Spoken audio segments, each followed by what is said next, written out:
No, I don't want to believe it. I want to see the evidence for that. But you cannot sustain the claim. You can believe whatever you want about me. I don't care. Yeah, so why are you bringing your age to the whole thing? So on TikTok, there's a rule that you have to be over 18 to join a live. Did you know that? Yeah, I don't care about your age. Then why'd you talk about it? No, you're the one that brought it. You said I'm old enough to be your father, and you're only 25. That didn't make sense. Are you saying that people that are 25 are not able to have children? 42-year-old children? How do you know you're 40? Are you saying that I'm not the age I think I am? You could be my dad because I'm wrong about my age. Is that what you're saying? Exactly. Can you sustain? Man, I never thought about that. Yeah, you might be right. Can I ask you another question? Are you my dad? How do you know I'm not your dad? I'm asking you. I don't know if you are or not. Are you? So I probably could be your dad and it could be your God, but you need to further inquire to know if I'm not your dad or your God. Sure.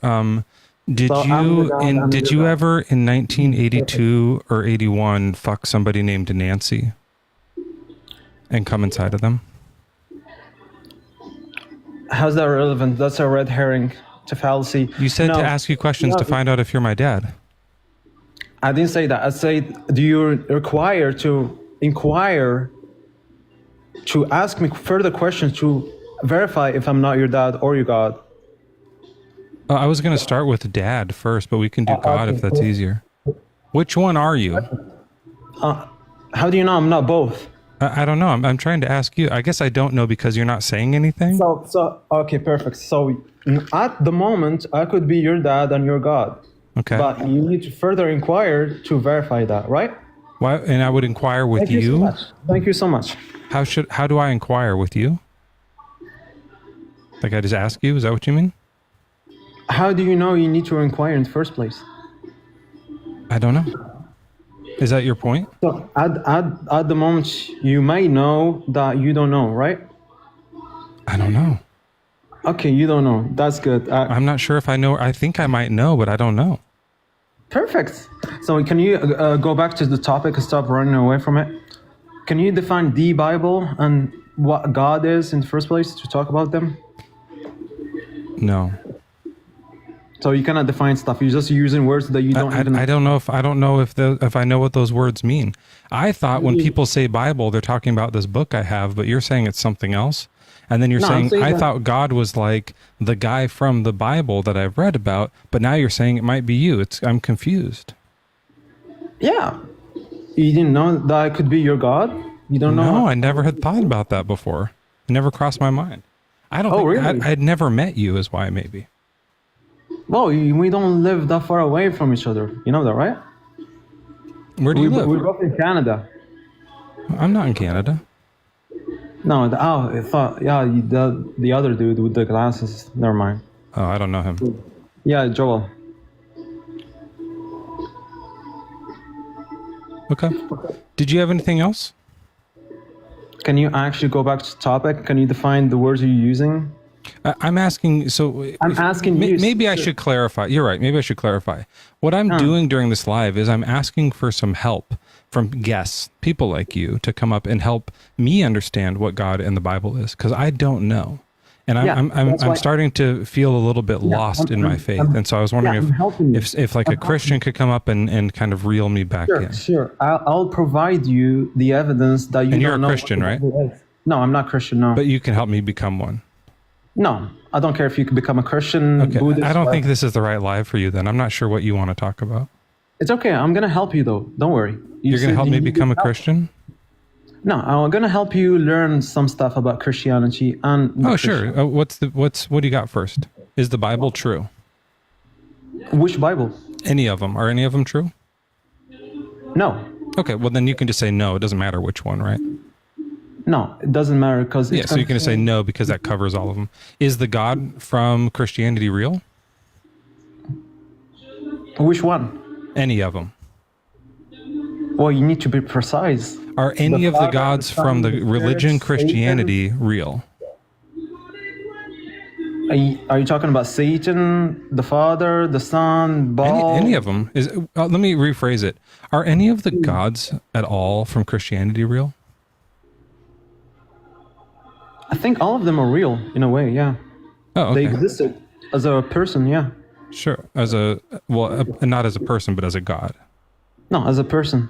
Well, I believe in people. I'm just the God part that I'm having a hard time with here. Oh, I'm actually starting to not believe in people, if I'm being Yeah, you honest with don't. you. But that's just because you kind of twisted me up in a pretzel here. Oh, really? Yeah. I'm doing a lot of How's that? mental gymnastics right now to try to cope with this. And now I'm doing mental gymnastics. You're literally just No, I am. I'm trying to keep up with you. Yeah, I know. My I know brain you're is doing getting frustrated. backflips. Yeah, I know you're getting frustrated, but it's okay. So if you say about gods existing, yeah, all of them are existing in a way, yeah. Why do you think that? Well, they're mentioned in a story, right? But it's not attested by the evidence that we have today. But, we're It's not talking what? about... Sorry, I didn't understand that word. It's not what by the evidence? There's no evidence that actually leads to their existence as like described in the story. So the reason you believe in them is because there's no evidence? No, the reason I believe in them is we're talking about Well, that didn't make sense because I said, plausibility. what's the reason you do believe in them? And then you said, because there's no evidence. So that No, I were you said- not answering the question? You were saying something else. I'm answering the question, but Oh, you okay. just So the don't wanna question is, listen. why do you believe in them? Not why don't you? No, I don't believe in the stories about them. No, I believe they exist as a a historical figure. For example, the character of Jesus exists. You think Satan is a historical figure? Yes, I would say he's just a person. Oh, okay. Did he Because have the word- did he have because- supernatural powers? Not necessarily, no. Because Well, that the doesn't word make him a Satan- god. See, that's what I was saying. I believe in the He's called a people. god. He's called Did a god, any though. of them have supernatural powers? Not necessarily, no. See, that's what I was starting to think too. That's why I was hoping to talk to someone who thought maybe they did. But you seem like utterly pointless in every way. Have you thought about that? Not necessarily. Like just as your I think existence you're seems pointless. useless. No, that's you. You hadn't thought about that? Can you prove it's not? How do you know it's not? That's a good point. I guess I don't know it's not. Now I think Okay, it even is more you don't know. useless. So your existence is useless and you have no reason to be here. Did you want to say some other things now? Are you talking about yourself? I know you're projecting. I know you're feeling sad because your son died and this and that. But don't project that on people. Okay. All right. Anyways, go back to the topic. Is that what you came up here to do? Was to talk about how like my baby died? You're the one that brought it. I didn't say it. You just said it. No, you actually brought it multiple When? times. Whenever you cry, you say, "Oh, my baby died because of your God, and this and that." That's not what I say. You literally say that in every time. Can you get me a clip of me saying that? Like all of my shows are on YouTube. I would love to get that clip. Yeah, I don't care about your life, man. So you're not going to actually do it? It sounds like you made that up. I made that up. Yeah. So how did I know that you have a baby that died? I've mentioned him, but I never say, "Oh, I'm so sad now that you're your lying? God killed my baby." I've never said No, that. you're lying. You say that you never Find the actually clip. mentioned that. Get the clip. No, so you actually say that. I've never said that your God killed my baby ever. Okay. Find the clip. You never said that your baby died. I have said that, yeah. Okay, perfect. So, But did you stop notice that the thing that we were talking about is that it was like, you said, "Oh, you're always complaining about how God killed your baby." I never said that. Yeah, you actually did to a guy. Okay, which guy? I want to hear that. Who was it? Was it like Manar or something? I don't know. I don't remember him. No. You don't know if it was Manar? No idea. But anyways, can we go back to the topic and stop deflecting? What was the topic again? Help you. You're losing faith in God and the Bible. Why'd you bring up my baby if that's the topic? Well, you actually say to that dude that, because of Manar. God. It was Manar, yeah. Oh, so you do remember saying that, right? Yeah, that's the only person I've ever said it to, yeah. All right. Good thing. Do you know him? Let's invite him up. I got his... All right, go on. Let me do an invite for him here. You're not scared to see Manar, are you? No.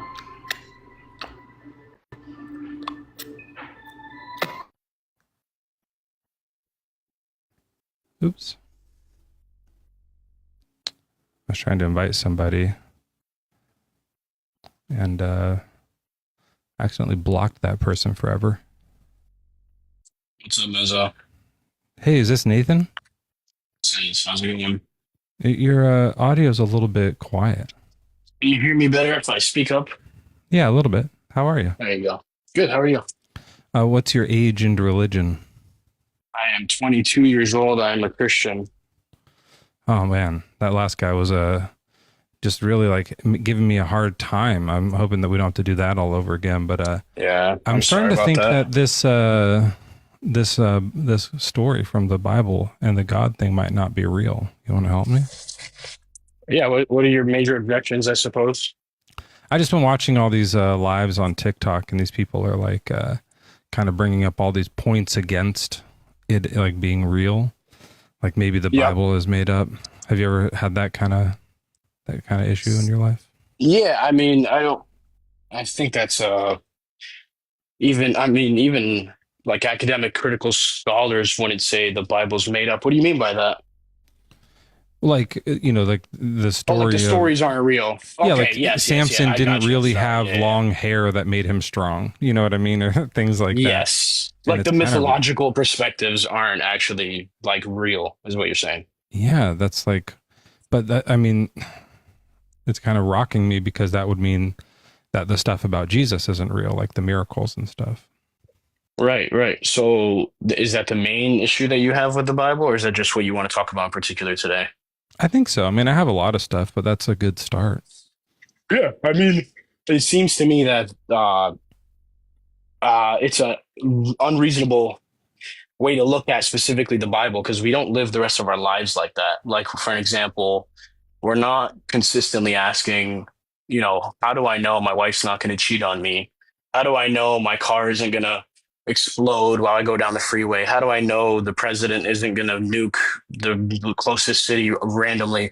We don't live like this. And so I think when we look at the Bible in that way, that everything has to be written in a perspective of the 21st century, because we really got to take it in the context of, for the Old Testament, a majority of it, which was written in the ancient Near Eastern tradition, which included pagans and included all sorts of different cultures. And then the New Testament, which was largely written in the Greco-Roman Empire, obviously. So I think we need to take it in the context of what it's written for. So when Moses, for an example, is talking about... Can I ask you a question though about go ahead, brother. Go ahead. We don't think, what if our car explodes, or you said something like that. But I think a car can explode. I mean, like not on the regular, but like it has happened before, right? It has. And so you're absolutely right. If we go but if it was like, we're driving down the street going like, oh, what if my car turns into a horse and flies away? That isn't something that I think about because it seems impossible, right? And so with with Samson, same thing. People don't get strong from long hair. That seems impossible. With Moses and the Red Sea, like I don't know if that really happened.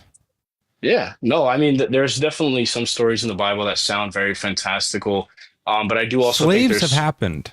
So like maybe there were like that part happened, but then when the Red Sea part, it's like, did that happen though? It's tough for you to.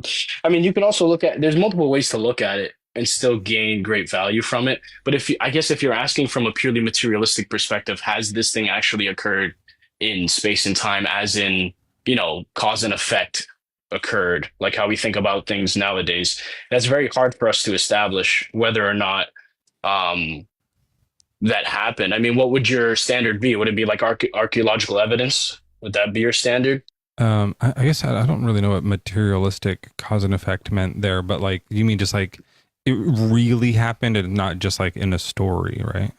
Yeah, like I mean, there's plenty of things that happen around us and that we participate in that aren't like literal.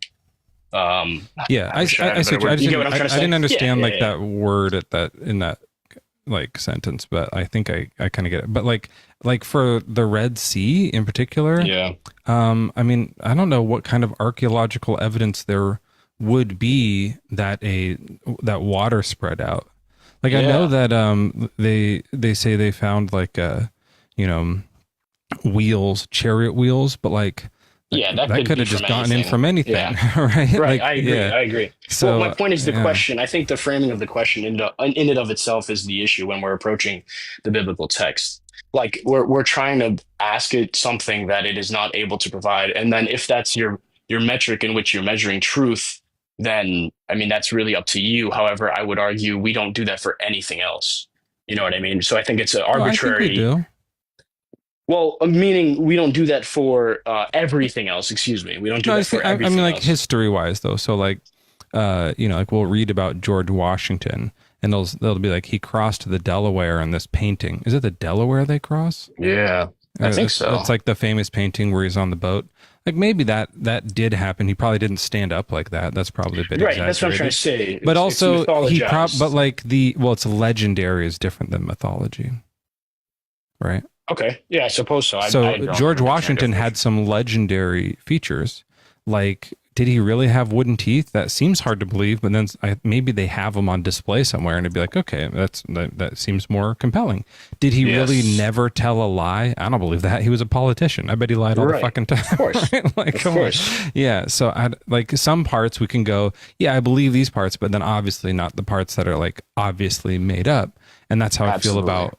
That's how I'm thinking with Moses. It might be like maybe there was a guy, and maybe he even helped like free slaves out of Egypt, but the Red Sea didn't part. Yeah, like how did the Red Sea open? That's a really interesting question because again, I think it's a very modern phenomena of people approaching things in this scientific, skeptical, materialistic way. Like for all of human history, no one thought about things in this literal sense, which is for me like something I'm personally struggling through of how does a Christian even answer this question? Because realistically, there is no archaeological evidence that I could give you that would be sufficient to prove that a Red Sea opened or that, paradise had a cherubim with a sword of fire, keeping Adam and Eve out. Like, how can I prove that from a scientific materialistic perspective? I can't. There's no evidence in which I can use to prove that. So then we would have to use other means. You mean like the angel? So you're talking about like the angel thing? Yeah, in Genesis, you're familiar with that, I'm sure, right? Like when Adam and Eve are kicked out of paradise. The cherubim. I don't know the difference between a cherubim and another angel. Like there's a lot of different types of angels apparently, but I don't know all the differences. Yeah. But you get what I'm trying to say, Mezzo? Yeah, it's hard to believe this stuff. It is hard to believe it, but it's also we're trying to read a scripture that wasn't written in our societal milieu, and we're trying to read back into history as if this is how it was written, like as if Moses was measuring the days when God was creating the earth, for an example. Like that's not the point of the story. Like we're kind of missing we're missing the Moses wasn't even alive yet. Right. That's good observation. Right. Or like another funny thing is Moses says he's the humblest in his books. I forget which one it was. He's like, Moses was the humblest man alive. It's like, oh, that's funny. Like the guy writing the book is saying he's humble. Yeah, that's so funny. But the point is that the point is that the story isn't meant for a modern materialistic analyzation. Does that point make sense, or does that make no sense? I wish they had said something like because the way Genesis is written, and I don't know if Moses wrote Genesis or not, but like if he did, tradition says Moses wrote it. Oh, okay, yeah. I don't, it's not like signed Moses, so I wasn't sure. Exactly. I would have thought Abraham wrote it, if anyone, but or Noah. I don't think Adam and Eve knew how to like read or write, so probably not them, but like maybe Noah. Anyway, like they don't at any point say like, and this part's kind of just a story, and this part is like it's like, and here's what really happened. Like they're saying it like it's so matter of fact and real. Yes. But then it's like, I'm starting to like, come on, all that like a global flood. There would be archaeological evidence for. Yeah. Like that would be in the layers to be able to see that, Meaning like when Moses was writing this narrative, particularly the Torah, right? Or the first 5 books, let's say in particular, when he's writing the Genesis creation story, he's not thinking of it in the same way that we approach, this happened in my day today. This happened in my day, First I went to work, then I ate lunch, then I took a break. You're like, like no one. What is he doing it for them? What's the So point? so he's putting forth actually again, this really fits within the uh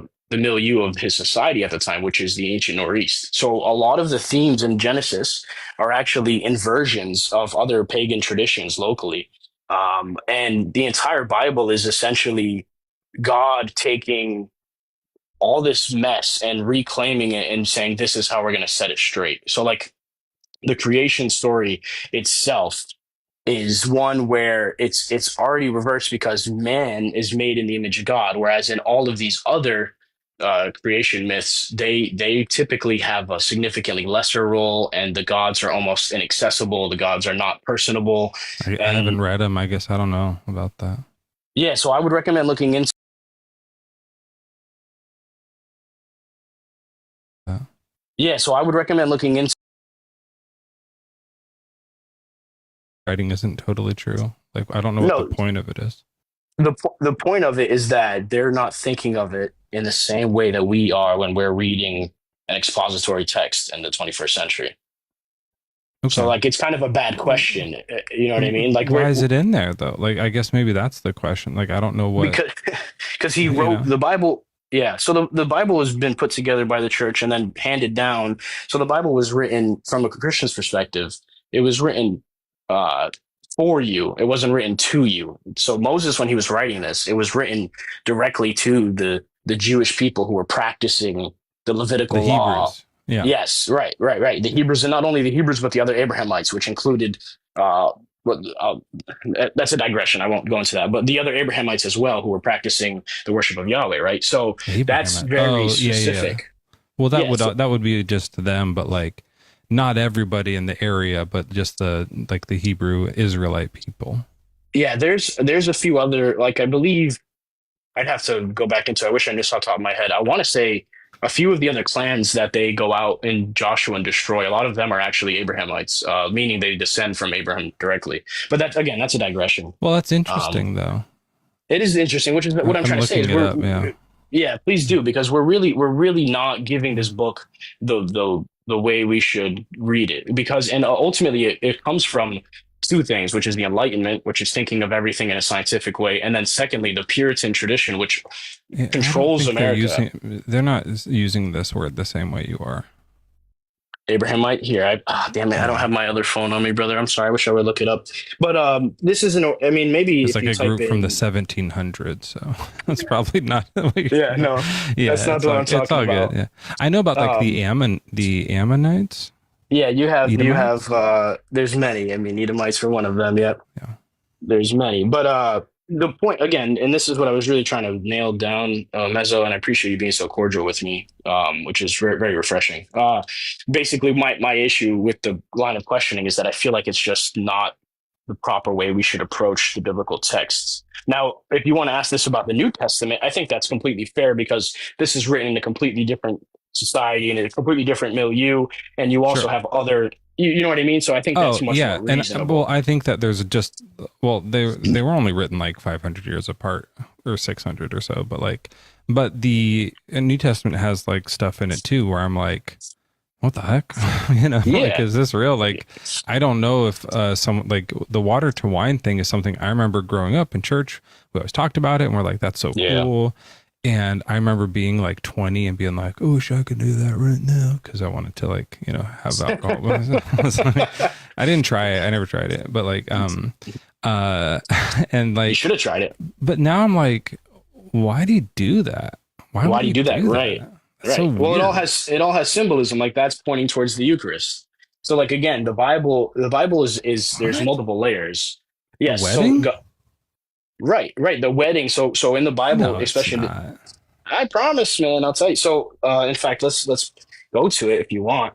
I mean, Sure. again, this is kind of really digressing, but a lot Well, of this is these like a things. thing in the New Testament that I'm like, I don't know if this really happened because obviously, like, look, obviously, like, as Yes. believers, it's like, it's harder to this is crazy, right? Like this is because it's so like it's a phenomenon. It's yeah, something that's out like, of the ordinary. I I agree. don't know. Sometimes I It's hear Christians be completely like, bizarre. "Well, of course you did." It's like, of course, snake talk. Like, of course it's not. And it's like, Oh no, like no, we no. have to I say, don't. like, we know this is out of the ordinary. So, Yeah, so no. it's out of, it's I like agree big with time you, out of the 100%. ordinary. But 100%. like, Yeah. but then I don't know why you would do it. Well, I mean, it's just like many things that Jesus does. Like he's a paradox. Like his entire point is, hey, in order for you to live, you need to die. Like that in and of itself is a major contradiction.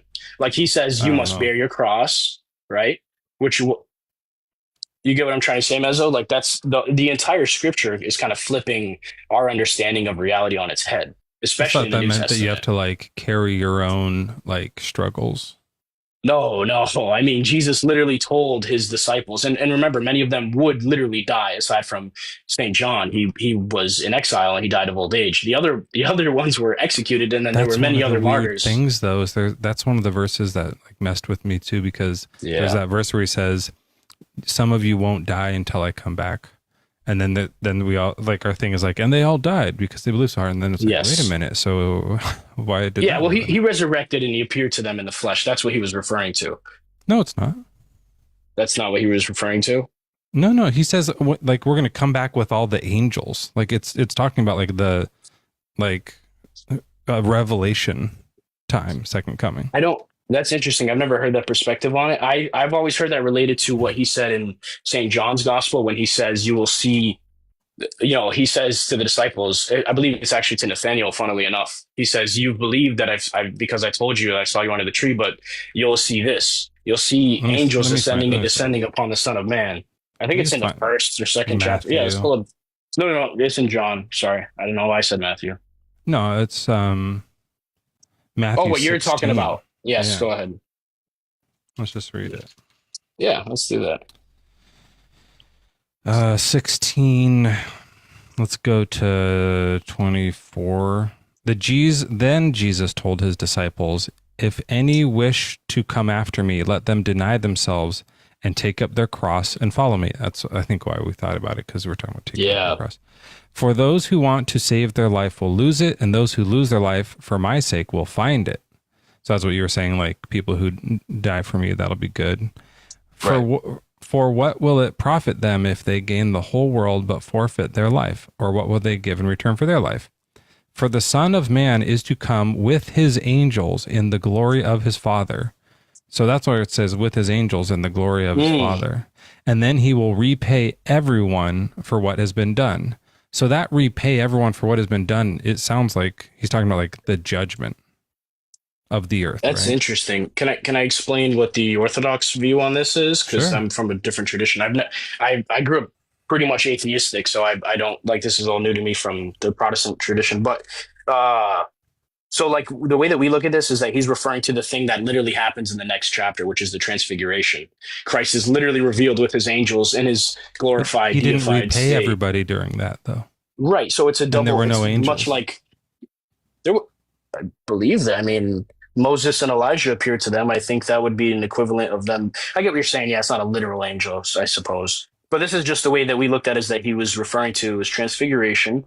And then also, I mean, it just doesn't repay everybody, though. Like, it's kind of like the transfiguration. Yeah, right after that, it's like he goes up on the hill and he glows, and then and then you hear God be like, "This is my son," but like he doesn't go. And now it's time to repay everybody. They just go about their business. So so either he did this prophecy wrong.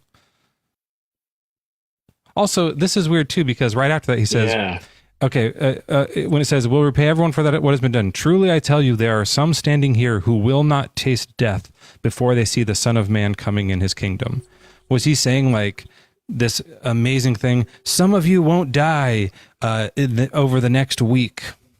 No, like this is what I'm saying. Right? Like that's not very interesting of a thing to say. Yeah. Like that doesn't make sense. But this is what he's saying is some of, like assuredly I say to you, remember he's talking to his disciples, that some of you shall not taste death until you see the Son of Man coming in his kingdom. And then what directly happens after that is the transfiguration. So what I'm trying to say is that they did see the Son of Man coming in his kingdom, because the transfiguration is him appearing in his glorified state with Elijah and Moses there, which again, that in and of itself has a lot of symbolism because remember, he's on a high place in a mountain. Moses saw God in a high place on a mountain. Elijah saw God in a high place on a mountain. And if you remember, Elijah is the culmination of the prophets and Moses is the culmination of the law. So you have the law and the prophets being fulfilled in the transfiguration. That's what I'm saying. There's layers to this that when people read the Bible, they're just not getting out of it because they're reading it from a skeptical, angry, my life is awful view, and they're not willing to try to understand what the authors are actually trying to say. I'm more than happy when people read it actually for what it says and then says, you know what, I reject this anyways. I'm more than happy for that. But most people don't do that. Seems like a bit of a stretch to say that's about the transfiguration to me, but they do it again in the other ones. Let me just see if these other ones like say anything different. Okay, so he's talking about his death and resurrection. He calls this crowd and he says, Peter's like, no, they won't get you. And he's like, they will. Indeed, what they give for return for their life, ashamed of me and their words, adulterous and sinful generation of them, the Son of Man will also be ashamed when he comes in the glory of his Father with me. Yeah. With the holy angels. And he said to them, truly I tell you, there are some standing here who will not taste death until they see that the kingdom of God has come with power. And then the transfiguration is 6 days later. Right. So the transfiguration is that culmination of... It's the kingdom of God that's on earth now? Well, that's exactly what happens in the transfiguration is that they basically, we call this a theophany, meaning that... It just doesn't say God, okay, I'm just telling you what the tradition says. You can reject it. I don't mind at all. I'm literally reading out of the Orthodox Study Bible right now.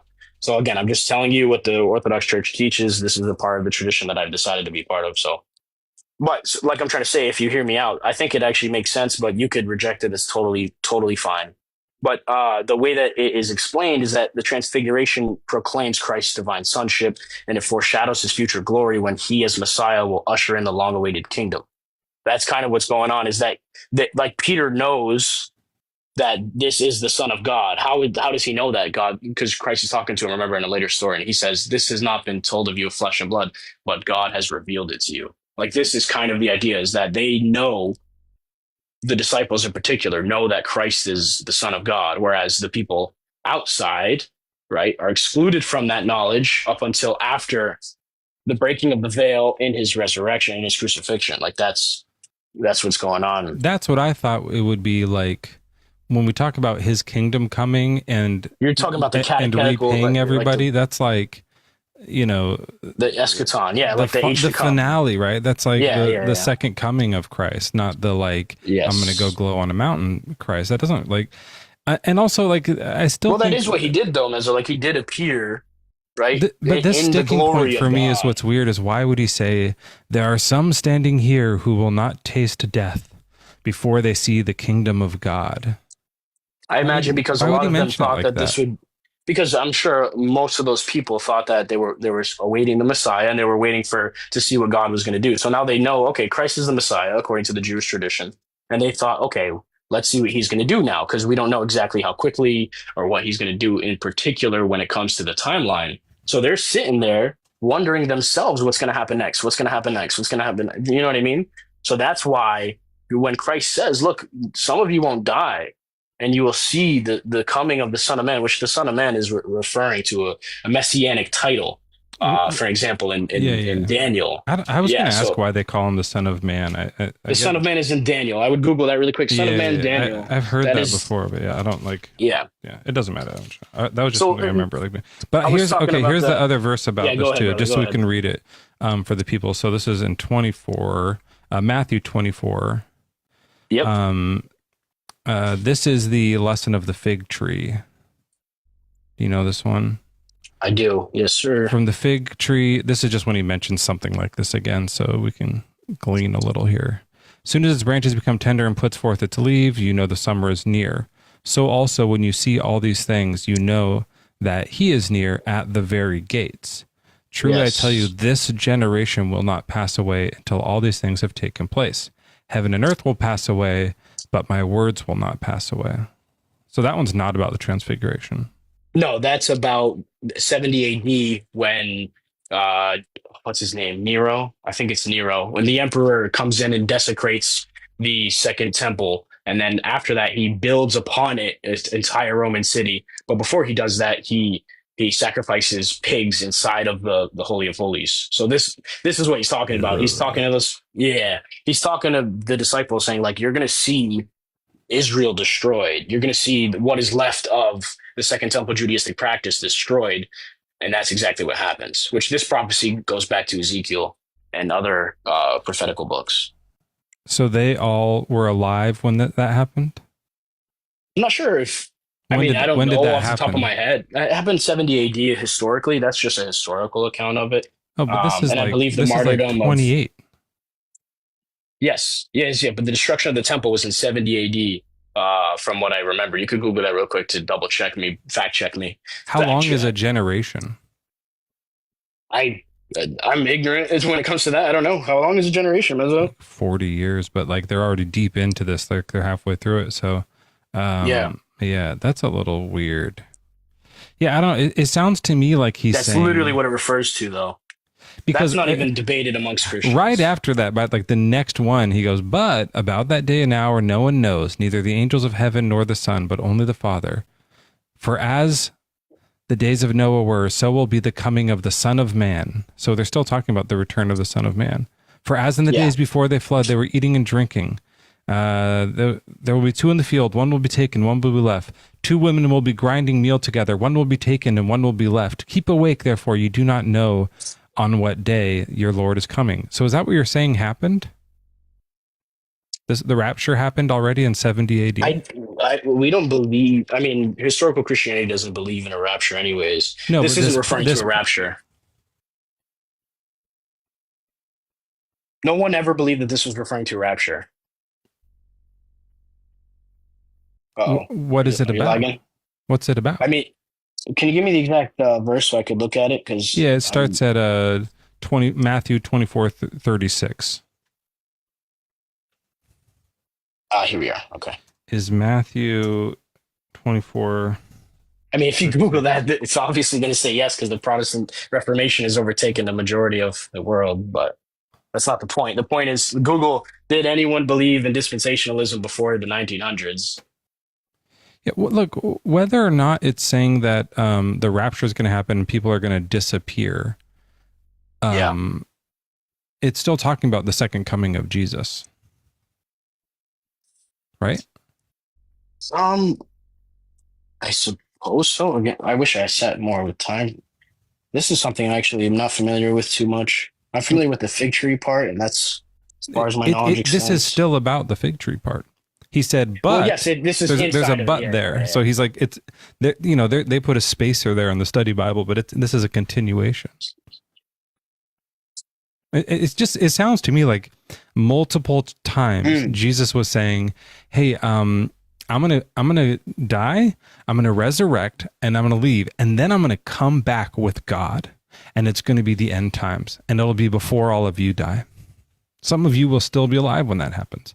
And then here it is, 2025, Yeah, that makes sense. I mean, I think this is, now on second thought, I think this is referring to Christ's second coming, but we don't hold to a rapture, and no one else did up until very recently. No rapture, but like he's saying it'll happen before this generation passes still. Can you show me exactly where that is? I believe you. I literally can't find it. Maybe my translation is like jacked up. Matthew 24:36. Let me find it. Okay, 24:36 is where it starts talking about. But of that day and hour, no one knows, not even the angels of heaven. So actually, go to the verse right before that. Or two before that. Truly, I tell you, this generation will not pass until all of these things have taken place. Heaven and earth will pass away, but my words will not pass away. And about that hour when that's happening, no one knows except the Father. That's interesting. Yeah, I see what you're saying. This is something I'm unfamiliar with, but my study Bible, the Orthodox Study Bible, says this generation refers to all believers at all times, the generation of the entire church, and not merely to those alive at the time of Christ. But I don't know how to defend that properly. I mean, yeah, like they say that now, like that's so, like, of course they have to say that now, but like that's such a like obvious, like the thing failed and now we have to make up an excuse about it. No, I mean, it means every I get what you're generation. saying. Yep. Because then why did he say it? Because that's not going to be true. Does that mean that like he'll never come back because there's still Christians? So he won't come back until all the Christians are gone? Like that doesn't make sense, you know? I get what you're saying. Yeah. Yeah, it's kind of like a weak apologetic, I think. Anyway, Yep. Go there's ahead. stuff No, like I'm that sorry. that Go just has kind of got me being like, I don't know if this stuff's right. Well, again, just me not having particular exegesis on this one verse doesn't prove that Christianity is flawed. It proves that I'm flawed. You know what I mean? So, No, like it could the have been other a ones that were typo. able to answer, I hope that would be sure. Whatever. It could have been a scribal error. Fine. But the point is, like, this one in particular, out of all the ones I was incapable of answering, like this still doesn't demonstrate why you should stop believing in Christ. Were you genuinely a Christian, or are you just joking? Yeah, I don't care either way. I'm just curious. Well, I was. I'm kind of. Okay. I guess I would say I'm on the fence. Okay. Yeah. Anyways, I got a bunch of other people here requesting to Absolutely. come up. Pleasure talking to you, Mezzo. Yeah. But thanks. Nice to talk to you. Yep. Peace. Thanks. Later, brother. Sorry about that to everyone in the guest queue here. Bring up the next people and hi everyone. Thank you so much for being here. We're having a nice show already. We've had one guest make fun of me for my son dying, and then another guest was really friendly, and so that's where we're at. Let's see what this one does. Hi. Is your name Brilliant? Brilliant Green Eyes, yeah. Is that a song? No, just a play on words. I like people to call me Brilliant. What's the play? I want to be called Brilliant. Oh. Just You're kidding. tricking people into calling you. Yeah. I should name myself Smart Mezzo, right? Yeah. Or handsome. Like we could do with whatever. Right, now you got it. Brilliant. Are you a Christian? I am. Okay. So Well, the fig tree, by the way, represents Israel because it's the rebirth of Israel, right? They gave back the land to Israel in 1948. You know that, right? Israel. I 1948. don't like keep a close historical watch on Israel. Should I? Well, they're the God's chosen people. Well, not anymore. I mean, now it's Gentiles too. I would agree. It's both, but a lot of his representation in the Bible and what he's speaking about just isn't to the disciples, right? This is meant to stand for all time. So it's also meant for our generation. And he is referring to... That's what I mean. The old covenant was just for the Hebrews, but the new covenant is global. Correct. So we are his chosen people, you and I. Yeah. So... Didn't even have to get circumcised. So Israel, right? What it's talking about, and this is why most people think the rapture, when he's talking about he will come in a thief in the night, one will ascend while two people are laying in bed, and one will ascend to heaven and one will not. And one in the field will ascend and one will not. He's referring to the rapture, and most people think the rapture will happen soon because Abraham's name was changed to Israel. And Abraham died when he was 84. And we are in the 77th year of Israel. And we only have 84 years left, and we have 7 years of trial and tribulation, then the rapture has to happen soon. Like what time? I mean, when is that? Nobody knows. You do But not. you do. You said it's 84 years after is 1948. 1948, right? Okay, let's just make sure 1948 plus 84 is going to be 2032. Right. So And we you do know. Take away 7 years. Okay, minus 7. That's 2025. Correct. So we do know. Well, He lied. He said no one knows the the time, day or but hour. he says didn't say the year. Yeah. We know the year. Hour. We've known the year, but we didn't know. Okay, so if so, sometime in the next 6 months. Correct. Okay. Well, I guess we can just. Do you just pray? wait. Do you pray? You know, I've been kind of like not so much. I've been lately a bit on the fence with this because I find the Bible to be a bit disturbing. So, And I didn't like read it a whole lot. You know, when I was going to church, we would like sing the songs and listen to the pastor, and I had it. And then I've been watching some of the like other TikTok lives where like there's these like atheists, and some of them are jerks, but you know, some of them are like making good points. And so I started reading it. Oops. Oh no, what did I do? Hold on. I have to like mute my Discord. Blowing up. So I started reading it, and like there's just so much stuff in it. It's like, this isn't what I thought was going on in this story at all. They never mentioned this part in church. And it's kind of like got me on the ropes, you know? you are correct. They do not teach the rapture a lot in No, I'm not talking about the rapture. I'm talking about all the murder. in the Bible. Yeah. I mean, things have to happen in order for God's will to prevail, right? What?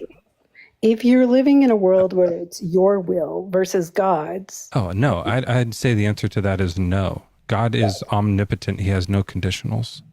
Okay. So. He doesn't depend on us in any way to be Correct. like holy and glorified. Correct.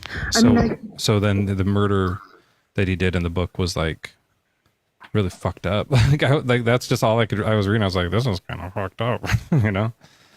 It is. Some of it. I mean, some of the things that he allows to happen, right? Because he could step in. Yeah. Well, that's even like back then, but also now, right? Have you ever watched the movie The Shack? Was he was like a genie in something? No. Or was that Sinbad? This is actually a Christian movie called The Shack. And it kind of explains a little bit more why he allowed... Hobbs and Shaw. No, The Shack.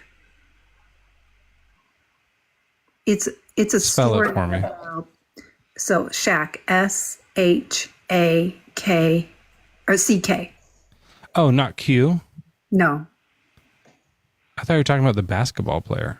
No, I'm sorry. It's The Shack. He did an album. No, He wasn't in Shazam. No, that I'm was not I got that mixed up. That was Sinbad. No, I'm talking about a Christian Sinning is bad. Yeah, I don't think I know The Shack. Let me look it up. Because it really gives you a good explanation of why God. Octavia Spencer? I like her. It's a really good movie and kind of gives you a good explanation of why God does allow free will. Oh, are we talking about free will right now? Because do you believe in the devil? Like I said, I'm kind of on the fence with all this stuff right now. I'm not totally sure what to believe, but I was just talking about how God killed people. That would mean that he didn't give them free will. He doesn't give. He takes everybody out in the Old Testament. You're correct. Well, and in the New. Well, in the New, he gives us free will. So you have to understand some of that is people, right? But if God sends an angel to kill somebody, that seems like it's not people. What do you know about that person and their heart? God knows their heart. And God would know. Absolutely. But did he give them free will or did he kill them? Because you don't have free will when you're dead. But you go to hell. You have eternal life. Do you get free will in hell? I can't speak a huge amount about hell because really all he says is it's suffering. And I would imagine if you're in a place... Well, you can just choose to not suffer, though, if you have free will. But if you're in a place where everyone there is self-centered and only worried about themselves, and you have to live there for eternity, how horrible would that be? Hold on one second.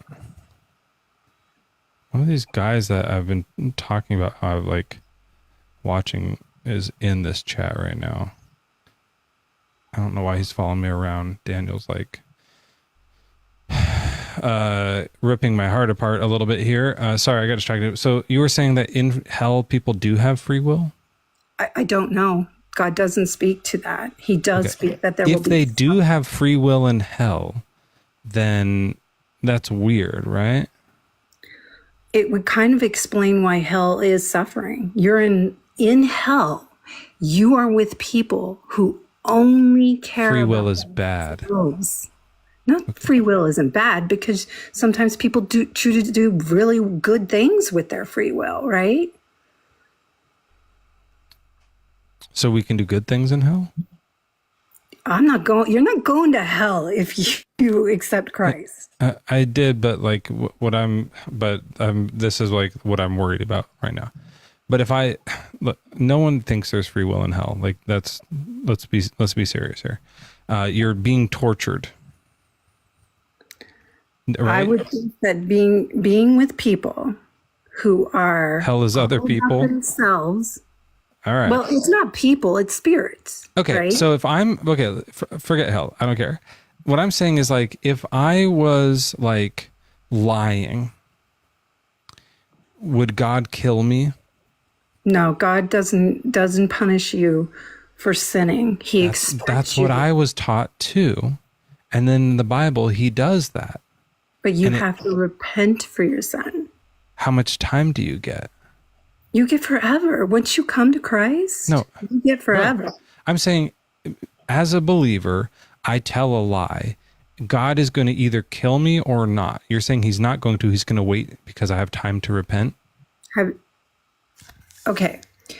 Once you accept God, he doesn't expect you to quit sinning without his help. You have to come to God, and you have to come to God. Right, but brilliant. That's what I'm saying. That's what I was taught too. But then in the Bible, these people lie and he kills them. Tell me what you're talking about. Ananias and Sapphira in Acts. This is well after Jesus has come and gone. He's started the new covenant and he's floated away. And then God kills these people, this couple, because they lied. But do you know what their heart was? Do you know that as a person, if he continued to let them live, what would they do to We'll never others? know. They never got a chance to express their free will in this life. He knows. Okay, so he does kill people if he knows they're going to be bad for the rest of their life. He could do that. And that's But then that's what I'm still caught up on, because then he let Hitler live. But Hitler also helped fulfill a prophecy, which was Israel. Oh, that's good, I guess. Israel got its own state, right? That never would have happened if Hitler. You don't think God could have done that in another way without Hitler's help? He had to work in cahoots with Hitler? I mean, bad things happen in life, and it doesn't always mean that it's bad. Sometimes you're going to have a Holocaust. It's not that bad, right? It is bad. It's horrible. Oh, it is bad? Okay, that feels more correct to me when you said it that way. Of course it's all horrible. Of course it hurts. It hurts. We're human. We were never meant to experience But it's for the fear. best. Well, if you believe in God and you believe that Brilliant. you're eternal is listen, if you have Brilliant. if you want to have eternal salvation You're nuts. and a new world, Oh my God. how is that not? You don't think God could have given Israel the keys to the kingdom another way that didn't involve a Holocaust? I don't know, but I know that Jews have been You think this persecuted guy's so all weak throughout he couldn't have history. done it in a way that didn't involve 11 million people dying? I don't know. I don't know God. Do you know God's heart? Yeah, Do you he's know what omnipotent. he- He could do anything. He could have done it a better way. Yeah. That's your opinion. That's crazy to say. Like God's hands were tied. He needed Hitler's help. Like, what are you saying? But you know what? The Holocaust taught us too. That crazy people will apologize for the Holocaust and say that it wasn't like all bad. Just about empathy and being kind to people. Oh, thank goodness. Yeah. Now that's why everyone is so kind and empathetic now, right? No, that's why the rapture will happen probably soon. No, I'm saying the reason we're all kind and empathetic now is because of the Holocaust, right? It's that made the world so much better. A better world. Yeah, the Holocaust made the world a better place, is what you're saying? It made us, humans, our souls better. Here on Earth, though, right? Yes. Yeah. Not because on heaven it doesn't matter and stuff like that, but you're saying that the Holocaust made like the world a better place. It did. Yeah. Hey, Brilliant, I would go ahead and take the first word off of your username. I don't know what color your eyes are, if you're lying about those or anything, but Brilliant for sure is not the right word for it. And the other thing I'd like you to do is like, can you leave? Yes. Okay. Thanks. I appreciate that. How do I leave? What do I do? Just like throw your phone against a wall as hard as you can. It usually Why does are you it. being so violent with me? I'm just trying to be kind. Just your phone, not at yourself. Or like dip it gently in the toilet or something. That does it too. That's sad. Just like the toilet's actually better because that'll be kind of disgusting and it'll match the like kind of conversation that we just had. Nope, there. Bloop, she got it. We're having quite a night here.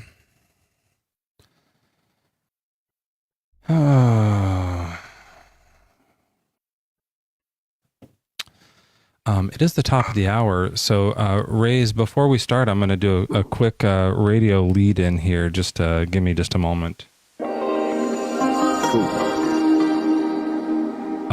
Yes.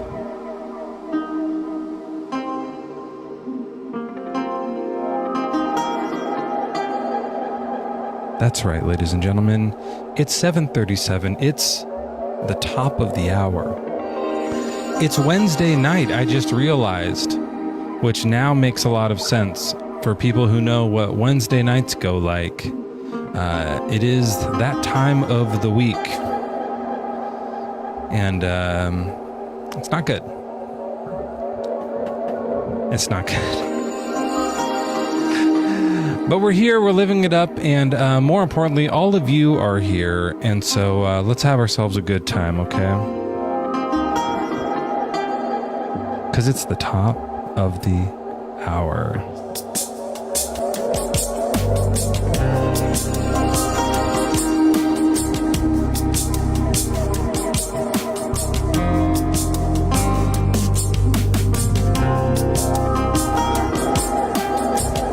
And our next guest in the hot seat here is Raise Our Awareness Revolution. Raise Our Awareness Revolution. That's a fancy username. What does that mean? Oh, man. Thank you for asking. Normally they don't. I'll just jump to the crazy part. Is it an acronym for ROAR? Yeah, Okay. actually, yeah. It's basically Wow.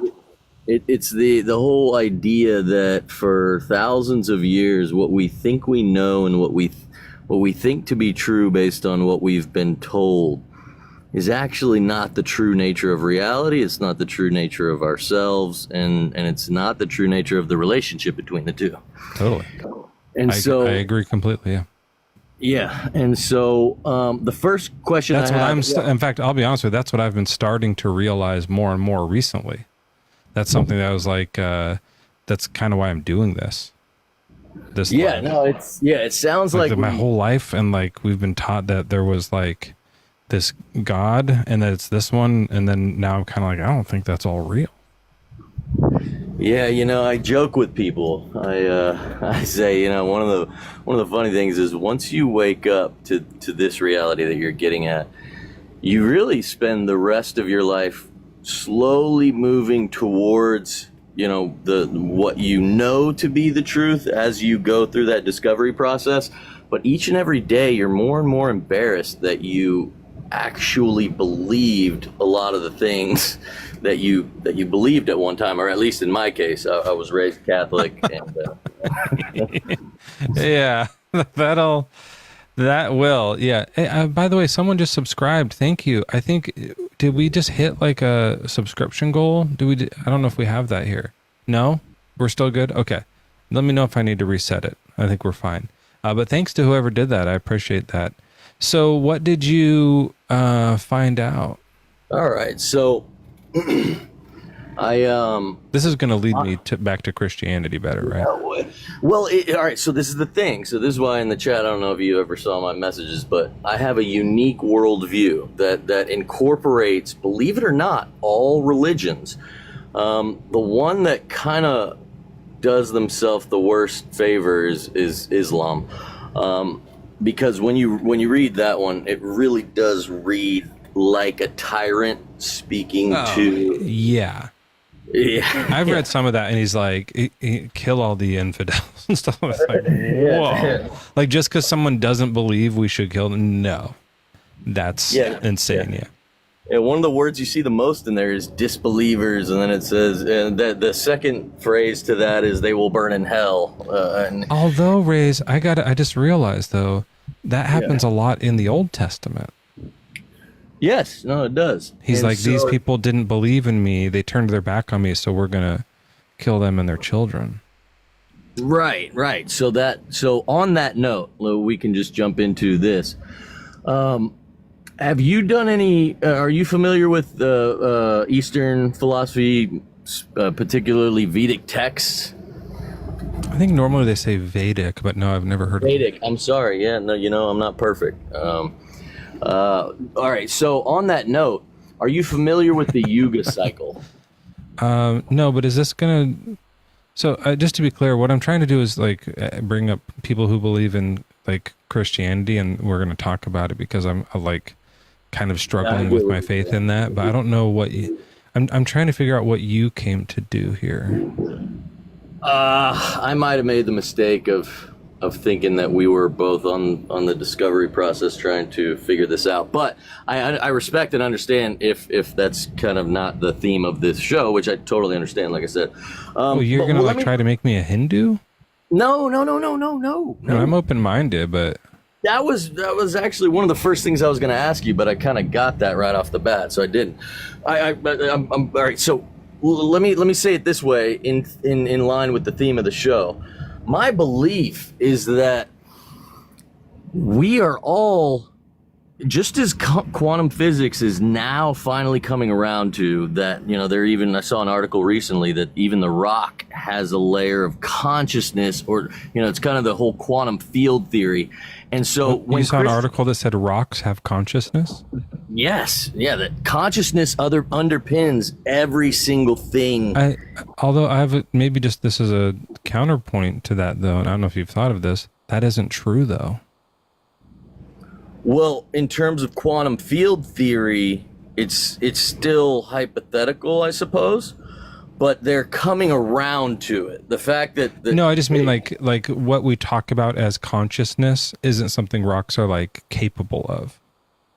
Right, I get that. But if you listen to like Federico Fagin and I can't remember the other guy's name, but they're quantum physicists. Mm-hmm. You want to share this live with them? Sometimes we can get people up here if they're on TikTok. Oh no. Well, I mean. Geesh, I mean, if you think you can, but I've had big names up here. I don't know if that's a big name or not. What are their names? Yeah, it's a Frederick Vagin. Like Federico Fagin, so Faggin, I believe. He's well known. He's like top of the food chain in terms of quantum physics and all that. You can find him online, social media, all that. But so I hate this guy's last name. I get called that sometimes. Yeah, I mispronounced it till I heard someone say it, and I was like, "Oh, all right, well." He designed the first microprocessor. Is that what you're talking about? An Italian guy? Probably, yeah. The white-haired older guy, probably not surprising considering quantum physics, but yeah, he's He worked at Intel. And here's his theory of consciousness. There you go. Consciousness, like computers, and human nature. He proposed a theory of consciousness according to which consciousness is a purely quantum phenomenon unique to each of us. This theory is supported by two quantum physics theorems, the no-cloning theorem and Holevo's theorem. The first states that pure quantum state is not reproducible. The second limits the amount of measurable information to one classical bit for each qubit that describes the state. Therefore, it is possible to postulate that a quantum system that is in a pure state is aware of its state, since conscious experiences, or qualia, have all the essential properties of pure states.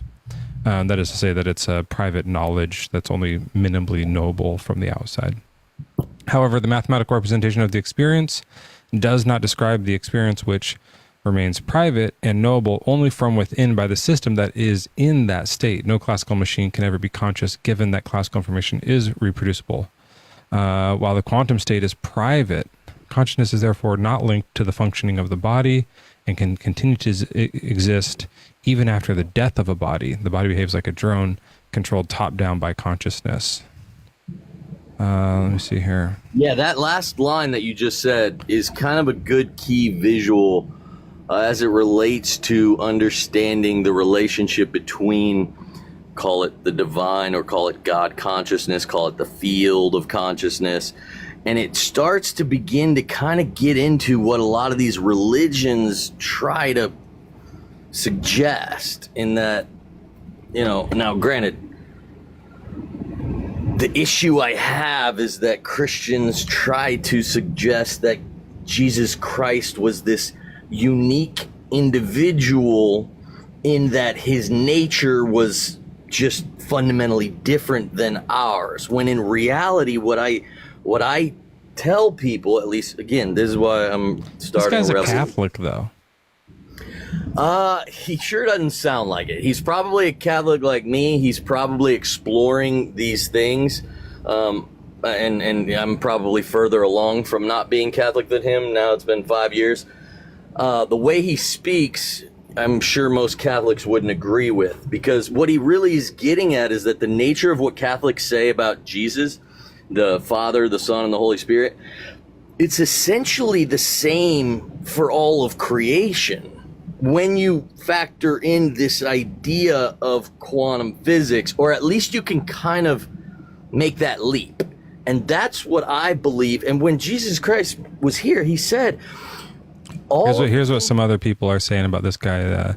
They're saying that consciousness arises from brain processes, and his view doesn't explain how thoughts, emotions, or perceptions work, and that his theory lacks testable predictions, which makes it just more philosophical. I'd even say pseudo-philosophical than scientific.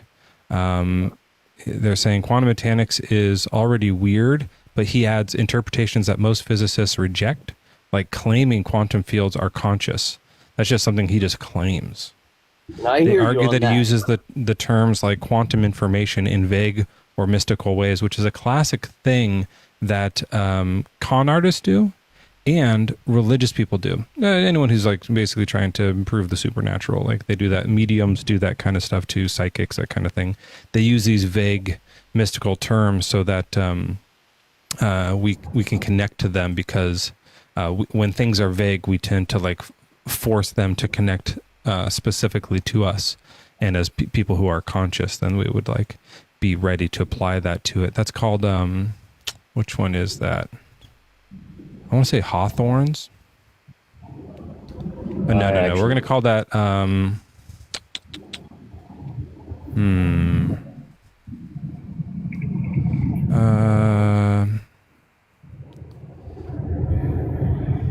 here's something. Maybe it might just be like cognitive dissonance. Yeah, but we are. He has Machiavellianism. I think that the ones with us is motivated reasoning, right? So we're twisting logic a bit to get the answer that we want, whether or not it's true. Yeah, almost like wishful thinking, and then you force yourself into arguing from your conclusion. No, I get what you're saying. Yeah, so it seems like this guy's, I mean, and just to put it kind of lightly, full of shit. Well, no, I will say this. So there's a video on I don't know if I'm allowed to say other social media things, but there's a video. Oh well, there's a video on YouTube that actually has 3 different quantum physicists that the guy puts together. It's a good 15 minutes of each one, and they're all kind of saying similar things. And again, we're on the you have to bring one of them up to explain it to me, because it from here it just sounds like hogwash.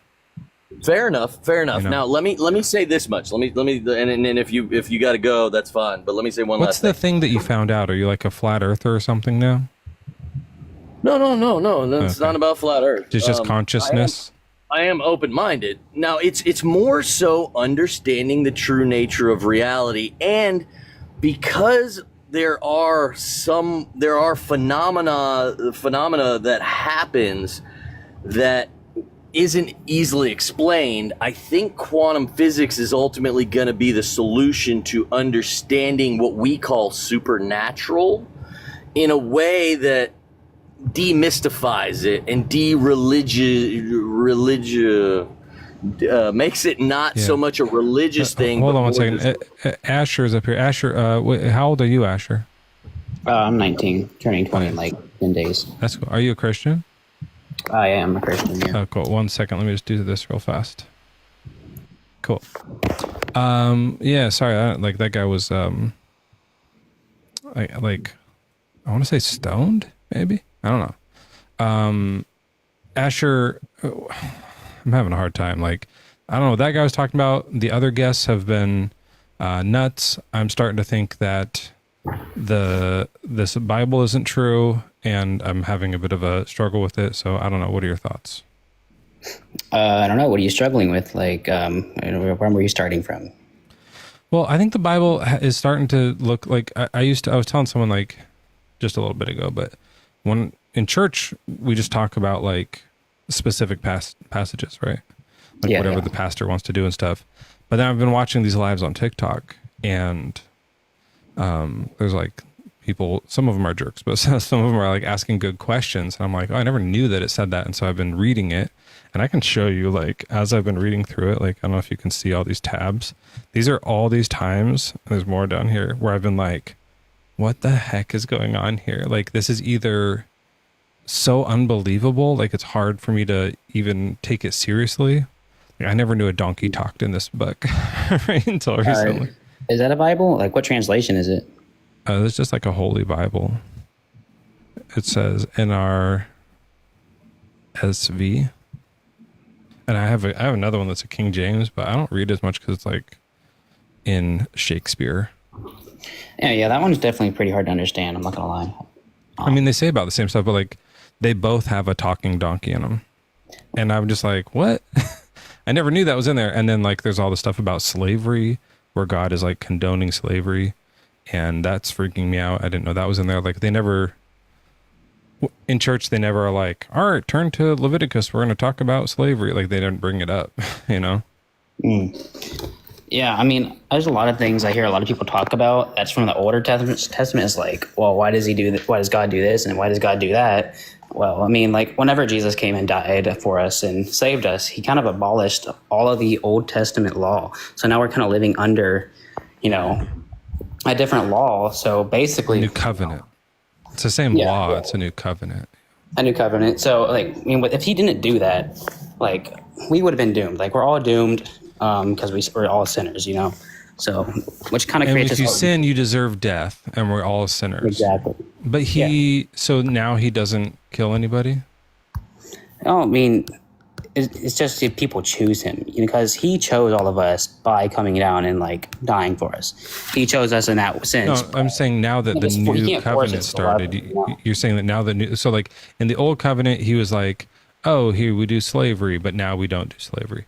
And he was saying, oh, the old rules were thou shalt not murder, but now that rule's not there anymore. Abolished. No, I mean, there's still within 10 commandments. You still shouldn't go and murder somebody. If you're living in sin, it says you won't inherit the kingdom of God. So basically, like, if you truly accept Jesus into your heart. No, I'm sorry. What I mean was it used to be that if you broke one of the 10 commandments, like if you lied. Yeah, then you'd have to go like sacrifice or something. Yeah. Or he'd kill you, right? Like that's the alternative, like death. You know, haven't been reading a Bible that long. Like I've been reading it for a while now. I've been a Christian my whole life, but like I've truly found God like about a year ago. Because like this is called being lukewarm. So where people say they're a Christian, but they live in sin. So like they'll go do all the fun stuff, like we all live in sin a little bit. Yeah, I know what you mean. I mean, we all can't help sinning, you know. Yeah. It's like we're sinners. So, I'll read this one just so you know about the lying thing I was talking about. Okay, so this is Ananias and Sapphira, and they sell the piece of property. So, and he says, with his wife's knowledge, he kept back some of the proceeds and bought only a part and laid it at the temple's feet. So like they were supposed to give all of the money, like they were supposed to sell their house and give all the money to the temple, but they only did some of it. And then they ask, why has Satan filled your heart to lie to the Holy Spirit and keep back part of the proceeds of the land?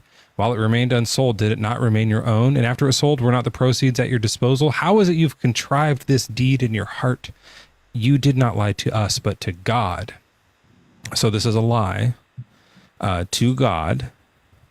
And then it says, now when Ananias heard these words, he fell down and died. So God killed this guy for lying. And then they bury him.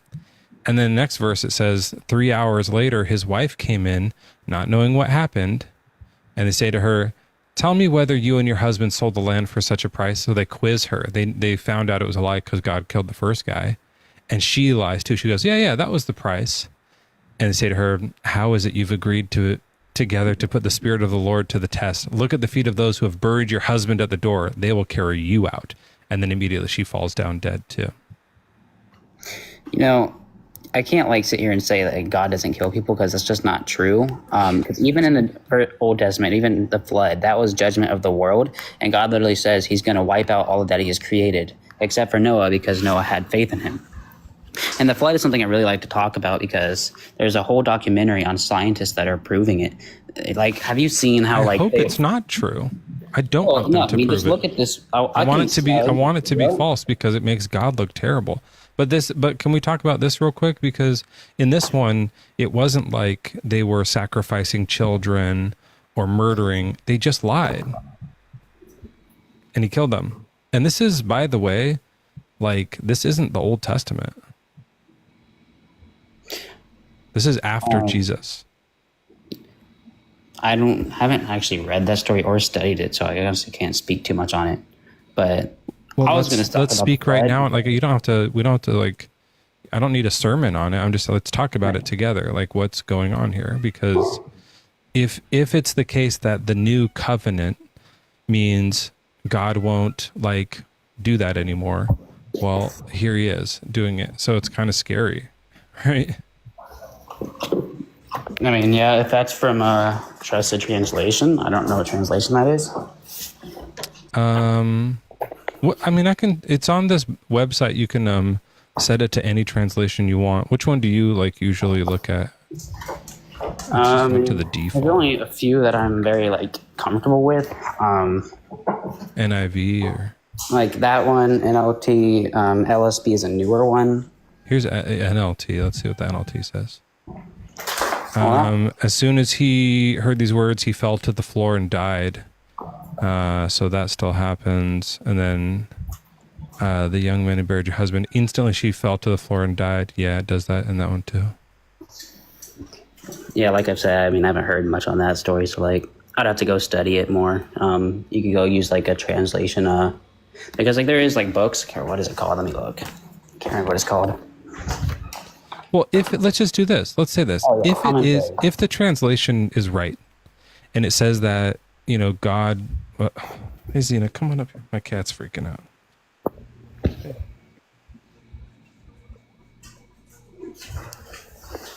It says that like God kills people for lying, then like there's a big problem with that for me. Like that's part of what makes the story hard to believe. Because if he like can do that, then why is he letting like bad people do stuff today? You know? What was the context behind it again? Like, what was he lying about? So they're supposed to like give all their money to church, and they only gave some of it, kept some for themselves. And they said they gave all of it. Let me look. Which book and verse was that? Or, Oh yeah, that's Acts chapter 5, and it just starts at verse 1. Look at that kitty. Well, he finds the verse. Look at that kitty. You said chapter 1? Chapter 5, verse 1. Let's see. Look at that kitty. Oh. Okay.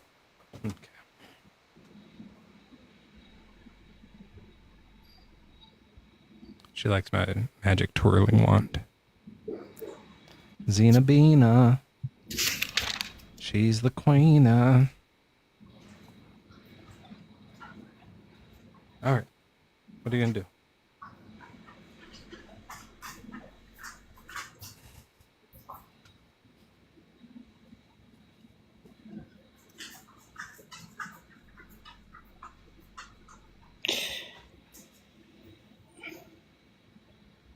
Yeah, so Peter's like, how could you do this?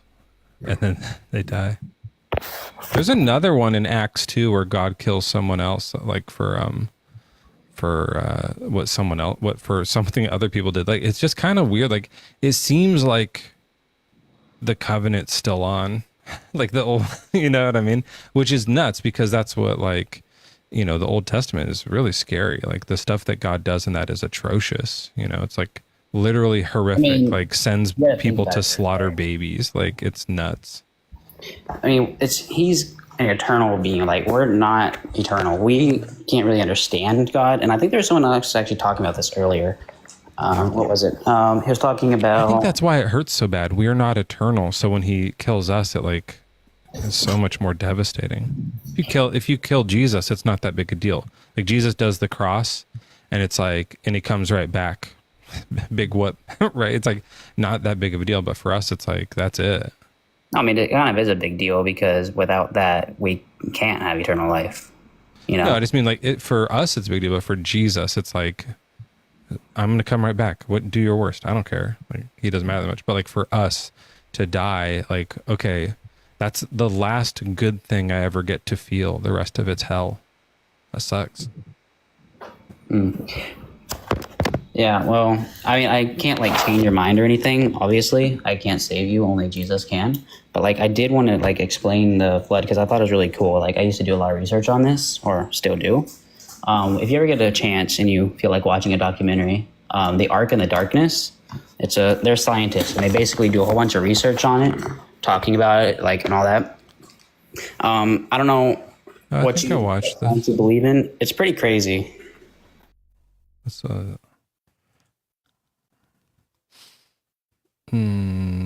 just like a Ken Ham guy. Because they found like fossils up in the mountains, which just makes no sense, like fish fossils. And like, you know, it's actually not really, but like there's like fish fossils and like all kinds of fossils up there, like with a whole bunch of other stuff. Yeah, but like, Asher, where do mountains come from? Unless there's rapid burial. Asher, where do mountains come from? Well, that's a whole bunch of. This talks about it being, you know. They start low. Did you ever take a geology class? Modern science teaches. Yeah. So in modern science, it makes sense that a low thing with water on it would have fish fossils, and then as the mountains rose up, they would just still be there. That works in modern science, but I don't know what science does it not work in, like archaic or ancient science. Hey, you should just watch the video. It's really hard to explain out loud. Even I can understand it, but there's a lot to it. Like, there is really a lot to it. Okay, yeah, I'll do your own research as well. Yeah, I'll check it out. It just seems like that's a perfectly explainable thing in modern science. So I don't know why they're like having an issue with it. That could be. I could see that. I'll tell you what's not a reasonable thing in modern science. I've talked about this before. Like, I heard a guy mention this, and then I was asking my parents about this, because I still talk to my parents about this stuff too. It's like, how did all the animals get back around the world? Just over time, I would assume. I mean, no, I mean, like, for kangaroos to get to Australia, there's water. Yeah, I mean, I can't tell you that. It doesn't really talk about that kind of stuff. Well, you know, that's what I'm saying. So modern science has a perfectly good explanation for all of it, and then the Bible story doesn't. You can't tell me it. There is no answer for it. That's why I'm going to accept the modern science one, the one that has answers. You know. I mean, they're both answers. I mean, what's the answer for the kangaroos in the Bible one? It doesn't talk about that. You know, that's not the. So it doesn't have an answer. There would be no really any point in talking about that. That's not like, I guess, important. It's to talk about. So important. The Bible is supposed to teach us how to live and stuff. Oh, then why are we talking about the scientific factualities of Noah's Ark that you brought up? Oh, I mean, that's just like, you know, evidence that's like right in front of us. Yeah, you know? but remember, the evidence isn't there because we asked about the kangaroos and it's not there. You said there was no answer. You use just kangaroos as an example? That's crazy. We can do lemurs. Use cougars. What do you want to talk about? Like any animal that had to like swim across an ocean to get back, we have to talk about how did that happen? Oh, because I think Pangea actually is, you know, true, and it is true, obviously, but honestly, I don't really know when that happened. That could have happened. Well, let's look it up. Well, let's start. When did Noah's Ark happen? Well, that was like, I don't know. That was Noah's Ark early on. This would be like between 2,000 and 3,000 BC. Yeah, so like if the continents were still connected, then that's it. Yeah, that's actually a good point. When was Pangea? You know, they could have separated while they were up like in their areas. You know, it says that Pangea was 335 million years ago. Oh, the world's not that old. Or up to 175 million years ago. So that doesn't really line up. That doesn't answer it then. Well, I mean, if you look at modern science, yeah. That's what Pangea is from modern science. It is also in modern science, yes. Yeah, they don't talk about Pangea in the Bible. That's just from science only. Well, it doesn't, but like you can just look at the shape of like the continents and like it looks like they connect together, right? That's what science. Yeah, science did that. The Bible doesn't have a map of the world. Everything takes parts from, you know, Christianity, and you know, because you know Satan doesn't want people to turn to Jesus. He doesn't want people to turn to Jesus. That's the whole point. That's why you're on here trying to prove everybody wrong. That's why I just passed someone not too long ago that has an entire channel dedicated to, you know, saying he's false. Who is that? Why is Christianity the only religion that's hated? Why is it okay to be Muslim? I think Islam is terrible. I mean, yeah, some people don't though. Do you? Do I think Islam is terrible? Oh yeah. Okay, obviously. So in this, among the two of us, Christianity is not the only hated religion. But who was the other person you were talking about that was alive? Because I want to check them out. What was his name? Let me look. He was on YouTube. I think he's also on TikTok. His entire channel is like dedicated to like, just trying to say that God's fake, basically. Do you know their name? I was gonna check. Yeah, maybe it was Justin. I've heard of Justin. It could have been Joel. I know Joel, but Joel wasn't live. Was Ian live? Maybe it was Ian or Justin, yeah.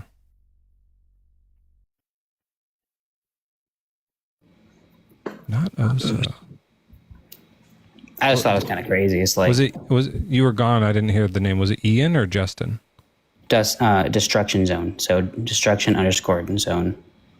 Oh, is he still on? Yeah, he's still live on YouTube.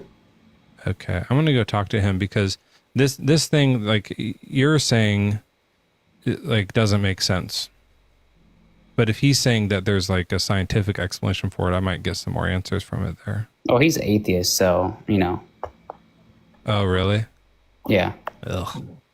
Which I think is kind of weird because, like, if someone's atheist, why do they care if someone else believes in a God, you know? I don't know. Well, I guess it's just because, like, we all live on the same planet, you know? Like, I have that with Islam, right? Like, Islamic people, or what do they call Muslim? We call them Muslims or Muslims, or we'll like say they'll come up here sometimes, and I'll be like, I don't think you should do this anymore because of Sharia law, right? Like, I think that's bad for the world. So I'll tell them, like, don't believe this nonsense. Your book is fake, stuff like that. But I'll just do that for... Oh, shoot. I just saw something in the chat, like, that someone was saying Christians hurt people. I actually kind of was... I always wanted to say something about that. There's so many people you got the mic, buddy. Go ahead. So many people that say they're Christians, but, like, they're actually not. So they go and do whatever they want. You know, they talk crap on people. They think they're better than everybody else, you know? I'm not better than anybody because I'm a Christian, you know? We had one Christian earlier today make fun of me for when my son died. And then there was another one. Your son died? I'm so sorry to hear that. That's right. It was a long time ago. And then another one was saying that the Holocaust had some good stuff in it. So it's been a weird night of Christians, to be honest. Yeah, I heard that one. I don't think the Holocaust was very good. I don't think you know, I'm going to go, this is crazy. I'm going to say I don't think it was at all good. No, definitely not. Just terrible. Yeah. But that's the thing. It's like those kinds of things, like genocide, I do not like. But then I read the Bible, and it's like God is doing genocide. So, he's not doing it. It's, you know, from the enemy. So we're all here awaiting, you know, eternal God life. does genocide in the Bible. The temporary world. Asher, he does in the Old Testament. He does. No, I mean, that's the Old Testament. Honestly, the Old Testament's kind of crazy. That's who God is. Hard to understand. I'm not gonna lie. Yeah, that's what I'm saying. I'm looking at it. I'm like, this can't be it. Like I read this and I go, if this is true, then this is bad. Like now I'm hoping the Bible's not real. You know what I mean? Well, and then Jesus is like, oh, you know that the Old Testament God, the guy that you heard about that did all the genocides, it's me. I'm him. He came. Like now I'm kind of like, what are you saying? Did he know about all that? I think he did. So wait, so did you like used to like follow Christianity? Yeah. So what do you do now? I'm just figuring it out, man. You know? Yeah. I see. So just like YouTube and stuff? To learn? No, I like just, you know, try to figure it out. See what other people think. Oh, yeah. I like talking to other people, but I also just like, you know, like I was showing you, I just like read the Bible on my own too and stuff like that and just kind of look at it. I mean, it's like I have a lot of reasons that go into me believing. It's just so hard to put into words. You know what I mean? It's like, but I think maybe that's part of what it was. Is like I had a lot of that too, and then I saw some of these lives, like this. Jason, was it Jason? Justin, like that kind of thing. I don't know if I saw his or not, and I'll go up and talk to them. And then when I try and say it out loud, I'm like, am I hearing myself? You know what I mean? Suddenly I'm like, this sounds wrong. This like, and so I had to kind of reevaluate. But anyways, I got some other people in the like guest box here though. So I should probably for sure. All right, later, man. Take it easy, brother. Yeah, you have a good one.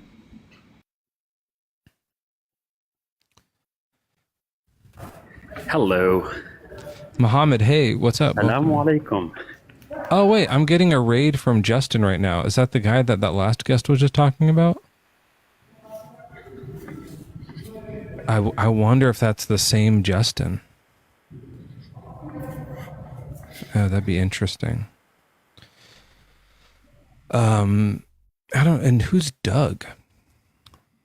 It must be some other guy. Anyway, thanks everyone for coming here. I appreciate you. Muhammad, hey, sorry about that. How old are you? And are you a Christian?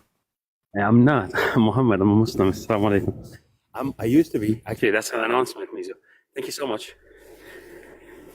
Sorry, your microphone sounds like it's like swirling in and out of a black hole. I used to be a Muslim. Thank you. I'm just announcing it. By the way, this is the first time. Yeah, thank you for your lives and everything. Oh, sure. Yeah. Wait. I helped you stop being a Muslim? I had suspicions in the beginning, but watching other lives helped me a lot. Oh, hell yeah. Yeah. Seriously? I swear to God. I'm going to throw up with happiness. Right? It doesn't make any sense. It doesn't make sense anymore. So, yeah. I love that for you, man. You guys, W's. There's tallies for sure. Just a background. Wait, did you ever watch Joel's lives? The other guy that you come up with? Yeah, you ever go to his lives? The blonde one, right? Is he blonde? I don't know if I would call him. I don't know. He's yesterday. blonding. Let's say that he's You were there yesterday, right? Yeah, a little bit. Yeah. He doesn't normally take Muslims though. No, I've never been on his guest, by the way. Anyways, that's my. Thank you so much. Yeah, that's it. So to be honest, that's what I came to tell you, and I have a question. Yeah. So my question is this: to believe there is all religions are man fiction, all made by men, by human. But to believe there is a superior power or a God, for example, just out of the thought that there should be something behind all of this. There should be an engineer. It doesn't make any sense. I know it doesn't make sense, but there is a missing answer for a question. It's the only answer for it that there is supreme power. But for me, it doesn't make sense anymore. I'm just trying to form the question. According to Neil, it's a physicist, I think. By default, he should be all powerful, almighty, etc. That should take care of everyone. So either he's a bad god, or there is no god, right? Well, keep in mind, Muhammad, though. Have you ever seen those things where they'll knock over a really, really big, heavy thing, but it's through a chain of smaller dominoes? Mm-hmm. Sometimes a mild thing, a teeny little act of energy, can have big consequences. So I don't think being all powerful would be required to start a universe. It might just be a little whoops. It could be as small as a quantum fluctuation, and boom.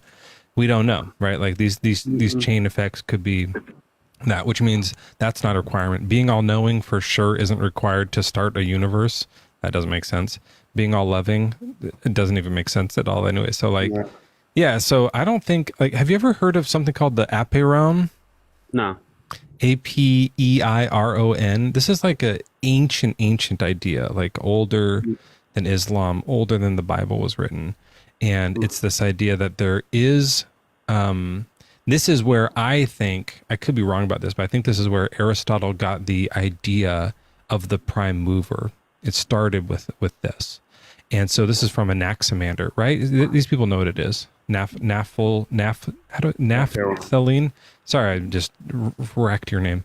They know what we're talking about. So the idea is that everything has always existed forever, but the thing that puts that into existence or holds that into eternal existence has a name, and it is this type of a continuum stuff. Right. So that's what this guy came up with in 600 BC, and I don't know, maybe he's right. Who knows?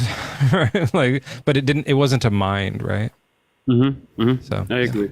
Yeah. So that was my question, and thank you so much once again. And it's happening. By the way, it's happening. Yeah, not only for Christians and for Muslims. Even I'm an Arab from Jordan. So it's happening. You see, it's a Sunni Muslim, which is, it's a closed community, but it is happening. Slowly, but through the social media. It's okay if you have to keep it a secret. I know that I know it's dangerous though. I don't mind. No. But but the Muslims, sometimes they kill. Yeah, I'm in the US. So you have to be really careful. I'm in the US right now. Okay. But it's happening, by the way. It's happening and it's spreading. I'm seeing it through the Pittsburgh thing, and I don't know, it's a research thing, that the Islam is the world's fastest growing religion, but atheism, it's the idea of atheism, it's growing in a way no one can imagine. I believe in the next 100 years, people will be ashamed to say that I'm a believer anymore. In how long? I don't know, 100? I don't know, maybe. No, we still have at least 1,000 years left of this. Okay. I'm not that optimistic. I'm trying. That's good. But yeah. Man, Yeah, it's an interesting thing. Is I'm wondering if like the reason they say that the rate of Islam is going up is they're just counting actual numbers, but that's just because the population is increasing. I don't know what the percentages are. Like they're giving birth like crazy.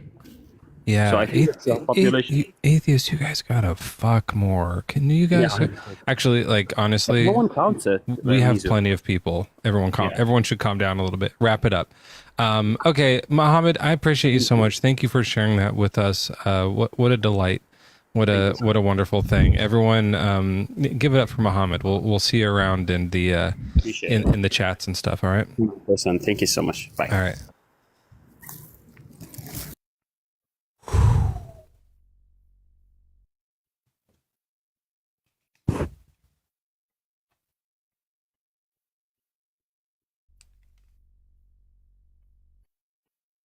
I mean,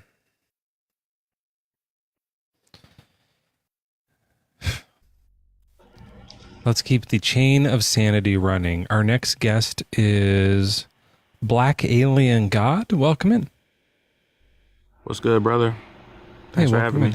Are you, how old are you? 45. Oh, okay. You sound kind of young. That's cool.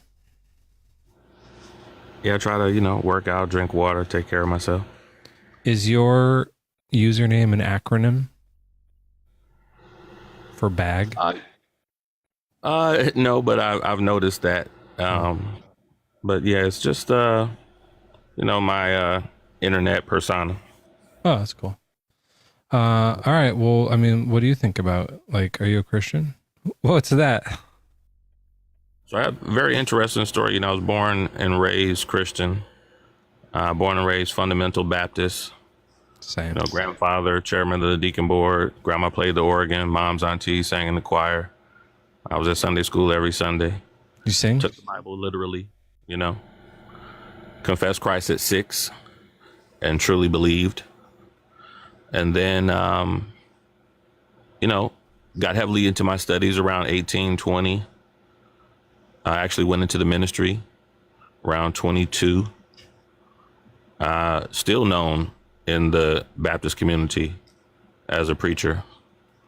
But around 30, really got into some esoteric understandings of the scriptures. Saw a film called Zeitgeist. I don't know if you remember Zeitgeist. Yeah, that movie tricked me too. Yeah, well, it was definitely powerful. I saw all the debunked videos about it, given the fact that the different saviors might not have had the exact same story, but it did. There's some similarities, though, for sure. Like, it's fine. Like in old times, they were all like sharing ideas. They were telling people stuff, and then some people wrote it down. It's fine. But that's how everybody attacked the film. They said, "Oh well, this part and that part isn't exactly true." But I think it was more of an artistic piece from Peter Joseph. He was trying to awaken minds, and I think that film was a major shift in the consciousness of millions of people across the globe, in the early YouTube era. And I fell down those rabbit holes and, purposely went down those rabbit holes. Conspiracy, esoteric information, all the way through like sacred geometry. And, it starts with the Illuminati and the secret societies, and it gets into health and science and psychology. But then how'd you like get over all that conspiracy theory stuff? I realized that most conspiracy theories are based in some modicum of truth. And so in that sense, kind of every aspect of our lives is a conspiracy. You know what I'm saying? To a certain degree. I'm still a realist. Not totally, but let me get this. This might help. Let's see if I can understand it a little better then. So you were saying the earth is flat or something like that? Oh, no, definitely none of that. Definitely none of that. Oh, okay. Yeah, this thing is on high. No, the earth is round, brother. The earth is round. I'm into science. I'm totally into science, the Big Bang, evolution, James I Webb guess Telescope. then I'd be a little bit confused. Just for future reference, just say JWST, because the guy, James Webb, was a piece of shit. So just some people who are like, instead of recognizing that piece of shit, we're just saying JWST. It's still his initials, but it's like, that way we know what we're talking about, but we don't have to like keep his memory alive, because he was real dog shit. See, I haven't done the knowledge on the actual gentleman. Oh, okay. He like was when he worked at NASA, he was like rooting out people, like gay people, and firing them. And that's not just because I'm wearing this, folks. That's a true thing. I should turn this down just a little bit. Hold on. Yeah.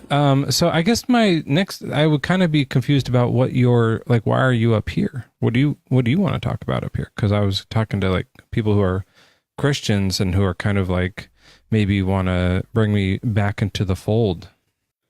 Okay. So let's bring it around full circle. In my journey, the first thing you kind of think is, okay, it's all BS. Nothing's real. It's all fake. It's all make-believe. It's all fairy tale, all allegory, metaphor. And then the deeper you get into it, you start to see that maybe there is an intelligence governing the laws of the universe that we're just calling God. And what does that have to do with Jesus? What are you talking about? Maybe our understanding of Jesus should be more Christ consciousness, understanding that we're all divine beings. You know what I'm saying? I don't know what that means at all. When I say divine being, take it from a scientific perspective and say, you're looking at a collection of 700 trillion atoms having an experience that we're calling Black Alien God.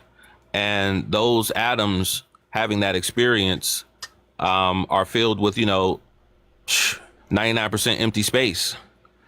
And so nothing's even solid. Everything is vibrating at such a high frequency and bouncing up off each other that it's giving the appearance of solidity. So then this opens up the realm to the concept of like a spiritual world. Like if you really I'm gonna stop you right there. Okay. I guess like I would say, no, it doesn't. What are you talking about? Just because atoms, it opens up a spiritual realm? That's a crazy leap, man. And I'm wearing a tinfoil hat, and that's nuts. So don't take it literal, though. I mean, from a metaphysical standpoint, from a philosophical standpoint, not literally. But then science kind of gives you the literally. Like, we're literally 99% empty space. I'm holding a phone, but I'm really not touching the phone. And this could be very well like a simulation developed by artificial intelligence that we're calling God, or extraterrestrial civilizations that we're calling God, that we may just be a zoo for them. But this may be where we get the notions of God. And then, too, someone said something earlier here.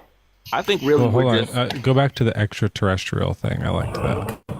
Oh, real quick, Rev JC, are you driving right now? Oh no, I was just coming out from another room. Oh, that's okay. How old are you, and are you a Christian? Yeah, I'm 44, and yes, I am a Christian. Okay, let me just do this real quick. Cool. Awesome. Welcome in, because I was really getting confused, man. On that last guest, so you're like a savior here, to be honest, at this point. But I don't know. I don't know if you've been listening that much. I'm a bit of a fence. I've been on here about the last hour or so. Yeah. Okay. Well, in some ways, I'm a little bit of a fence sitter. I'm still open-minded, but I've been visiting these other people's lives in here, and it's got me reading my Bible, which has gotten me questioning my Bible. Well, that's usually what happens when we choose to get our eyes off the Word, because just like the Word says, you've got to guard your heart with all diligence. You got to watch what you put into your heart, because if you... No, the Word is what... I was looking at... In the Bible, the Word. Yes, the Bible, where it says when you feed those things into your heart, that's the very thing that chokes your faith. When you put the Bible in your heart? No, when you put these other ideas like you've been reading into your heart. I've been reading the Bible. Well, I know, but I've heard you mentioning a lot of different things that you've looked at and studied that have gotten you questioning what's been in the Bible some. Yeah, no, I just, someone else had said something like, yeah, God condoned slavery. And I'm like, no, he didn't. I never heard that. And they said, And look that- it up. And then I read it in the Bible and it does say that. Like, that's what I'm Yes, talking about. It's the and words in the Bible. things like slavery in the Bible, you have to look at it in the context that the Bible is written in. You said that Bible there is an NRSV? Yeah, I have that and I have a King James. But I also just I look online because have you ever heard of Bible Gateway? Kind of new website, but it has you can do I've every heard- translation. Yeah, okay, yeah, I think I've been on that site a couple of times. No, but do you really know what you're opening up when you open up the Bible? You know, what do you say the Bible is? Well, it's, I was taught it's the word of God. And then, for a while I was leaning towards it was inspired by God, but written by humans. And Yes, now I'm kind of not look sure. at it from that point of view. A lot of people, when they look at the Bible, when they look at the Word of God, they look at it as a book of mere theological doctrine written by men that basically created a religion all over the world. And that's not even really what the Bible says that it is. Well, what is it? You tell me what it is. First and foremost, the Bible is a copy of two covenant agreements that God has made first with Israel through creating a covenant relationship with Abraham. And then he's, through Jesus Christ, created the new covenant where the gospel can be preached through the whole world, and those who were not formally in the house of Israel. I think there's Can be- 5 covenants in the Bible. Oh, there are multiple covenants in the Bible, but they fall into categories, whether they're covenants made in the Old Testament or the New. Like God made a covenant with Abraham, with Noah, with Moses, with David. There are many covenants in the Old Testament, but there is one primary covenant that Israel operated under, and that was the covenant that God made with Abraham. And Adam, I think, gets one too. Yeah, that was the Adamic covenant. Oh, you But said the that. primary covenant where God reigned and ruled with Israel was the covenant he made with Abraham. That's where he said, I'll multiply your seed as the stars. And Yeah, that's but with Moses, it was the one where here's all the rules. yes, right. that was about 400 years after. That was about Does 400 years does after. each new covenant undo the last one? No, these are all different covenants with different men. The one, that God. What I'm saying is Okay. Noah's covenant is happening, which is I won't flood the earth again, right? That's part of it. And that was a covenant at the point of Noah. The covenant, he made that covenant with Noah so that God wouldn't flood the earth again. He was looking at that what I point said. for righteous men, and he didn't find. That's fine. Many But what I'm righteous, saying is yeah. once the Abraham covenant starts, is the Noah Mm-hmm. one over? Can God flood the earth again? Or is that one still on? No, God said he wouldn't flood the earth Okay. again. That So covenant Abraham is fulfilled. and Noah are happening simultaneous. And then Moses gets one. Oh. When Moses' covenant starts, are Noah and Abraham's covenant still going?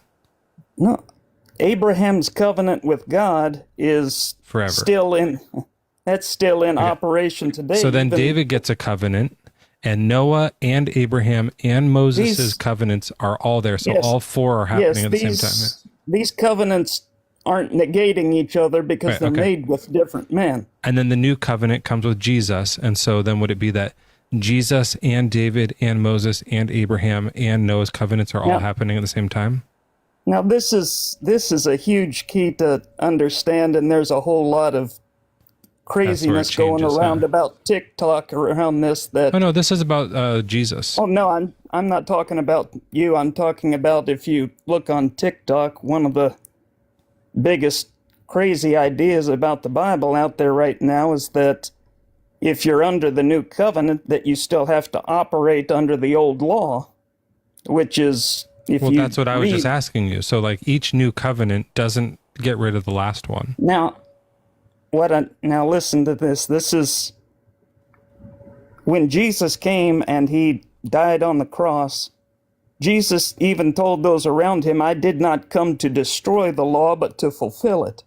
Okay. Now, when he walked through the earth and he lived, that means he fulfilled all the requirements of the Old Testament. That's the last. Now all 5 covenants are happening. That's the last one. Now. Okay, so they're all on. Yeah. Now the old covenant has been fulfilled. Does being fulfilled means that we don't do it anymore? New covenant believers aren't required to live by the old covenant laws. And wait, that's not true though. No, because Noah's. So you mean God can flood the earth now? No, Okay, so Noah's is still on. Does it mean that we have to sacrifice animals? Fulfilled. It means that the righteous requirements, like all the different rules and regulations, like eating and Rev, you're not understanding what I'm saying. Well, maybe I'm going to draw this out for you, just so we can like make sure we're keeping track. Sure. Because I think you're like double talk. So we have Noah. Let's see here. Yeah. We have Abraham, Moses, David, and then Jesus. Right? Yes. Now, like, do you know what the Davidic covenant was about? God's covenant with David? Well, let's start with Noah first. So that's the flood, and there's the rainbow is the covenant. There's other parts to it, but that's the main thing. Is that he won't do that anymore. So we'll do the rainbow. Okay. In fact, I'll tell you what. Let's just like. Are you in a hurry? No, not right now. I'll just add a little like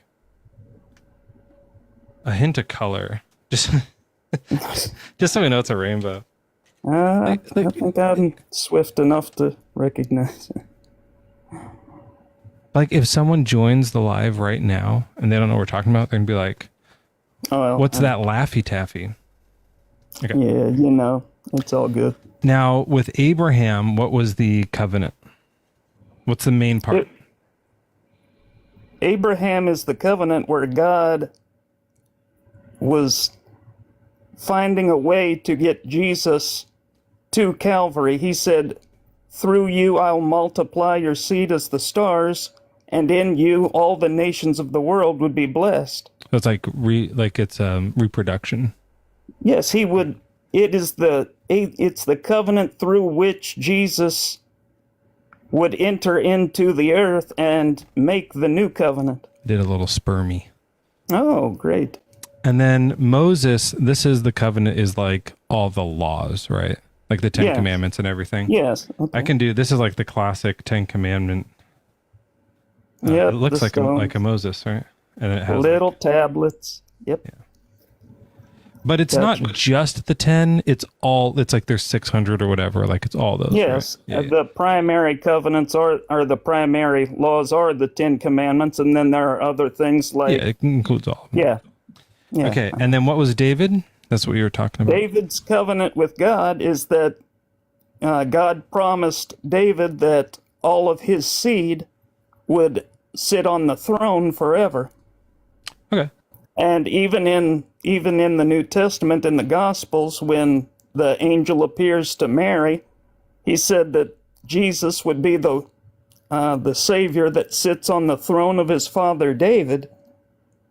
Not that he would sit on his own throne, but that he would sit on David's throne. And that means that Jesus was of the line of David because he is known in the Word of God as the King of Kings and the Lord of Lords. King of Kings and Lord of Lords. Okay, I love that song too. This is shitty, but there's a throne with a seed on it. Okay.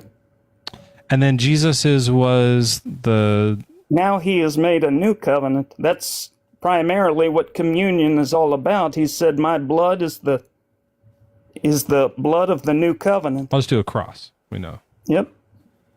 Okay. So what I was saying was, once this one happens, it's forever. When this one comes in, it doesn't negate this one, right? No, Noah's covenant is forever. He's never going to flood the earth. When Jesus's came, Noah's is still alive.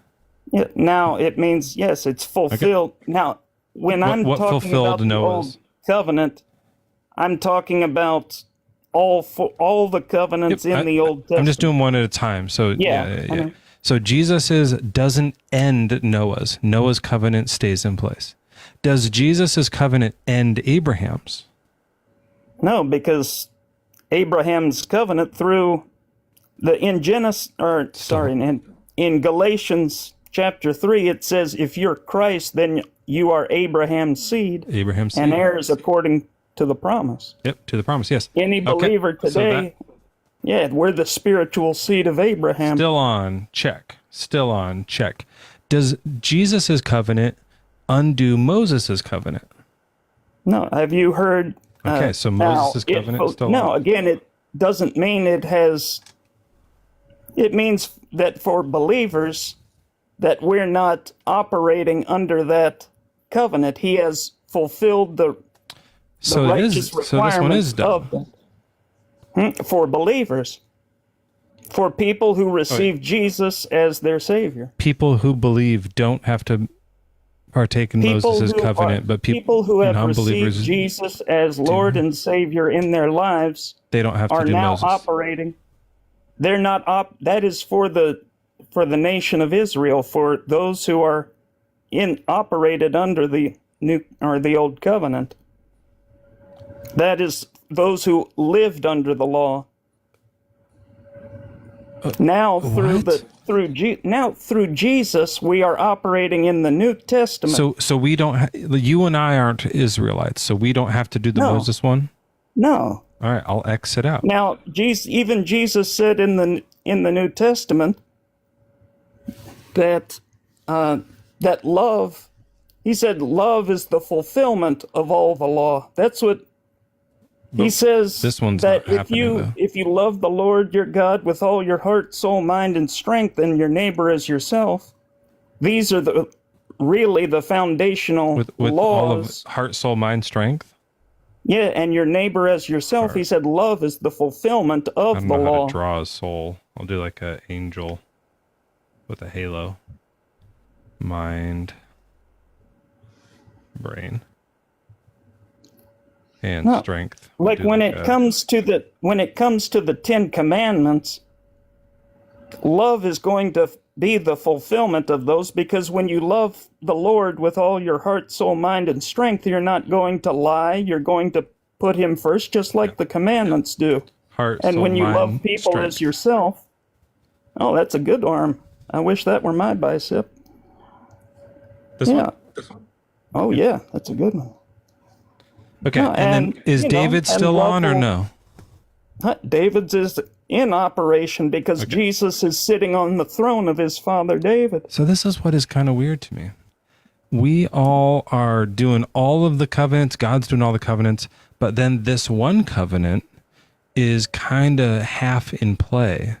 And the problem with that is that that's all the rules. Like, does that mean that thou shalt not kill is off the table? No. There's a difference between something being fulfilled and something being done away with. Right. So when he fulfilled it, it didn't put away with it. For people who are still operating under the law, like Judaism and those who call themselves Israelites and those who They still operate have to do under it. the law, they are operating under that. But people who have come to receive Jesus as Lord are now operating under a better covenant built on better promises, just But like it only says, replaced that one. yes, those who are living under that are required to live by that. Right, but for you and I, sorry, we that's don't just a have to live. We notification. don't have to live by the Mosaic law. No, and you're going to no. Which We means- don't have to operate. So then we under don't have that. to follow the Ten Commandments. No, you're not going to kill somebody if you love them. Jesus said that I might love commit is the adultery with them. fulfillment. It means that you will fulfill those 10 commandments if you love the Lord. Oh, with so your we heart, only soul, do the mind, good and commandments strength. now. It means that we will not kill somebody or lie to them or Sure, but like not eating commit shellfish adultery. isn't like a loving thing, so that doesn't matter anymore. No, right? it's the I see the what you're ri- saying. those eat the laws that cover eating and all those various things are not in operation in the New Testament. So we just do whatever we think is loving. No, we love our neighbor as ourselves. When you love your neighbor as yourself, you're not going to kill them. Well, You're not going to lie to them, just like the that Ten might be Commandments say. true of killing. Hold on, No, if I love somebody, I'm not I going lost my lid. to lie to them. Great. But Lost do my you? lid. Yeah, but that doesn't work with like like grape and stuff, right? That works very specifically with that, because you wouldn't do that either if you love somebody, whether it's a friend or whoever it is. You would No, never, as myself, right? So like if a guy is looking at his neighbor and he wants to really wishes his neighbor would just grope all over him, then he's going to go treat her the way that he would want to be treated, right? And just go grope all over her. No, if somebody is wanting that, you would really question whether they were born again to begin with. Because, like I've heard some of your guests say before, that a lot of people who call themselves Christian are Christian in name only, just like you've heard before. Yeah, and they're despicable, honestly. But I don't think that this law is just for Christians, right? Which law? Any of them? Oh, are you talking about the Old Testament laws? No, the New Testament laws are for Yeah. everybody on earth. The New Testament are for believers. Those are Oh, so people those who have- don't believe are allowed to break the laws? people who are not born again or haven't received Jesus as Lord, they're not obligated under that. They haven't received Jesus into their life. They have no reason to keep it because they're not in relationship with Jesus. I hate to kind of like bring this to a whole screeching halt, but this is what I'm talking about. This whole conversation has been of like giant muddled confusion. If you're going back and forth on things are changing. There's so much subjectivity. We have to like figure out what love means. It doesn't really say what to do. Hold on a second. And like there's some laws and then there's new laws and then it switched to this and then it codes to this and only some people follow this law while other people follow this law. It's such a fucking puzzle. It's just this is why I'm starting to be like, I think this is all made up. This is starting to seem like people that just in the world are. I don't know why never you can't let me get to the obligated end of it. Well, people in the world are never obligated to live according to the Bible because they're not in relationship with the Lord. Will God kill them if they don't? No, never. Well, he kills people in the Bible. And I've heard you talk about Ananias and Sapphira, and one of the main reasons why many believe that they were struck down is because when it equates lying to God, if I were just born again and I had just received Jesus as Savior into my life, one of the first things that happen when you're born again is that it says in the Word that your heart is, that you've heard the term born again, right? Absolutely, but I don't know Do you why know you're what I talking mean about when it I say that? when I was saying God kills people that don't follow the rules. What does that have to Now, do a with lot this? of Like, people- what are you doing right now? Do you know what I mean when I say born again? I do, but I don't know why you're talking about it. I'm making sure you do, because I'll tell you now that when someone is born again, they wouldn't want to lie to God, which is what it says in the scripture, what Peter told Ananias and Sapphira. He said, why have you found it in your heart to lie to God?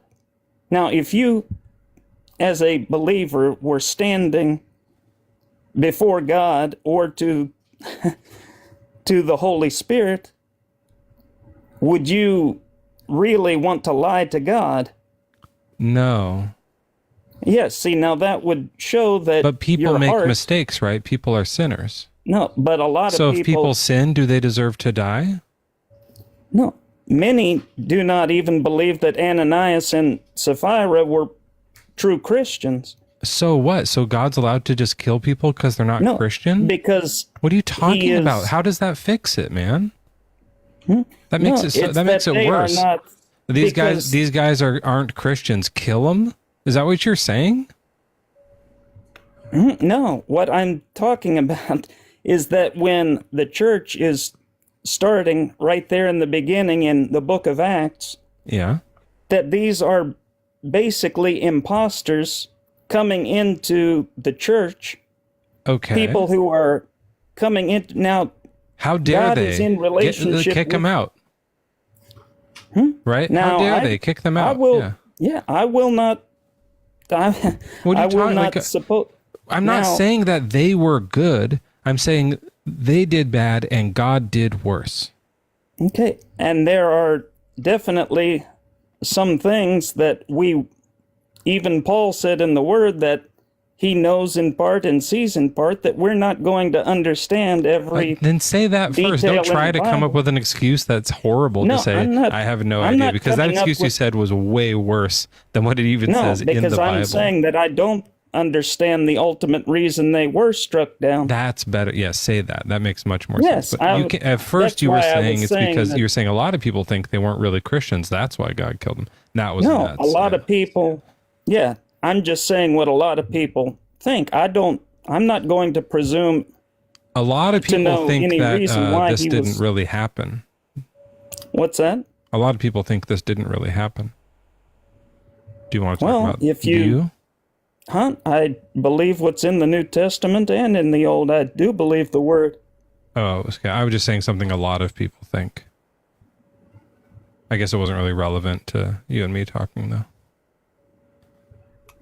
Yeah. Now, when you look at what the Word of God is,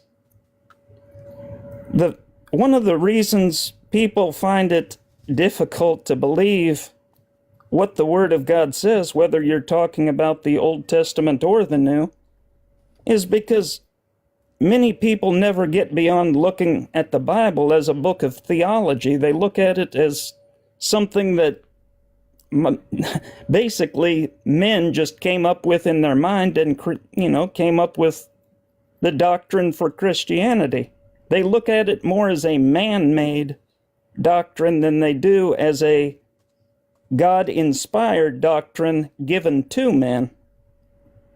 Now, if you're going to look at the Bible as written by mere men, rather than God-inspired and given to men, then you're always going to question men. Hold on 1 second. Something's happening in my Discord. Is this Chit? Is your name Chit? Huh? Or Chet?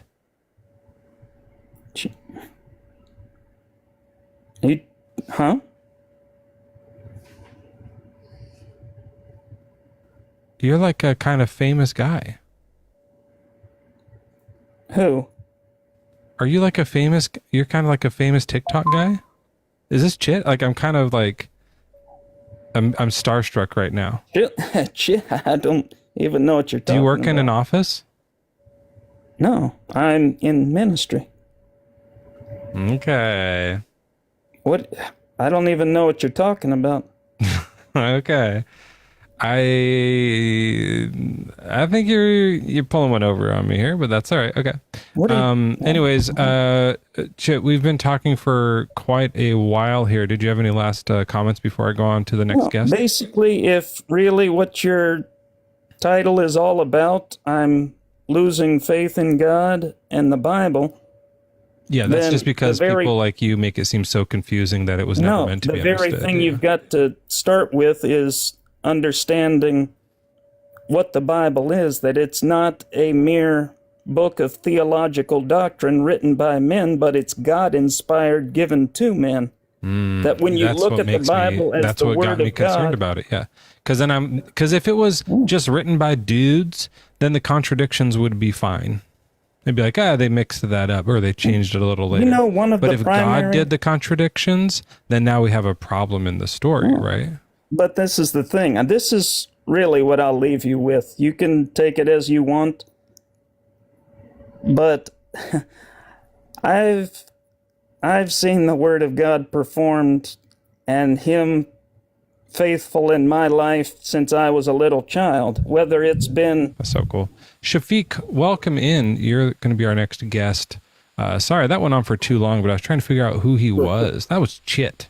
For sure. You know what? I thought Was that him? He was fucking with me, right? I thought it was the shit dude from I don't know. It probably wasn't. I don't know, but the name is definitely. I think he was messing with me. Sorry, everyone. Yeah, that was for sure him. Shafiq, is that how I say your name? You said it better than me, buddy. All right, I like that. Yep, Shafiq. That's my name. Are you a Christian? So, well, I was a Christian for about 14 years, and then I was a Hebrew Israelite for 12 years. Oh, yeah. And my experience with all of that came to this conclusion that it's real, but it's not real in the way we want it to be real. So that's what I've been Bible, afraid of. Like, I do think some people wrote this down, but I think what they wrote down might not be real. That's the part that I've been like struggling with. Well, I don't know. I do believe that the Bible is inspired, but it is not. We can't take it for face value. For instance, Paul says that we speak the word of God in a mystery. Jesus said, "My words are spirit and they are life." So when we read the Bible, we can't read about a tree and think that it's talking about the trees that we see with our physical eyes. So let me give you an example. So the Bible says that the letter brings death and the spirit brings life. So if the letter brings death, it's talking about none other than the words written in the Bible. So some people read the Bible and they get death. Some people read the Bible and they see something else. They get life from it. Why is that? The Old Testament said, "I put before you life and death," and He wants us to choose one. This is how He chooses it. He puts it in the Bible and says, "Search out the..." If I have no idea what you're talking about, is it going to come? Is it going to come around, or should I interrupt now and try to figure it out?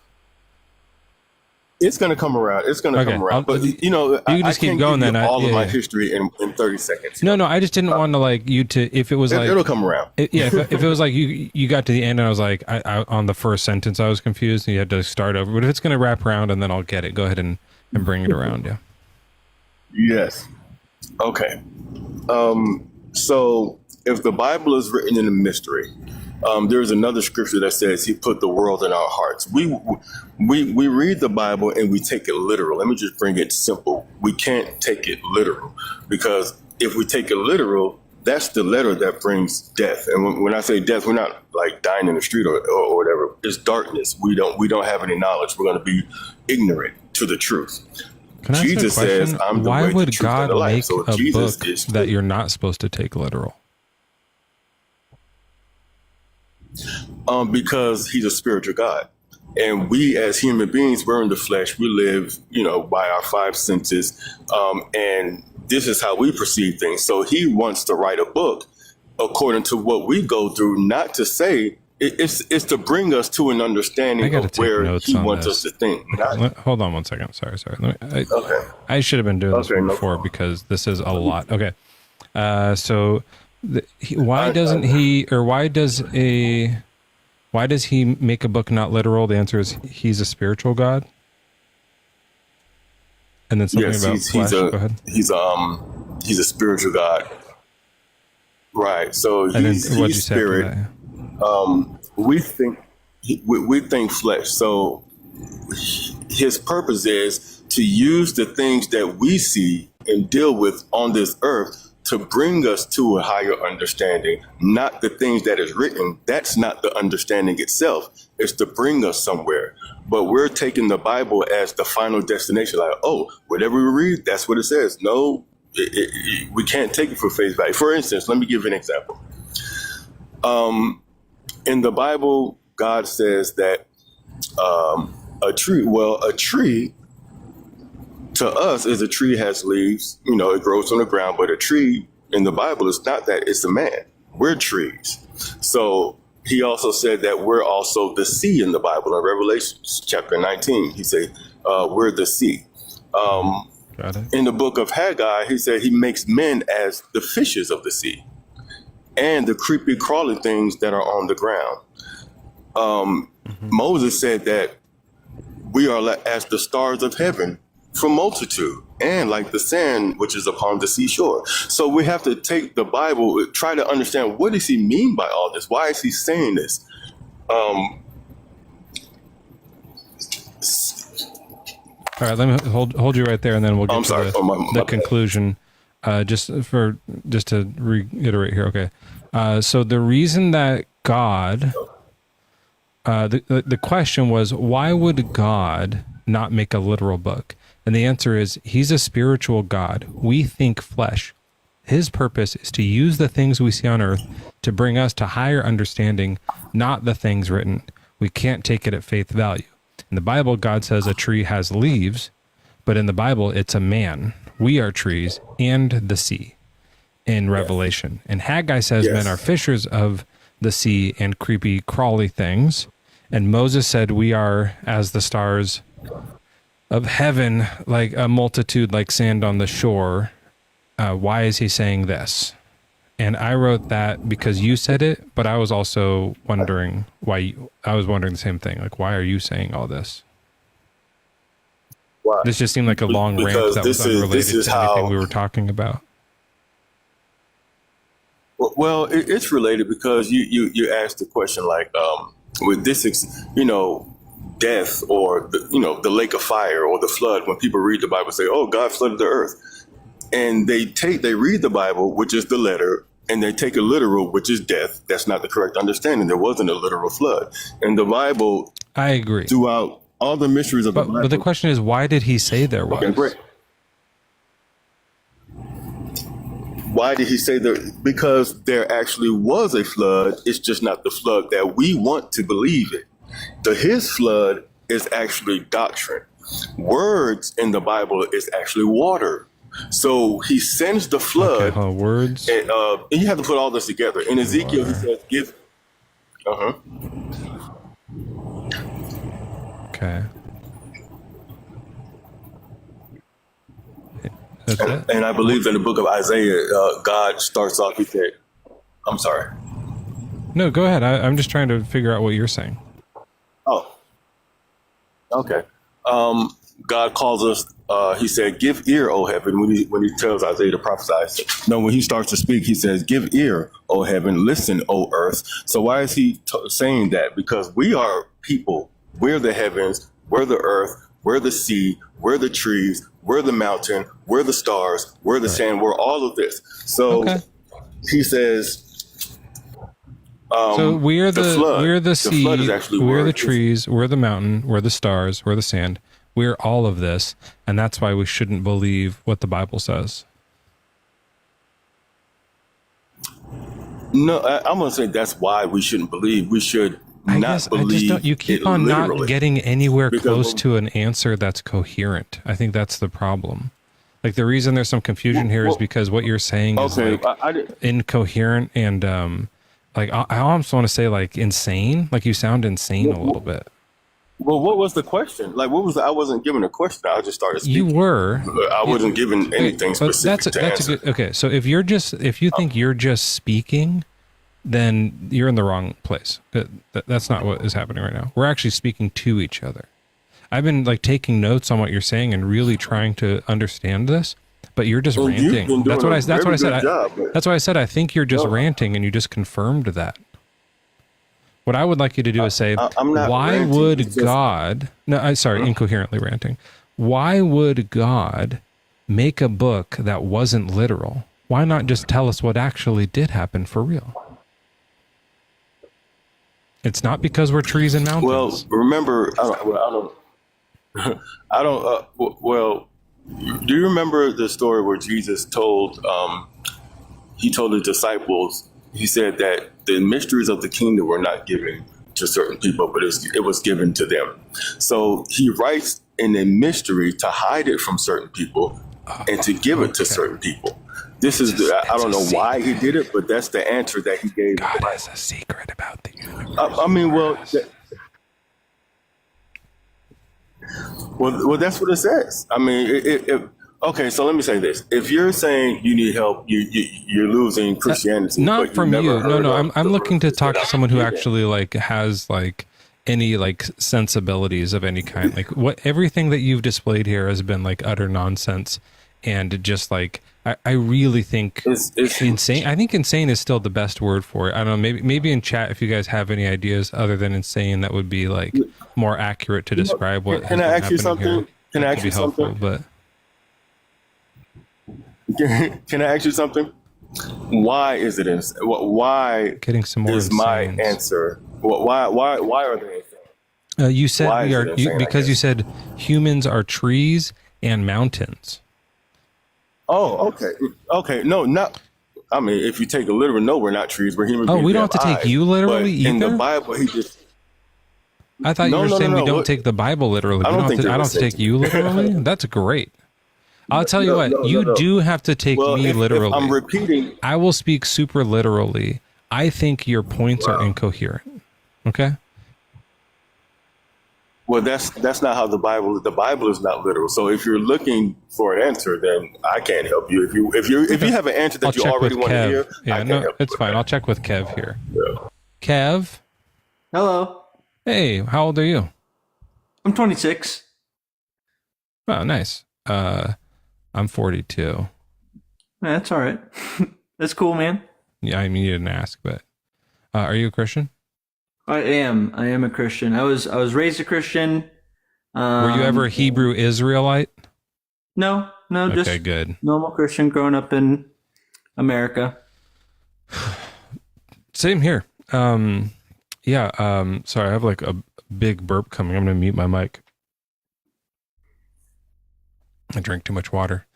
All right. Well, like, I don't know what that last guy was talking about. I'm gonna delete all these notes. That was nuts. Sorry. But like, the point of this is that I've been, I don't know if you've been listening or anything, but I'm kind of, I guess, on the fence is the right word for it here. And I'm trying to be open-minded, but I've been reading the Bible and I'm starting to think it's not, like some of it isn't true. So I'm going to start off by saying I wouldn't call myself an expert in any way.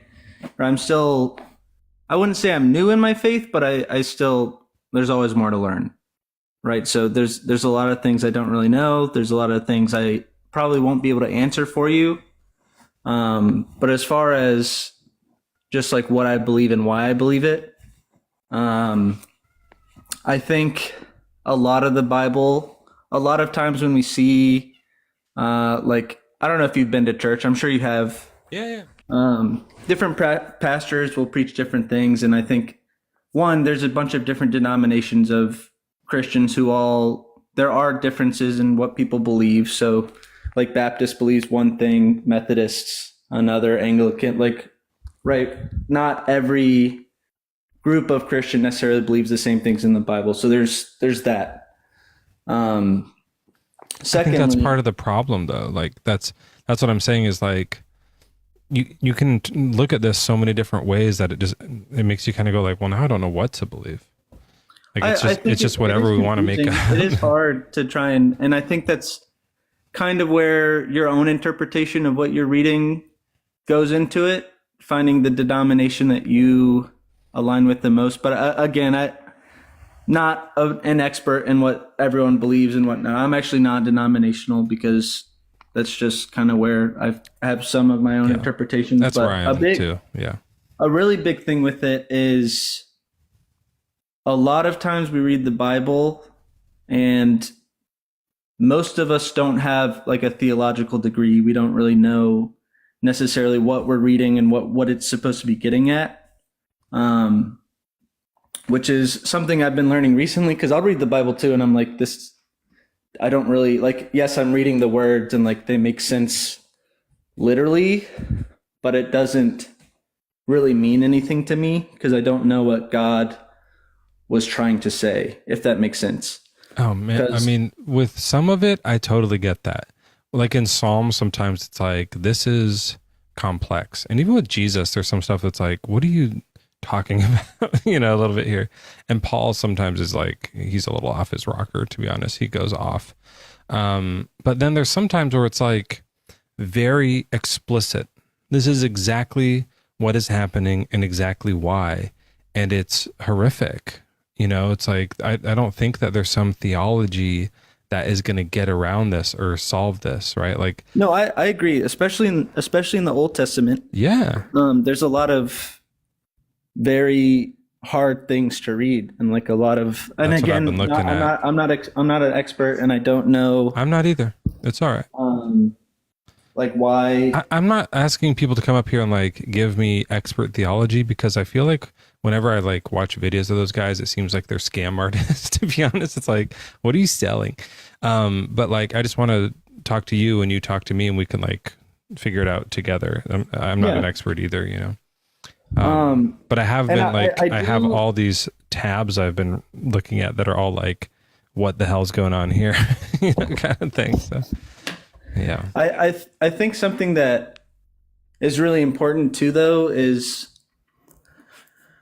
when you're reading both the Old Testament and the New Testament, trying to find the context of what you're in. Because a lot of times we'll like take individual verses from the Bible, like for example, John 3:16, like for God so loved the world, he gave his only son so that whoever believes in him, right, can have eternal life, right? That's what pretty much like the core value of Christians is. We believe Jesus died on the cross. Therefore, if you believe that, you'll have everlasting life in heaven with God. That's like what makes you a Christian. It's a good verse. It is a good verse. But then there's like different ways to live as a Christian. Like Romans talks all about how even though you're a Christian, sin still lives in you. And like, that's okay, but it's not okay. And it's really confusing and hard. So part of it is going to finding a church. I kind of get all that, to be honest. That part doesn't confuse me as much. It is the horrors that are confusing me, because when God says that, like, and we should all love each other, and I am love, God is love, and go kill those babies over there, just chop up those infants. That's like, sounds like a contradiction to me. You know what I mean? I'm like, what? How does that work? So most of the time, again, not 100% sure on this, but in the Old Testament, right, that's everything before Jesus was alive. Yeah. A lot of that stuff, like we don't really see that happening in the New Testament. Well, some. I mean, that's what I've been talking about. Like, God killed Herod. Herod. Yeah, I'm not sure. Or Herod's like a king, I think, somewhere. Yeah, in Acts chapter 12, it says that Herod, like he goes out to speak to the people, and the people are like, listen to this guy. This guy's like a god. And before Herod can even say like, no, no, no, no, I'm not God, an angel of the Lord just cuts him down dead right there, and the worms eat him. Huh. It's like, this is after Jesus left.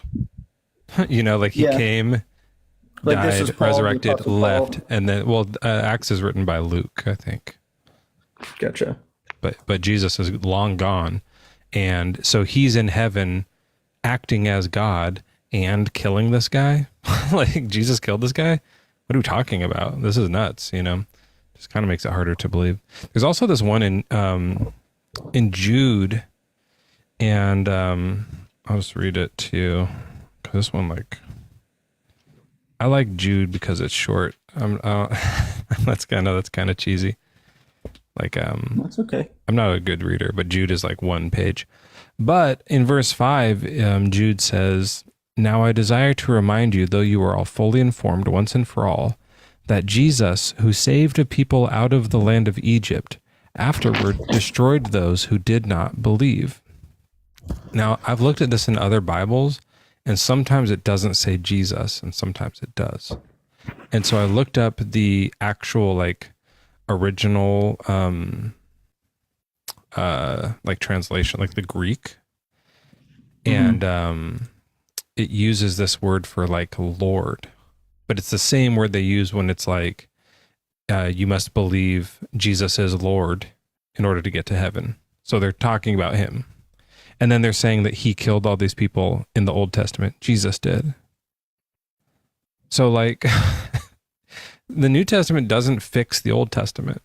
It just confirms that Jesus is the one who did all the bad stuff in the Old Testament. So now we have to go look at the Old Testament and be like, well, what did Jesus do to the Amalekites? What did Jesus do to the Midianites and the Canaanites and the Ammonites? Like, this guy was ruthless. Well, I agree that Jesus was in the Old Testament as well, because it, like the Holy Spirit, God, Jesus, all three have always been and always will be, right? Like that core idea where, like, yes, Jesus hadn't been to earth yet, but he's still a piece of God and he's still part of that Trinity. So I agree he did exist. He's still in the like decision-making process on who lives and who dies. Sure, but it was also a little bit again, and for the covenant stuff, I was here for a little bit of that. I don't know a ton about that, but as far as what I think that one guy was trying to say, like the Moses covenant was like laws and stuff that humans have to follow, right? And that was because there wasn't a way for sin to be forgiven yet, right? And then I mean, obviously, like that's where all the slave laws are. Yeah, but we have like a better way now, and that's just through the blood of Jesus. Right. So I like there are some things. Jesus didn't set any slaves free though, right? Like he didn't. That's what I'm saying is the New Testament doesn't fix the Old Testament. It confirms it. It says, yes, look at the Old Testament. That's God. That's how to act. That was all correct. And we're confirming it by being Jesus now.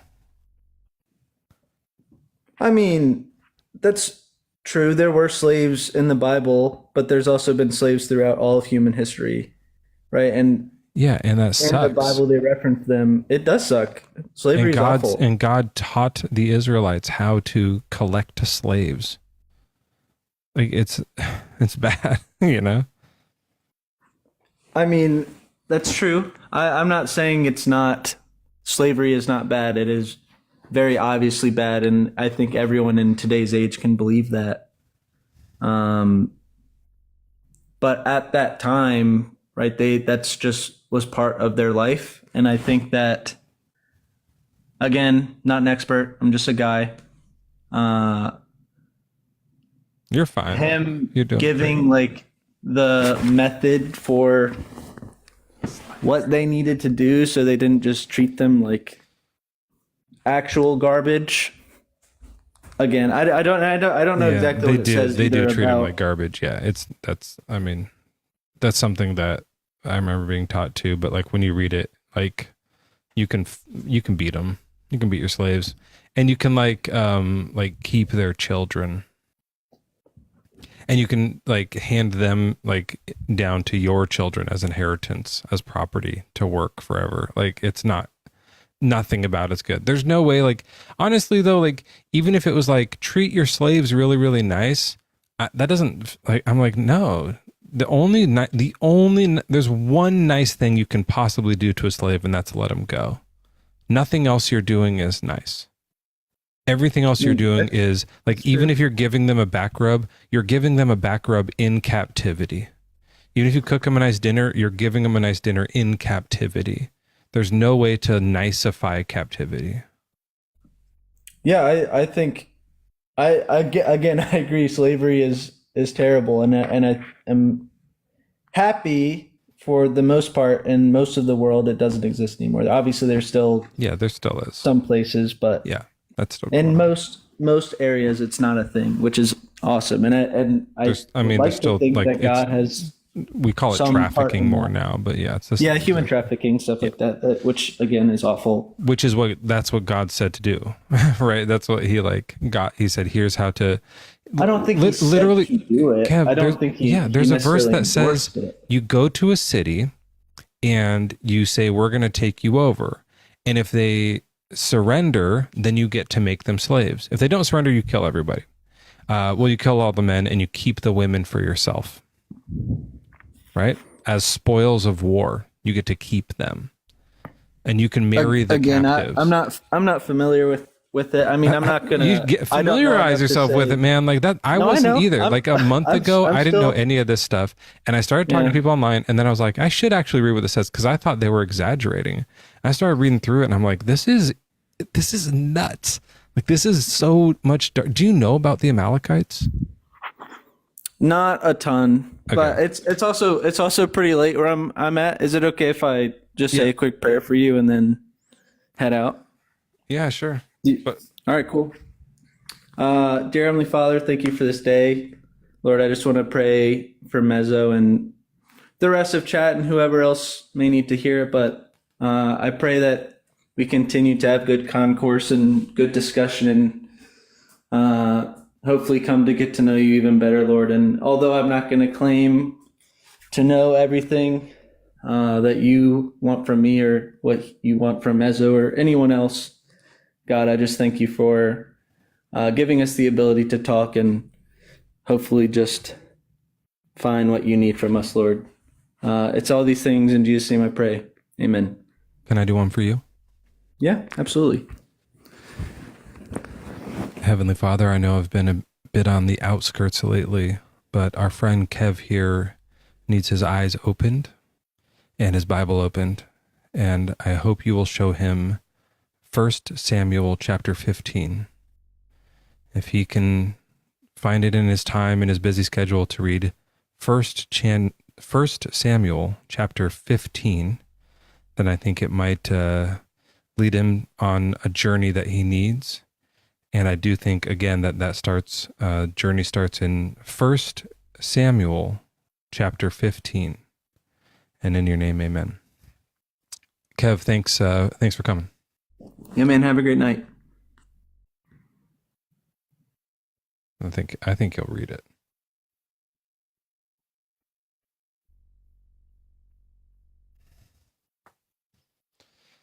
All right, our next guest is Maverick, but before we talk to Maverick, I got to do a quick top of the hour thing. I missed it. I was supposed to do this kind of radio show call in every hour. So give me just one second.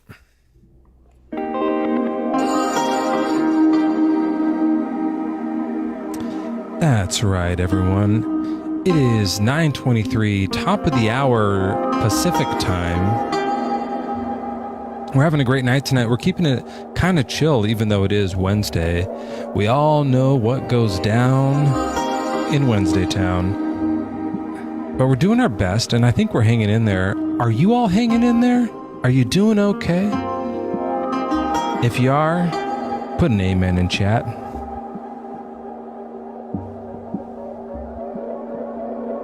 First Samuel 15:3. 1 Samuel 15:3. 1 Samuel 15:3. 1 Samuel 15:3. 1 Samuel 15:3. 1 Samuel 15:3. 1 Samuel 15:3.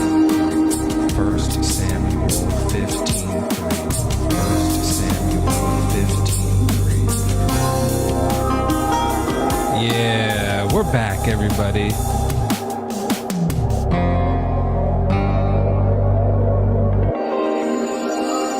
Welcome back. It's the top of the hour. We're here with Mezzo and Maverick. Maverick, are you still here?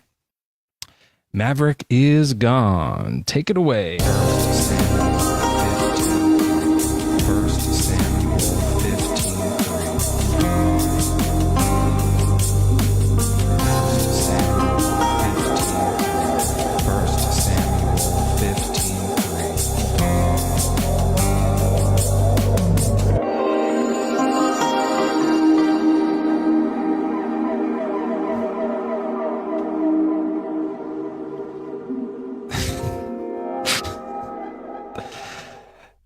I'm hanging in there, guys. No, it's only 9:30. We're good. We are good. We have got a few more guests in here. Let's try to talk to everybody. And sorry if you've been waiting for a while. I'm doing my best. Texas, is it Texas Kink? Let me see. Kings, Texas Kings. It cuts off at KIN. Yes, Kings. Welcome in. How old are you, and what's your religion? I'm pretty old, and I'm non-denominational Christian. Okay. Yeah, that's about the same. I'm also pretty old and non-denominational. Yeah, so tonight I'm kind of like giving a bit of an open floor here and chatting with people, just trying to see which side of the fence I should land on. Do you want to help me out a little bit? Sure. I mean, so I guess what is your thoughts on the Amalekites? Oh, sure. Yeah, that's what I was going to talk about with, that's in, what verse is that? It's in, I want to say it's in Daniel. Let me look it up.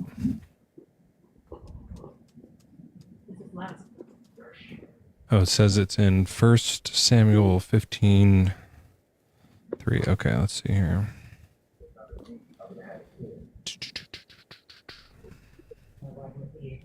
So yeah, it says that gosh, I can't find it now. Oh, here we go.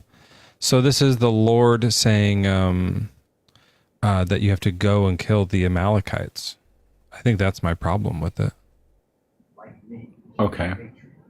That just like rubs me the wrong way, I guess I would say. Well, the Amalekites were attacking the Israelites unprovoked. And so that's the reason why God had them retaliate against them, is due to the fact that they were weak. When they were at their weakest point, when the Israelites were at their weakest point, the Amalekites would go and attack them. And, you know, we all know, we live in a society even today where when something like that happens, what's the first thing that they do? You know, they retaliate, right? And so it would be no different as something bad happening to us, and then what are we going to do? Just let them do what they want?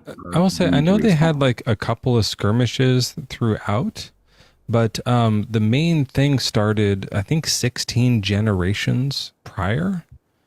That's what it says it's for. It's for that time. Right. It was after the Exodus of how many years is 16 generations? Generations are kind of like, it depends, but it's between like 320 to 480 years, it says. Back then they probably lived a little shorter, so like maybe 300 to 400 years. Mm-hmm. Yeah. I mean, the Amalekites, they were...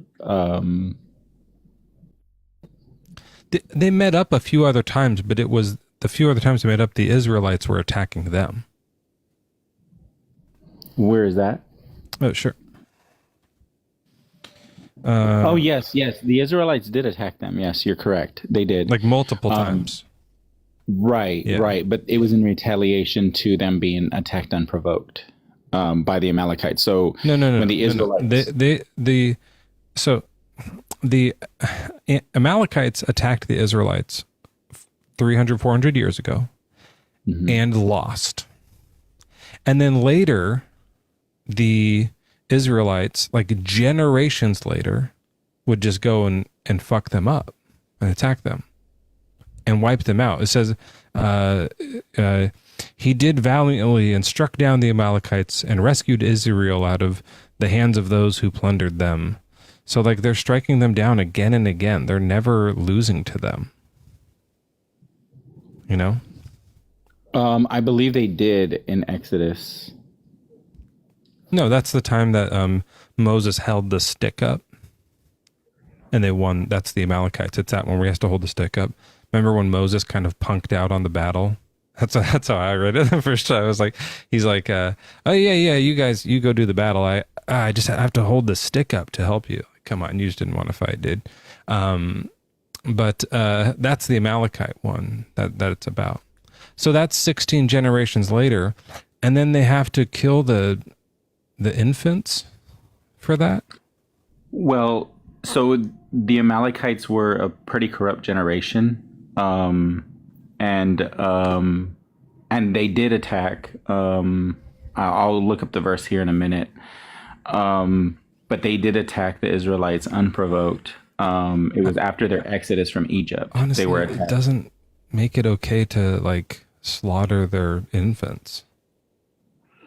Well, here's the issue is what makes it okay? What makes chopping a toddler in half okay?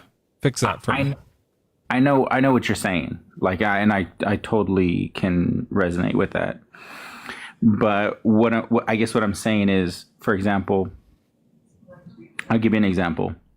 So I have a family member, a distant family member, that they're doing IVF, and of course, since they're doing IVF in a certain way, so like for example, it's not going to be of their descendants, right? It's already an embryo. Okay. And so this embryo is already from two different people, and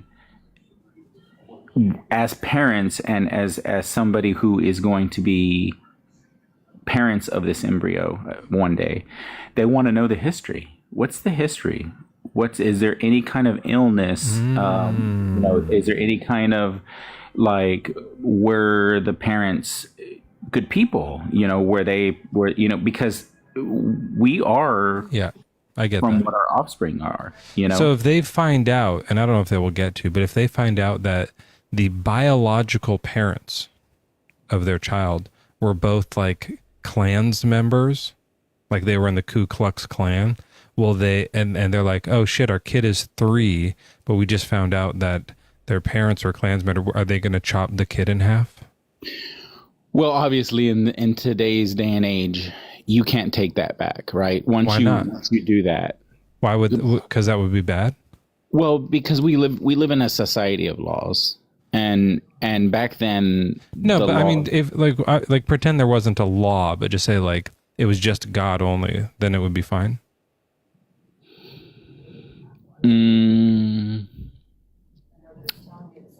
If there wasn't laws, you say. If the only reason not to do it is because it's against the law, it's not because it's actually bad. No, it would be bad. Okay. I think it would be bad. Yeah. So there's something bad about it, and to me, it's the chopping up of an innocent toddler. That is the bad part.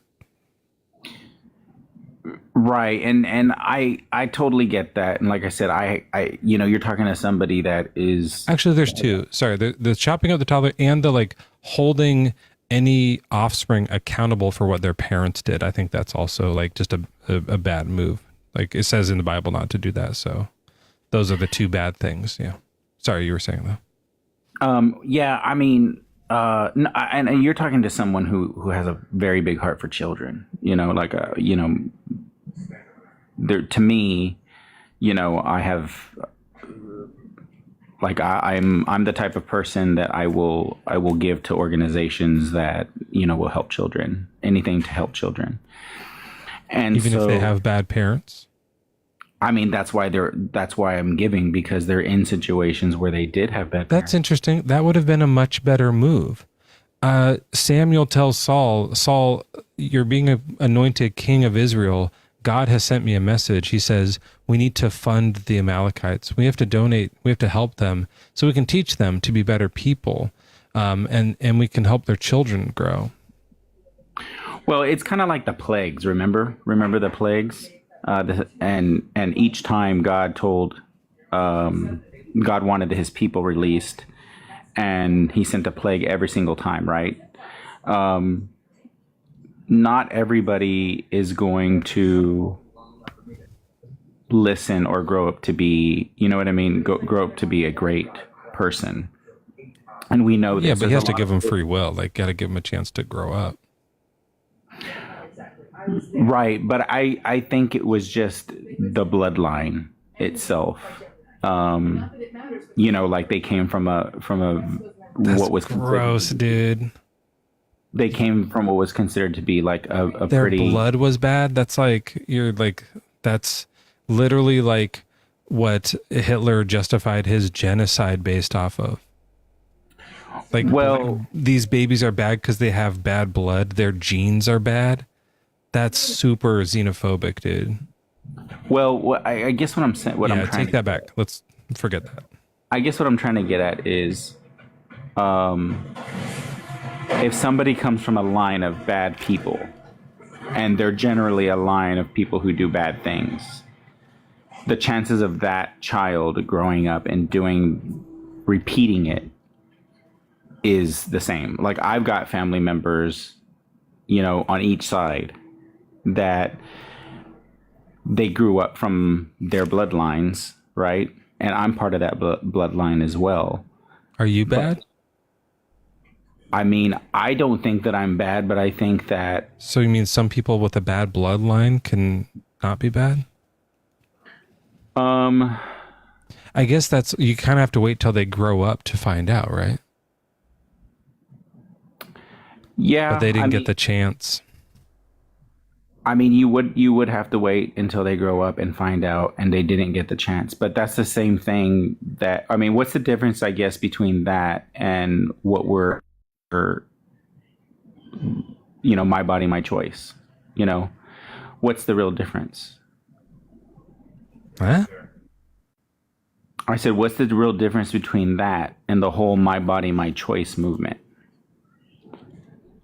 Oh, I don't think that, like, fetuses are, I don't know if they count as people, do they? What does the Bible say?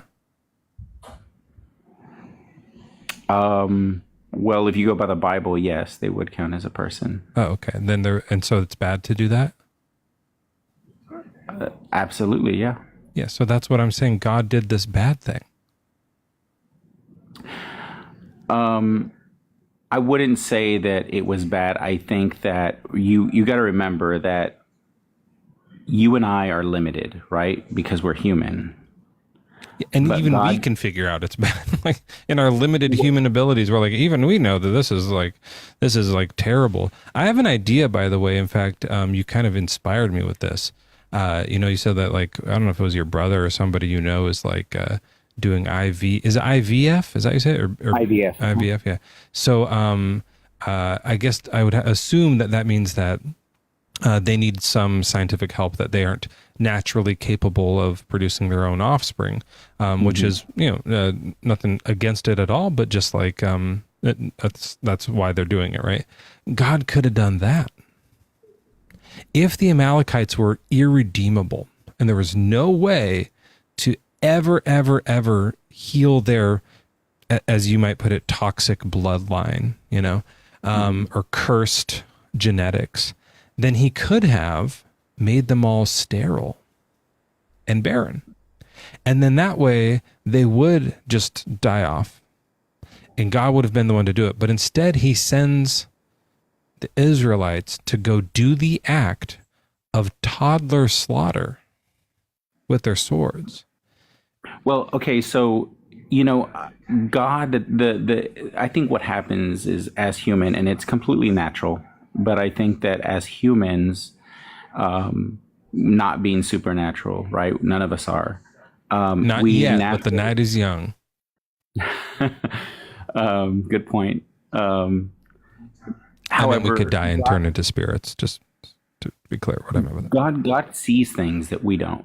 You know what I mean? And that's the whole purpose of calling him God, is because he is almighty, all powerful.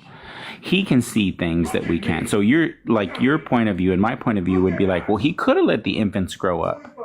God already knew that the infants were not going to be good offspring. And I know it might sound bad, but you're looking at this from the point of view of an all-knowing, all-powerful God. And so if it was good. Well, if you see something that's going to happen in the future, let's say you had the ability to look into the future and see that something bad was going to happen, you could change that course. Sorry, 1 second. I have to. This guy's in the chat doing like yelling or something like that. Anthony, are you trying to get up here? Yes, sir. There's a line, is all. All right. Yeah. So just let me pop in. Yeah, but like you're not the next person in line. So do you want to cut everyone else? I do, because I have something. Let me ask them. Okay, so Wicked Clown, Coco Melody, Spiros, Tim Harrell, and Motion Sensor. Do you guys all agree to let Anthony go before you, or should we just stick to the normal rules? I got something good to say. Hold on, they got to do their answer in chat. You can't talk like. And it's to help. Wicked Clown said it's okay. Tim Harrell said no. Yeah, you're gonna have to wait. Okay, sorry, they said not no. here to attack. Yeah. Just okay. Yeah, thanks, Tim. Okay, that's what I would have just stuck to the normal rules too. But I mean, you can wait. That's fine. Sorry about that. Did that disconnect me? No, I still hear you. Just heard a little music. My phone rang. Oh, that's right. Well, yeah, look, I understand what you're saying, that like he knows everything, but what that makes it seem like is that you and I think it's bad, but we're wrong. It's actually good. Is that what you're saying? Well, think about it. Okay, so from a Christian standpoint, I know your caption says "Help! I'm losing faith in God and the Bible," but think about it. I want you to think about this from a Christian, non-denominational standpoint. Is it bad to go to heaven? No. Okay.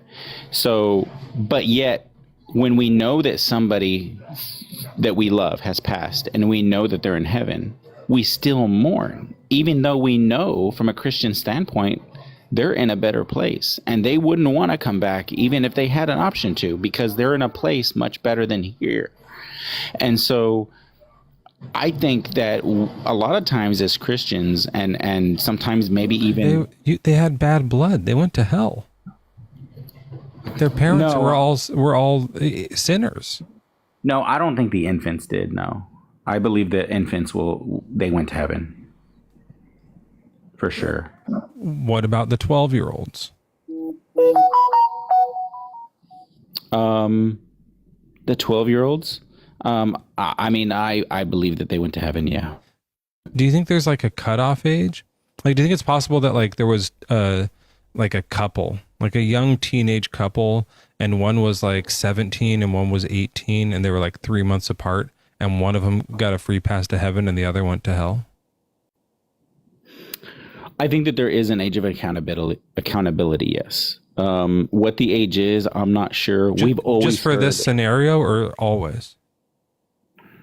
Well, I mean, I've always heard, I don't think the Bible ever specifically mentions. I think it's from the age of where you know what is right and what is wrong, but not from a child's standpoint. You know what is wrong from an adult standpoint. Well, so biblically in 1 Corinthians, it says, Paul's talking about the married people.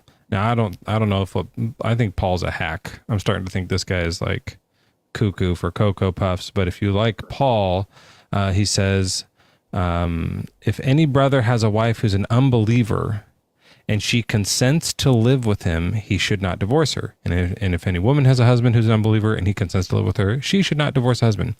For the unbelieving husband is made holy through his wife, and the unbelieving wife is made holy through the brother. Otherwise, your children would be unclean. But as it is, they are holy.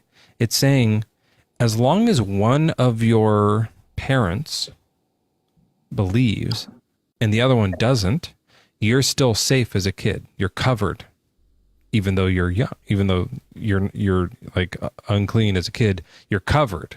It makes you clean that your parent believes. But if both of them are atheists, the child is unclean. They don't get to go. And both of the, not just atheists, but like, unbelievers or sinners or whatever. It's talking about an unbelieving partner specifically. But in the Amalekites case, all of the parents were unbelievers, right? Like they were all anti-Yahweh. That's why they were being killed. So that would mean that the children all would be considered unclean. You said First Corinthians. What was it? I don't know. I just put it away. It's in 1 Corinthians, though.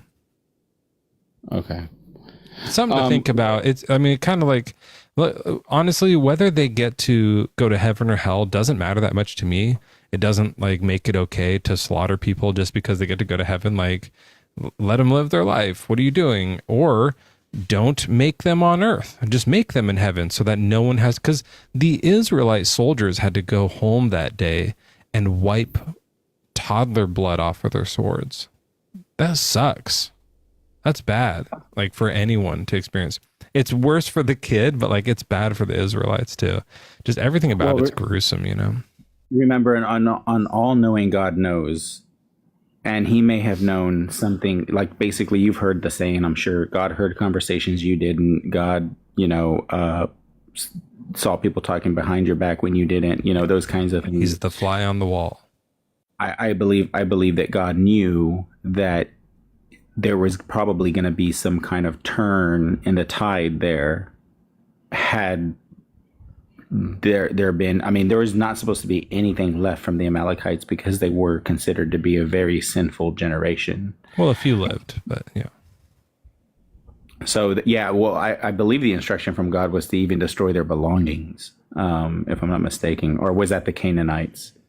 In this one, it's all their animals and stuff too. So that's like property wise, but yeah, like they didn't do everything, and then God gets mad, and then they do finish it. But that's just from that like particular tribe of Amalekites, and some were spread out. So some survived, and luckily their lineage continues. I found out through 23andMe. But Texas, I'm gonna go on to another guest here. Did you have a last thing you want to say? Yeah, I was just curious. Why do you think Paul's a hack? I don't know. Just like when you read him, it's like, it sounds like he's just making stuff up. Like Jesus came and went, and then Paul realized like people were starting to like this Jesus guy. So he was like, oh, what? Oh yeah. He just, okay, yeah. Jesus should talk to me, so now you should all listen to me as well. And here are the rules I think they should be. Like, it's just so obvious that he's like winging it, He was just like a cult leader that was capitalizing on the people who like were believing in Jesus, Well, just leave with this last thing. I get what you're saying, but Paul never physically met Jesus. Yeah, that's what I meant. And so he's basically having to run around and build all these churches and tell them, hey, worship this guy that I never met. That must have been tough, He didn't have to build shit. He had other people do it. He didn't. Yeah, but he went and he started it. Like he basically started. And he was set for life. And think about how weird this is, though. Jesus, the Lord God, goes through all the trouble of becoming a human, waits 30 years, then spends about 3 years saying, this is my time to get all my message out, to preach the most important things that everyone needs to hear. And then I shall die and resurrect and then leave. And I forgot to say a few things. I need someone else to help me finish the rest of the rules. Let's use Paul. people will listen to Paul. And like, what are you talking? Like, obviously Jesus said all he wanted to say. And then Paul was like, I'm going to get in on this. That's what clearly is happening. Jesus didn't forget to say some stuff. He said everything he needed to say while he was here. Or he could have said more. He could have, before ascending, be like, here are the rules on divorce. Here's what it means. Here's how old a kid is when they go to heaven. Here's like everything else that Paul said. Women shouldn't be allowed to speak in church. Jesus would have said that if it was important to Jesus. To say that he showed up later is obviously a farce. Texas, but I'm going to talk to Tim now, okay? Okay. All right. Have a good night. Hey, I have, when I put that comment that said I've been waiting all night, I have been waiting all night to talk to you, my friend. I logged on, I had to leave, I came back, logged on. I really wish that TikTok would like put them in order of like who's been here the longest. That it just like randomizes it. I get that they put people to the top that like have gifted, so you can like a gift to get to the top. But like for me, it's more like I just want to know who's been waiting the longest because I can't tell. It's so annoying. I would have brought you up way earlier, man. No, I thought you got. I wasn't sure if the host actually got the pick or if they did it random or how. No, I pick, but I open this thing and it's like here's just like 6 people's names, and I just do one because they're randomly in order. So sorry, hey, man. Yeah. Hey, I was divinely selected to hit you up at this. I have. No, it's because you told me you were waiting. Remember, you said that in the chat, so I was like, oh, I should bring him up. Oh, you are a nice guy then. Oh. No, but I actually I like your heading, and I like a lot of the conversations and stuff. So it's worth the wait for me, I guess. And you definitely you seem to. I got dry humor too, so you were making me laugh when I don't even think sometimes other people guess we're getting it and stuff. But you bringing up some good facts. I mean, it's some wet humor too. People don't think I have, but I also have some wet humor. Oh, you gotta be careful because you will definitely get banned for that. I was banned for like 2 weeks for doing some wet humor. So let's just, Look at this. What do you think of this? This is pretty zany. You ever seen that? Like they look like normal eyes, but they're not my eyes. This is soaking the chat right now. Sadly enough, I wear glasses that thick that's what I look like right now. So you kind of hit a. It's okay. And I guess it doesn't really. All right, I'll take them off. It's not funny, but yeah, okay. All right. So, what do you think I should do, like, with my worldview? Okay. Well, I like where you're at. I love talking to atheists. I love it. Or I'm not even calling you an atheist because I'm on the fence. You're on the fence and stuff. But I mean, it's hard. I totally 100% agree. It's hard. I wouldn't even try to justify stuff in the Old Testament. I used to enjoy debating politics, from a Republican side standpoint, but then Trump messed that up, Now it's like if you debate politics, you got to either stand up for Trump or freaking, you know what I mean? So it's not fun. He really messed a lot of stuff up. Yeah, What definitely. a disaster, man. But kind of the same thing. And that's how I see, and this might be just, I'm not saying I think outside the box, but. Oh shit. I'm sorry, Tim. I should have mentioned this. I've spoken about this in 2 other people's lives, but I haven't mentioned it here. I'm running for president in 2028. And Born Again Atheist, if you guys know who she is, she said she'll be my running mate. So it's official here now. I debated Born Again Atheist last night, and I debated her again tonight. Oh yeah, she's cool. She said she would be my running mate, and so the plan is here's our entire. This is the entire platform. Ask me about any policy, like normal policy thing, my opinion on it, and watch what I do. Okay. So what do you guys think of food stamps? I don't know, but I'm not on the list.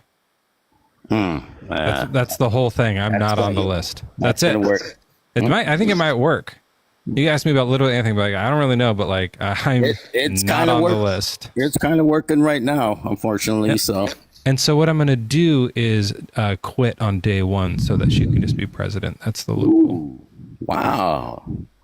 Hey, well, I mean, I don't want to give myself a plug, but I am a martial arts expert. So if you need I used to teach Kung Fu. I don't want to say Secret Service because, we're talking about it in the open. But if you need me to stand behind you, I'm not going to say I'll take a bullet for you guys. Would you take a back spinning heel kick for me? With someone wearing shoes?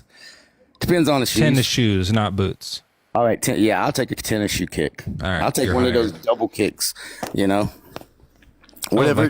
Like a Ryu kick, a spinning Hatsakdaru kick? I was thinking more like a Karate Kid, like fake front kick, jump up and do a front kick. I don't know why that move was so cool looking. It's just a crane kick. It's a basic front kick. That other dude should have fucking dodged that and ripped his arms off. Anyways, Tim, we're a little off topic. You were saying I should be a Christian or something again? I was about to go on the Karate Kid about how he fought for life and death in part 2 and won, and then he won by kata in 3. But yeah, you should. I love that movie. I could wax on forever about that movie. But let's get back to the point. I cried watching the next Karate Kid, because it was so had so many memories coming back. But yeah, let's go ahead. Let's get back to this. Please don't make me cry now. But yeah. So Old Testament. The way I see it, and I don't want to get too. I'm a veteran. I'm an Army veteran, and when I got out of the military, I kind of thought for a little while that maybe I would, go back in as a chaplain. And it wasn't so much. I mean, I've always been a Christian, and I've always, I grew up. My father and all my uncles and stuff were in the military, so I knew I was going to be a hardcore alpha male Army guy.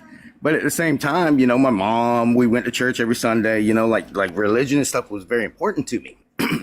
So when I got out of the Army, I thought for a while, hey, I could go back in as a chaplain, and that'll be even cooler because now I got all these combat patches and I look tough and I could be a chaplain and help bring more guys to Christ. Because when I was in the Army, everybody in basic training goes to church. So they could get out of, doing push-ups on Sunday. And I'm sure it's like that in prison. Guys going to church on Sunday because they don't want to be in prison on Sunday or whatever. So it's funny how certain people find God or really better how God finds them. I mean, we could tell the same story like, oh man, this guy had to get locked up in prison for 6 years before, God had to get him locked up in prison before he could finally find him. But when that guy gets out of prison, he'll be telling it a whole different way. He'll be like, man, I'm so blessed that I finally got arrested and locked up for 6 years so I could find God. So it's like, is the glass half full or the glass half empty? And I thought about that when I was like, well, I want to make it very simple like this if I was going to be a military chaplain, because military guys, you tell them a little thing, if they believe it, they're going to run with it, And I always thought the Old Testament was kind of not just confusing as far as like a sales department, but a lot of stuff in the Old Testament I don't believe in. And I had a real hard time as a Christian thinking, well, if Jesus came, some 2,000 years after the last book in the Old Testament, he came to change it, So, and that's almost true. And when people say, oh, he came to change the Jewish people's beliefs and stuff, but it's not, he came for everyone. So I like to simplify it like that, the same way we would say get all depth with it about which verses and which books don't correlate with Jesus' teachings and stuff. It'd be like I'm sitting down with 3 guys and I'm like, look, back in the Old Testament days, ancient time, people were crazy. People were Neanderthals. They were going, like we were talking about before, they were going to cities and killing all the women and children and saying God told them to do it, blaming it on God and stuff. And then eventually, God himself had to come down and almost do a factory reset on the earth. Jesus comes down and he says, whoa. You guys are telling me that for the last 2,000 years, you've been going by these laws like, eye for an eye. If a guy stabs you in the eye, you're going to stab his eye out back? No, it's turn the other cheek. If a guy slaps you in the cheek, just turn the other cheek. In the Old Testament, just like that story you guys said, if someone doesn't believe in your God, go and kill all the women and children and everything. But then in the New Testament, Jesus is like, okay, if you're trying to preach the gospel and in your own town and people don't want to listen, wipe the dust off your feet and go to the other town. Right before Jesus was getting captured and taken away by the police to get executed. All right. Well, thank you so much for coming up, Tim. I really do appreciate it. That was an excellent time, and I'll think deeply about that. Alrighty, good stuff. Good stuff. We have oh my god. Hold on. Sorry, guys. I'm so sorry. I don't know how long. Joel, how long have you been in there? Have you been in there all night? Yeah. I've been in there for a while, but there's nothing to worry about. It's fine. I think we've got a lot to do here. The show has been going really well. I was able to catch all of it. And just from the sidelines. But did you change your profile picture? Because I think I would have seen. Normally, it looks like yellow. Exact same, but you know what, It Mezzo, used to be doesn't really blue. matter because guess what? It is literally the top of the hour. Okay, well, hold on. Let's do a different song. How about that? That's right, folks. It is quite literally the top of the hour. It's 1 a.m. in the morning. My best friend, Bad Bible Debates host extraordinaire, Mezzo _WS, is hosting the shit out of the show. I'm JRB in the sidecar. We've got Marianne in the hot seat. We're gonna Hey, Marianne. We're going to be trying to get our faith back. Yeah, I remember you. We're going to be trying to get our faith back at 1 a.m., top of the hour, Mezzo. No, we're not going to get your faith back. Good to see you, bestie. I just want to ask you, can you take it the fuck away? Absolutely. Good to have you back, my dear friend. I've been hitting the top of the hours at like 9:23, 8:48. Like, I just wasn't getting it. But now that you're here, we're back on track. Yeah, it doesn't sound like you, but okay. What's that? Well, it just doesn't sound like you to miss the top of the hour. Oh, I thought you said it doesn't sound like we're on track. I was like, I think we're you're going to get on track. Like, Yeah, now yeah. it's 1:01, so we're a little late. But yeah, I think we're going to get on track. Oh, shit. Do we need to do another one? Or I think that's probably fine. I think it's fine just because like we started it on time. The guy who was supposed to be next left. The guy who wanted to come up, he left. I don't know why. I'm sorry. I brought up Marianne. That's great. Yeah. I had had a conversation with Marianne, and she's always very honest and well spoken. So I think that there will be a really good conversation. That's how I'm feeling tonight, Marianne. Are we familiar? Have we met? No, we have not met. I spoke with Joel once before. Him in Deconstruction Zone, I believe, right, Joel? Joel's part of the problem for me. Honestly, I mean, he's he knows his stuff, and I'm a little bit of a fence sitter. I'm kind of. Are you really? Are you just being... I'm leaning away from it, to be honest. I actually have a feeling that you're being very not truthful, I should say. No, I really am leaning away from, like, I'm starting to think that this stuff isn't all true. And I am a little nervous saying that, but sure. I don't, but I'm open-minded. Mm. What? So were you, can you tell me, did you, so were you, can you tell me, did you grow up? Piglet's right, by the way. We were more culty, so yeah, I was a Baptist. Yeah, it's all culty, but ours was like more culty. What was yours? What was your denomination, Joel? It's non-denominational, but it's just like really fundamentalist. You know, you'd want to know that we're Protestant. Well, yeah, no, I know, but you know what's so like interesting is that the majority of people that I speak to were Baptist, and a lot of them leave the Baptist church. That's what I was raised as, yeah. But then I would say I'm more non-denominational now.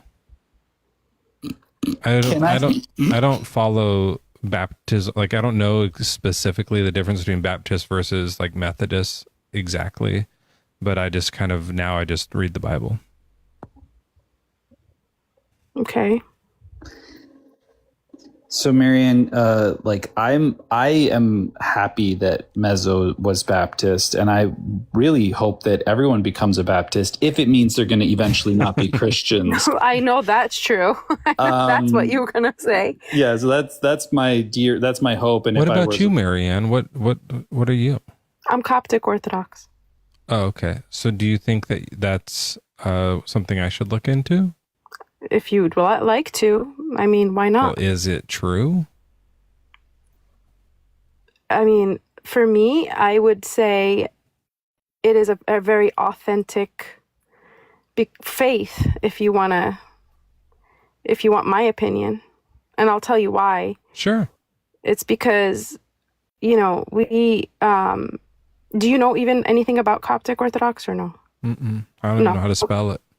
Coptic. I knew that part. It's the orthodontist part. Orthodontist. That's ORTHO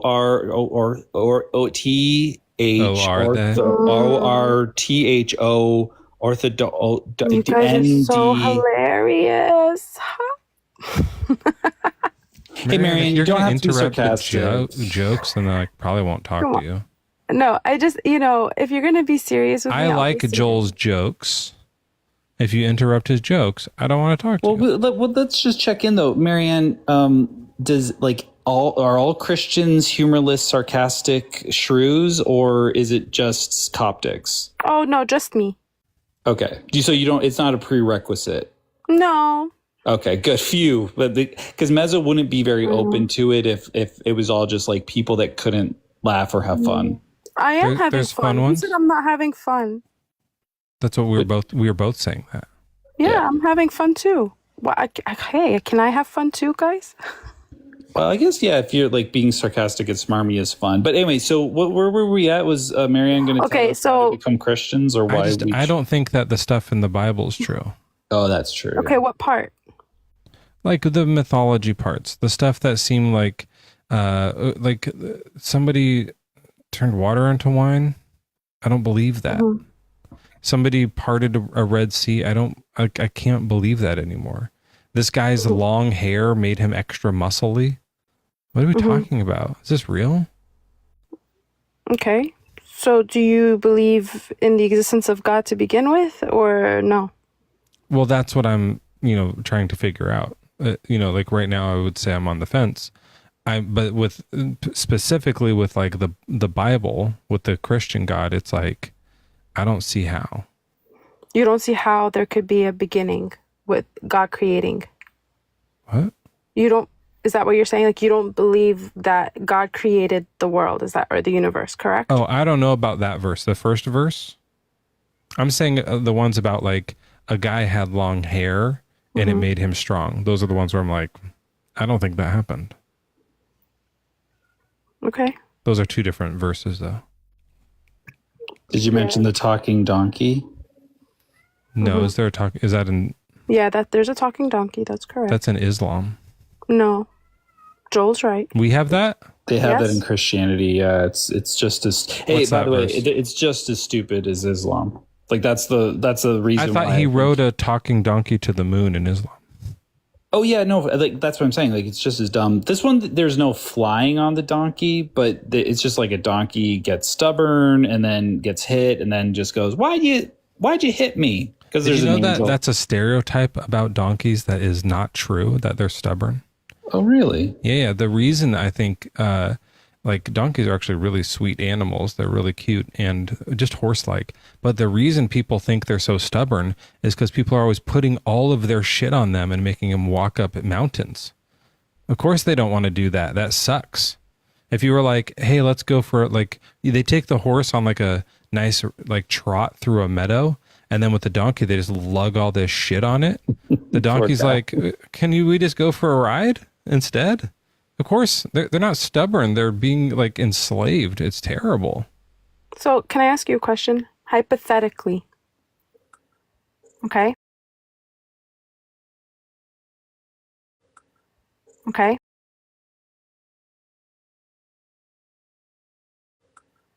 Okay.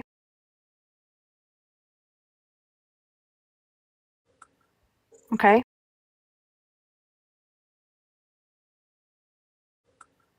Okay.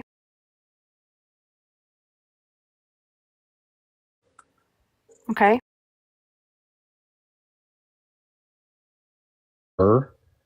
And said was. It's just like a small thing. If there were a God. Lowercase g or uppercase? In this case, maybe do lowercase because it's a god. Undefined. Yeah. Okay. Unnamed. Yeah. Okay. Go on. Would you be able to say, or And is this going to be in quotes? that he can do anything? If there were a God, would you be able to say that he can do anything? Yeah, that it's So possible. this shouldn't be in quotes. This isn't like a quote. That I'm asking you, would Like you nobody would consider ever that? say the sentence that he can do anything. Like he can do anything. It's not a with full question mark? sentence. Would you be able to say, that he can do anything? Question mark. I would say Even the things that are not impossible necessarily. in our eyes, that are not necessarily. Okay. Yeah. Okay, so that's your answer? I don't know. Is that like? Is that your answer? I think so. Okay. I don't think gods can like do illogical things. So you think that if there was a God that's all powerful, all knowing, omnipotent, omnipresent, Omnibenevolent, omniscient, all of that. Omnibenevolent. Do you think he has the capability to do the impossible? It depends. Are you including omnibenevolence?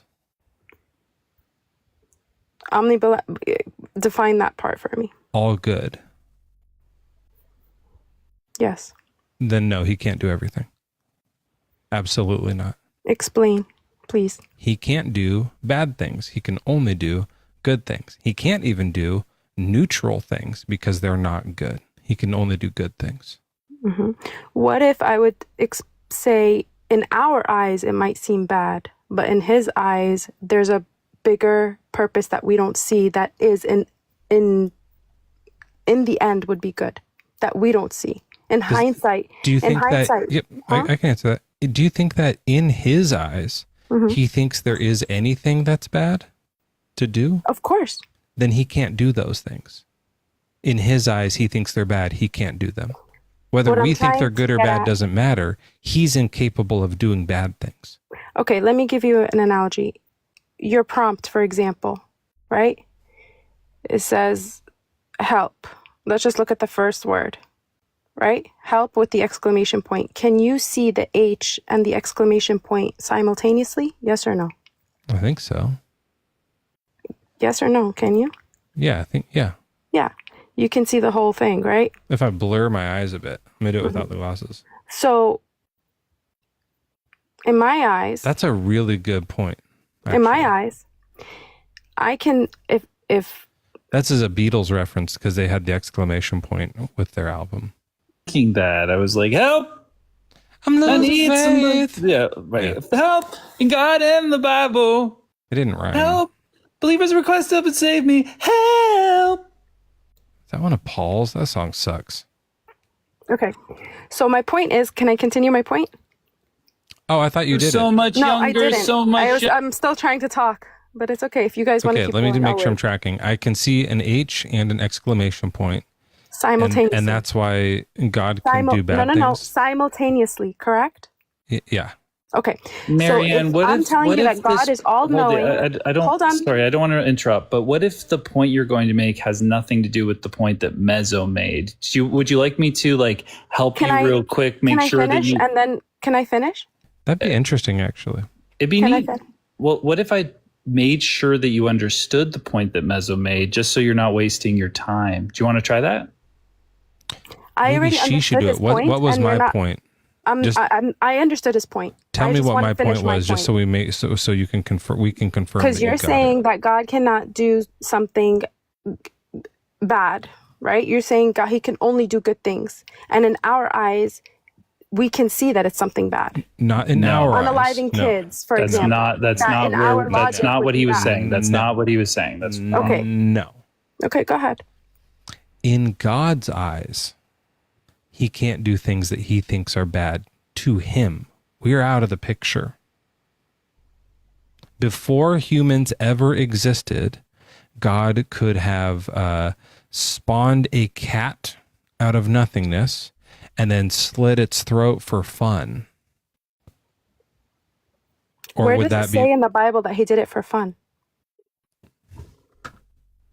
You've talked to her before? The point is, Marianne. How are you like not banging your head on the wall, Joel? Are you okay? I know my questions are hard to answer. No, Marianne. That's What true. the point in what Mezzo's saying is that if God can't do something, so whatever he deems as bad, if he's all good, he can't do those bad things. That means he's not all powerful because he can't literally do everything. He's limited by his omnibenevolence, which means all goodness. Okay. Do you understand the problem? I then? understand what you're saying, Okay. but who chooses to do the bad, God or us? Well, we're not really. We have nothing. This is not a critique on God. This is a critique on the omni properties and the contradictions therein. No, there is no contradictions because God he's not in control of Maybe we should draw this the out. choices. He's in control of the outcome. This might Yeah. be So Marianne. So can God pick his nose? That's an illogical question Why? because I'm not going to answer a question like that. If you're going to talk logically, I'll talk logically. I love Okay, that. let me ask you this. I got Does that. God- Hold on. I got that. I got that. That's perfect. Right? Does God have a nose? He does, because in the Bible it tells him Jesus has a nose. This is actually really important, Marianne. This is going to help you leave the faith. Nobody can do that for me, but it's okay. Never say never. Never. I believe in you. No, I don't believe in God, but I believe in you. No, don't believe in me. Believe in God. I believe in you. Here is a circle. And inside this circle, we are going to pretend it contains all actions, every single thing. It includes playing pickleball. Do you want to draw a pickle in there or something? Oh, yeah. Are we not doing the art in the? Yeah, I can. Just to get an example, I'll do a little like. Yeah, pickle. You don't actually use a pickle in pickleball. It's like a little, like there's a ball. Okay, I've never played that, so I thought it had to do with pickles, but all right. And you can do sorting, killing a child. Okay. Right? That's an act you can do. You can do, picking your nose. We'll just pretend this is in here. I'll put a little arrow there. It's in there. And Marianne, what's one act? No, I'm letting you guys do this because I'm not participating in that. So you can go ahead, do whatever you want. Having I'll fun. wait until you're done, Sure. and then we can continue. I'll our just put like a smiley face for like you can have fun. Okay. Because you were saying that you can do that, and so we're seeing Mhm. that happen now. These are all possible actions: good ones, bad ones, neutral ones. Literally everything that in the universe anyone can ever possibly do.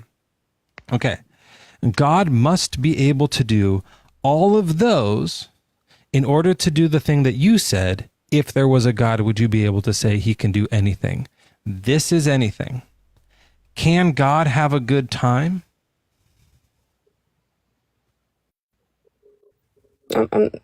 I'm not going to answer illogical questions. I'm sorry. Well, It's a yes how or is that no. illogical? That's It's not so a. It's weird. we're not. You're Because not she doesn't going know to take me- she doesn't no, think you're having not a good gonna time take is me on a logical. sideline She debate. thinks it's impossible to have a good time. No. I'm not going to be taken on a sideline debate. Okay. No, this is actually the debate. No. It's You not. asked me, would I be able to say God can do anything? This is a drawing about all the things God can or can't do. How are we not on topic? We are not on topic because this is mockery. It's not mockery. Mocking, that's a good thing. I can do. How do we draw mockery? Like a pointing and laughing? Marianne, we brought up, this is where Mezzo's struggle is. He's reading the Bible and there's a bunch of stupid stuff in there that seems like myth and fairy tale. You were trying to say that, well, look, God can do everything. So if we see stupid things in the Bible, well, he can do everything. Now, Mezzo's challenging that idea by saying, if God is all good, are there limitations on things he can do? So we're looking at all the things that could possibly be done, and we're seeing if God can do all of them. Now, how is this a mockery or not on topic?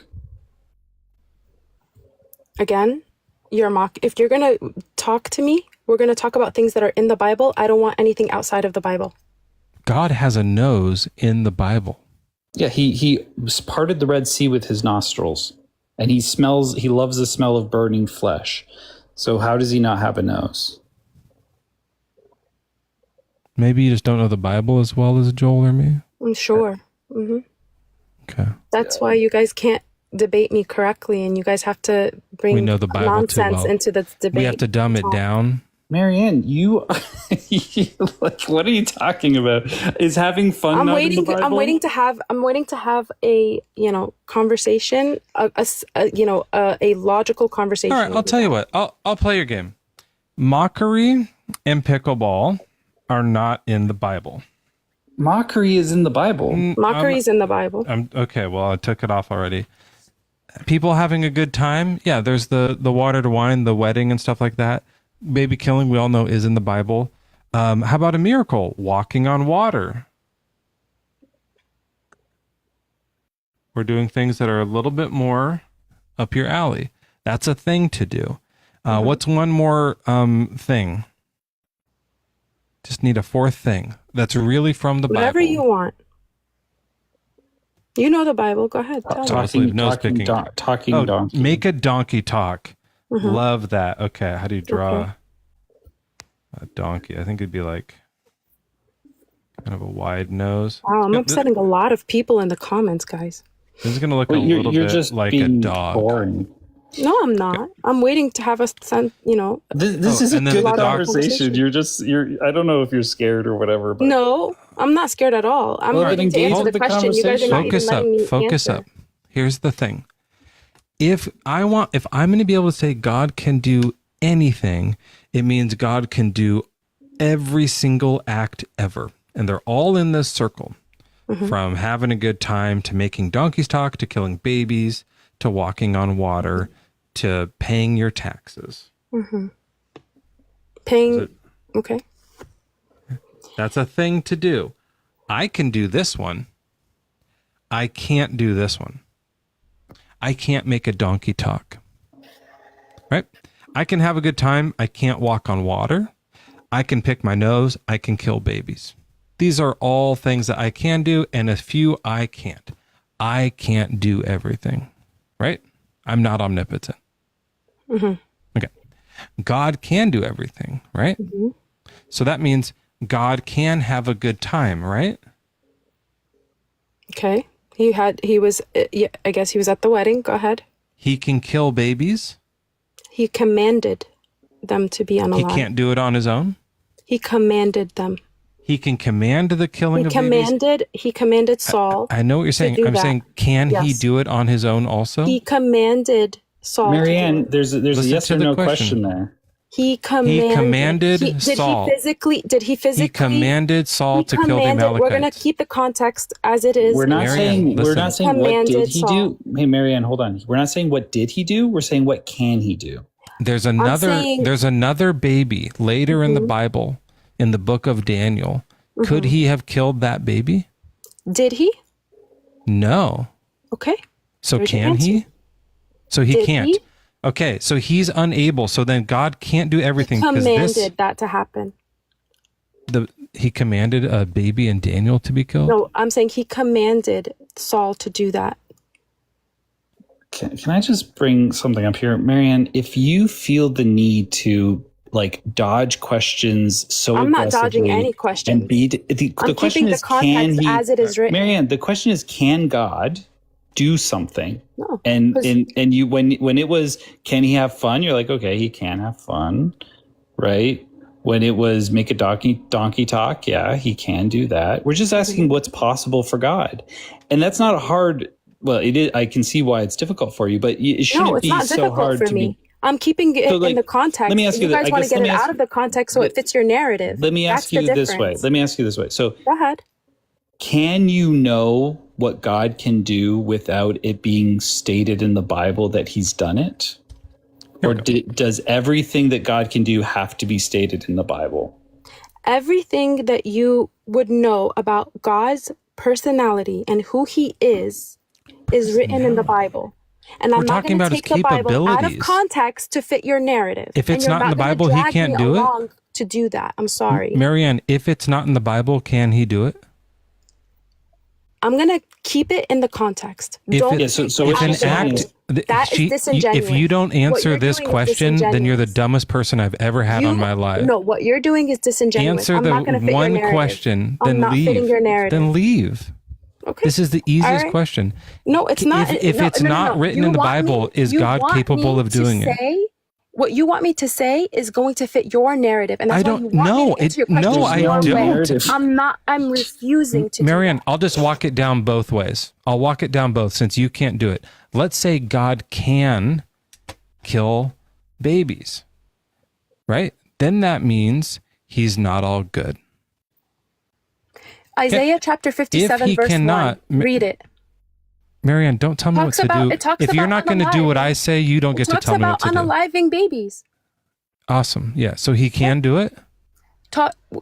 Again, this is So, where my point was. can when he I was do it trying or to not? Explain to you in the beginning, but you guys won't let Marianne. me finish. She's so bad. This is the worst She's person I've such ever a- talked to. I know. That's why I brought her up. She's so bad. I am This not is bad. amazing. You guys, Okay. you guys Nightmare are guest. ignorant. And you want me These to fit your are, narrative. this Marianne, is you're an so- Amalekite baby. I hate to say it because I don't want to be, but you're so dumb. Like, So if dumb. you just engage Wow. with the conversation, it would be so fine. But the It's- fact that I you're did so not- scared of your fucking cult, you can't engage with anything. No, it's I'm so not scared pathetic. of anything. It It's is. so then pathetic. let's walk down this. No, if you're gonna walk down, we're gonna walk down. We're gonna walk down exactly how it's written in the Bible. We're gonna Yep, keep the these are context the as this it is an Amalekite. and I'm not gonna fit your narrative. This is an Amalekite. Okay? Can God command the slaughter of an Amalekite baby? Yes or no? Can he command it? Yes. Yes, Can he command can. it? Okay. Yes, he can. Yes. Yes, he can command This it. is Moses when he was a baby. Mm-hmm. Could God have killed Moses when he was a baby? That's not the same question. Right. This is a new question. It's the Well, second question. Should you ask the same question 20 times? Maybe she'll No, like that no. more. It's not in the same context. Okay, I'll do what you want. This is Moses. Could God have commanded the slaughter of Moses? If he wanted to. He can. So he can Okay, command good answer. the slaughter of an innocent baby. And that's good? Isaiah chapter 57 verse 1 answers your Read question. it for me. I'm gonna if I go back out, and you're not It's gonna off be the able app. to see it. I got you. So he can do that. Let's see it. Okay. Isaiah. What is it? 57 verse 1. Okay. This is going to answer everything. Right. The righteous perish, and no one considers why. The devout are taken away, while no one understands that it is due to evil that the righteous are taken away. Okay. So he can only do it if there's evil. He can't kill righteous people? It says that he says the righteous are taken away due to evil. Due to. Could he kill a baby for no reason? I think that verse answered your question. I don't think it did. It said no, But it he answers. can't. No, he can't. So It answered did. your question. It did answer the question. It says no, he can't because he can only do it if it's because of something else. So since he's What's that unable something to, else? the evil of someone else. Okay. And then only- what happens when they take him away? They What go to happens heaven. when They they go to are heaven. unalived? They go to heaven. Yeah. So he's unable to kill a baby for no reason and send it to hell. That's an act that he's Who said that he incapable. sends it to hell? He doesn't because he can't. I'm sorry. He sends it to heaven. Okay. So he can't send a baby to hell. Why would he? He can't. He can't. It's impossible for him to do that. That's a thing that he can't do. So would I say that God can do anything? To go back to your original question, no, he can't send babies to hell. Okay, I think we got there. You feel better now? I do actually. Yeah. Okay. Do you feel anything, Marianne? Do I feel anything? Yeah, like ever, or you like? What do you just- mean? Like, do you ever have Do you have any sort of emotions, or I'm a like, very or emotional like person. sensations. you seem to be like kind of like disassociated from reality. Is that a way? I'm imagining that she like is right now just like leaning against a like stovetop that's fully on, and she's just, her arm is just torching, and she's just like not even aware. And someone's like, Marianne, sorry, you're on fire right now. And she's like, well, is my arm on fire in the Bible? If my arm's not on fire in the Bible, I don't. Are you getting that vibe from her that she's just like literally scorching herself right now and unaware of it? I can hear you sizzling, Mary. Why does my presence bother you guys so much? I love your presence, actually. I think my presence bothers you. Your presence I like. It's the way that you dodge questions that I didn't like. No, I'm not rude. dodging anything. It was honestly, it was disingenuous, and it was rude. It's actually the way you are phrasing questions are disingenuous. It's because you want me to by making them yes or no questions. You can do that with other questions. Marianne, how long? You asked me a question. If there were a God, would you be able to say that he can do anything? And I said, no, not necessarily. Mm-hmm. Marianne, how long have you... Again, you didn't understand my context, but it's okay. Hey, Marianne, how long have you been wandering around these TikTok streets and quote unquote debating? How long? Yeah, how long have you been doing this? Quote unquote debating? Yeah. Oh my God. Not long. Really? Because it's like you're so scared I'm so good of gotchas. at it, right? No, you're terrified of gotchas. Because, I'm sorry. How old are you? How old do you think I am? 16. Wow. I wish. I don't know if you're allowed to be up here. There's no way 40. There's no way. You're lying. Yeah, I know. I sound You're not young. supposed to lie. No, your voice sounds not old. It's supposed just to lie. your arguments sound childish. I know. I have a heart of a child, just like the Bible says. The mind. And it's in your fridge. So in a jar on your desk. Yeah, that's the laugh. That's the Christian laugh, folks. Yeah. All right, Marianne. Well, Marianne, I'm going to move on to another guest now. What I would like you to do though is listen to them and see if they answer questions. By the way, did you have any other questions for me? No, I would like to finish the point that I was trying to make in the beginning. You can ask any question and I will show you how to answer a question. For context purposes, my question was about the donkey talking and about the Red Sea or whatever with the way, splitting of the sea. My question was, if you were to believe that there is a God, okay, would you agree that he can do anything impossible in those scenarios? Absolutely not. No. Okay. That's the answer. Okay. I'm not scared of that question. That was for context purposes. I don't need to run away from that question. I can answer that question head on, and I'll do that with literally any question. But you'll have to do it next time because I guess you're done. Okay. That I am not sorry about that. She is so hard to deal with because she just doesn't engage. It's telling though. Like it's so telling when someone is like even avoiding the easy ones. Could God kill Moses? And she was like, not even like, no, you can't kill the guy who's the one guy who's going to spread your word to all the, like, that would be bad. What are you talking about? No, he's like, where's the gotcha? Where's the gotcha? But she's not smart enough to know where the gotcha would be or where the conversation is. She's just waiting the gotcha in that thing was me. It was for me. Because I was the one answering the question of if God can do anything. It was for me. And so if I got, like if she would have actually answered the questions, it would have wrecked me. But because she was doing all that other stuff, it just made her look like an idiot and she never got to like do anything. That was so stupid. But guys, if there's any Christians here, like this is, and I'll actually say this to you because I know you're thinking about becoming a Christian again. You know, this is what they have to do. They have to lie. They have to dodge. They have to do all those things because their worldview is so vapid and it fails all the time. So they have to be so careful. That's why you just stay atheist, man, or just get away from the cults. And I'm on the fence because I've been reading a little bit of both sides. Ed Max, welcome in. What's your age? Do appreciate it. Definitely over 21. Okay. And are you a Christian? Yes, I'll say that, but not religiously, through relationship. Okay. I guess I don't know exactly what that means, but like, you don't go to church. No. I definitely go to church. I serve in church. I do a lot of things, but You don't worship the God or something. No. I definitely, I am a follower of Jesus. That's the best way I could explain to you. Have you heard of Sadakmak Bivtaj? No, haven't heard of that.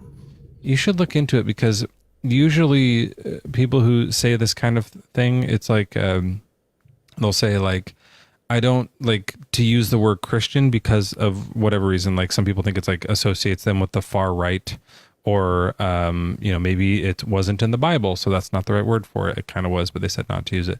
And, or it's for your reason that like you don't use as a religion, but it's more of the relationship. You follow the teachings of Jesus. And so the word for that is, Sadakmak Bivtaj. I know it's a little long, but it's just for people who like, if you're like, so I don't actually consider myself a Christian, but I follow the teachings of Jesus. That's just the, yes, like a technical term. Considered with everybody, family, friends, everybody I have, I would be considered a Christian. But as far as people that I guess that do not believe in God, or atheism, or Gnostic, or whatever, I'm cautious to say Christian, because in this Western culture, the majority of Christian people, I think, have gotten away from Jesus's message, and they follow more religion of man's teaching versus Jesus. Absolutely. And that's part of like, I think the problem I've had with it with a little bit that like started me. I've also been having trouble dealing with the problem of evil, I think they call it. Yes. Some people in their lives have been saying like, if an all good God is there, why is there cancer, or things like that? That's hard to deal with. I know it's not really in the Bible, but so yeah, part of it is the Christianity part, like the actual religion part, and then the actual doctrine, I guess I would say. I think I looked at your question that really intrigued me. It's why I wanted to jump on here.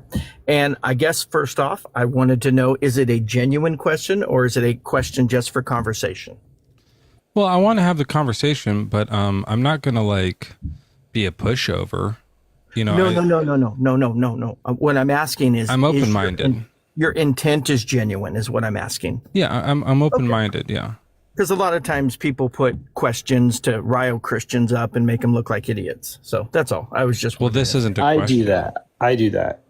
Oh, okay. All right. Joel does that. Joel is part of the problem here, I think. Yeah, like this is what I've been doing a lot with Mezzo, because I try to like get him away from Christianity, because especially now that he's on the fence, I'm like, let's not do that, because and I was the one that was just like, look at the baby cancer, like, you know what I mean? Like I was like, Christians are telling him to look at the trees, I'm saying look at the baby cancer. So like I'm the bad angel. No, it's okay. That's all right. Well, Daniel was the one who told me about that. There was many times in my life I played devil's advocate, and it wasn't because of evil intent, but it was because I wasn't satisfied with what religion was bringing me. And so, and I began a journey to look at a lot, just to put it this way, 30 years. And I finally came to a particular point where I was done. I was sick and tired. I couldn't find what truth was. Everybody said they had a truth. Everybody had a belief system, but it did not change me. It did not change anything in my life. And I thought, according to everything I studied and learned, that when you get new wisdom, it's supposed to transform you into a different person, into whether a better person or a more happy person, whatever you want to call it. That's what I thought wisdom's purpose was. And so after doing all of that, it actually ended up making it worse. And so for me, that was kind of my walk to where I finally just said, forget this. Let me just start with all the different deities and go one by one and see if anybody answers me. And sorry to interrupt, but like, we don't need like the whole thing. Yeah, no, I'm done. So anyway, so that I was just telling you real quick. It's not for me. Like I find it interesting, but like I know like people in the audience are like, why are we getting this guy's life story? I just want to like be cautious of them. Yeah, for sure. So anyway, so I just had to come place where I say, what is truth? So if I ask you, what is truth? What would you say? I don't know. I guess we could look it up. things that are like no, to you. What is truth to you? Truth is the word that we ascribe to things that are actual. Does that make sense? Yes. Actual and factual. I guess it depends, like if you're talking about like propositions, or the no, like if I have to have a foundation, like if I got to build a building, I need a foundation, right? Reality. Well, there you go. But isn't reality based upon perceptions? No. No, you don't think so? I don't think so. Is it? I think there is. Maybe I'm wrong, but I thought there was a reality, like even before people perceived it. Well, I think there's a consciousness and existence, but I think a reality is individual. What? Yeah. You think existenceness has a consciousness? I think existence and consciousness is truth. But I do believe that truth is very hard to be able to actually write this down. This is very hard to be able to what? To be able to prove. Existence and consciousness. Most of it is going to be based upon what? Feelings, experiences. It's going to be based upon things that happen to people. But if it only happens to one person, how can you say that that's truth for everybody and I have to subscribe to your truth? Maybe we should just look it up. The word? I think there's something true to that. It's just like, if one person says they had an experience, there's no reason to believe that, especially if it doesn't like practically do anything or can't be verified in any way. Quantified. Yeah. Quantified. Exactly. Yeah. So like, Right. and I've said this a lot of times about like Paul, like he had this experience on the road to Damascus. Nobody else was able to verify that. It's just like his story. It's like hearsay kind of thing. Well, there was other people with him. Yeah. According to him, like this isn't like verified. And, there's no one else is like, I was with Paul. Nobody's corroborated that. Yeah. So it's like there's no reason to buy into that like whole road to Damascus story. But there are things in our reality that like many people experience, like getting on an airplane and flying to Sweden, for instance. Like Mezzo and I have both experienced that. So we know that practically speaking, human beings have made planes and they're able to fly places in them. That's real because we all have this collective experience and there are measurable things that have allowed us to do that. So that's why I would lean into that. I keep telling Mezzo, I go, lean into the practical, lean into the real thing. Don't lean into the stuff that you can't verify. Is that what you're talking about, Ed Max? Yes. Basically, yes, that's exactly correct. I think that was the purpose of Jesus actually coming, was to get people stuck out of religious doctrine and religious teachings of men and get them to begin to have a different understanding that was higher than themselves. And so, which was... this is way over my head.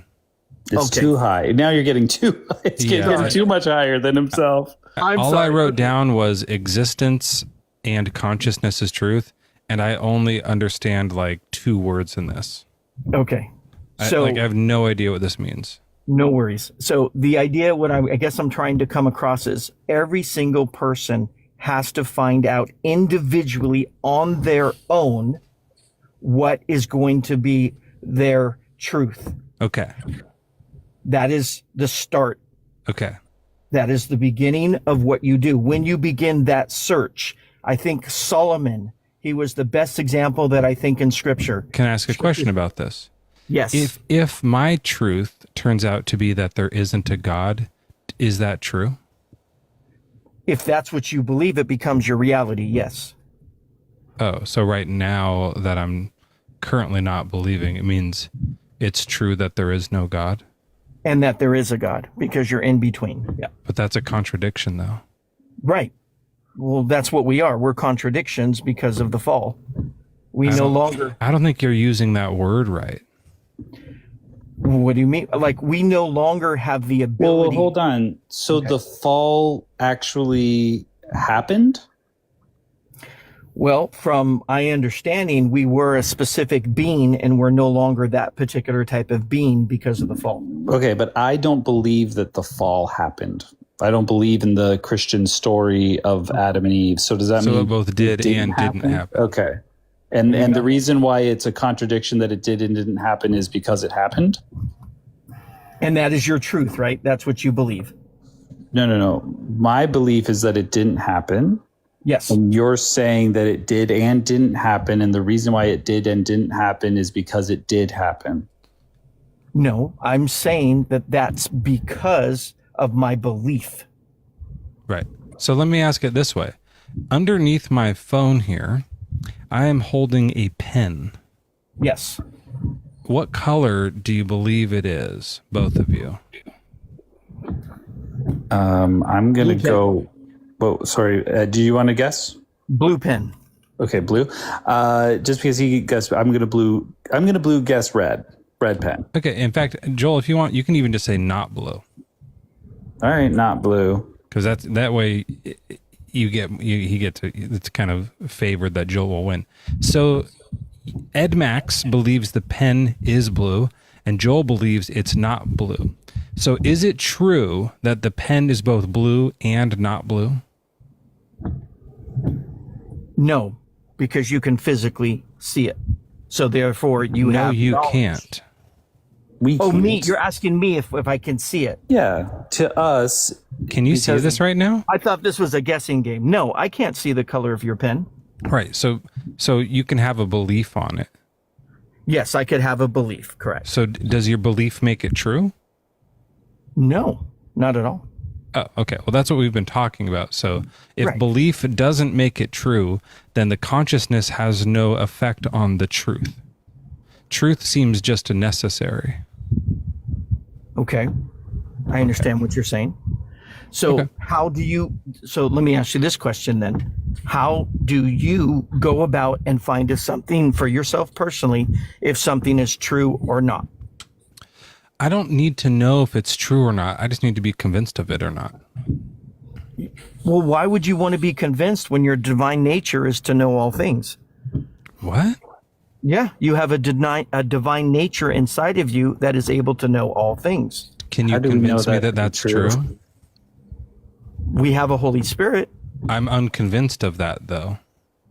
You're convinced of having a Holy Spirit or not? I'm unconvinced of that. You're unconvinced of it. Okay. Well, that's fine. There's nothing wrong with being unconvinced of it. That just means that whatever you choose to do is going to be your journey, and nobody has a right to tell you you're wrong or you're right, because we're not supposed to judge anybody, and people need to love you just in the way you are and accept you the way you are. And that's all beautiful and stuff, but I'm trying to figure out what really is true. Like I'm not just like gonna be like, well, then I guess I'll love everyone for something like that. Like, that's beautiful, that's awesome, but like, what if you're wrong? What if I'm wrong? Yeah. Like, we can try to figure some things out. There are ways, by the way, to know if some things are true or not true. We can use logic to determine some truths. Yes, that we can see, but we're speaking about things that we can't see, right? We're speaking about possibilities, ideas. Sure, we can still use logic on things we can't see. We can, but if we're is my spirit like? I'll tell it to you this way. I have a spirit, Ed Max, and my particular spirit is omni-purple. Okay, my spirit is all purple. Okay, the whole thing is completely purple, and it's also half yellow. Does that spirit I just described exist? To you, it does? No, it doesn't. You can't be all purple and half yellow. That's impossible. But you're the one who said it. Right. I just described a thing that's impossible to exist. Using logic, we can go, that's not right. That's impossible. You described an impossible thing. So somebody who says that, for example, that says they can see auras, but somebody else doesn't see auras. Okay, we'll just use that. That's not a contradiction, because people have different sights. If I'm saying it's all purple and half yellow, do you hear that the words have created a contradiction? Oh, you're saying all one color and half another. And half Okay. another. That's I see what impossible. you're saying. Yes, that is impossible. Yeah, okay. Correct. Like it's the same thing as saying like my spirit is a married bachelor. The words don't make sense. It's a contradiction. So it can't be that. Maybe there's a spirit, but it's not all purple and half yellow. I've described it wrong. Perfect. So Understood. even though we can't see these things that you're making up, we can still use some logic to find out a few things about them and see if you're describing them properly. Okay, so I think all conversation starts with an agreement. So would you agree that the Bible has anything worth at all that you believe is truth in it? Yes. Okay, what part? I think that like when people are like, I wrote this down, I don't know if that was I bet like when people are saying like, I believe this, I bet that's true. They probably believed it. But you can't prove it, right? No, but I find it very convincing. Why wouldn't I believe it? It's not a contradiction. Is it because a lot of people said it, or is it just because it's something inside you says, hey, I'm going to go with that. I'm going to land the plane on that one. No, I just have no reason to not believe it. I was going to say, JT, you kind of beat me to it. There's some stuff in Song of Solomon that is true as hell.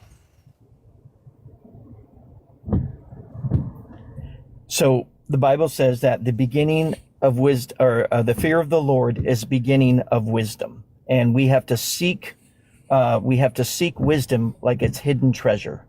That's what you're doing. You're seeking it like it's hidden treasure right now.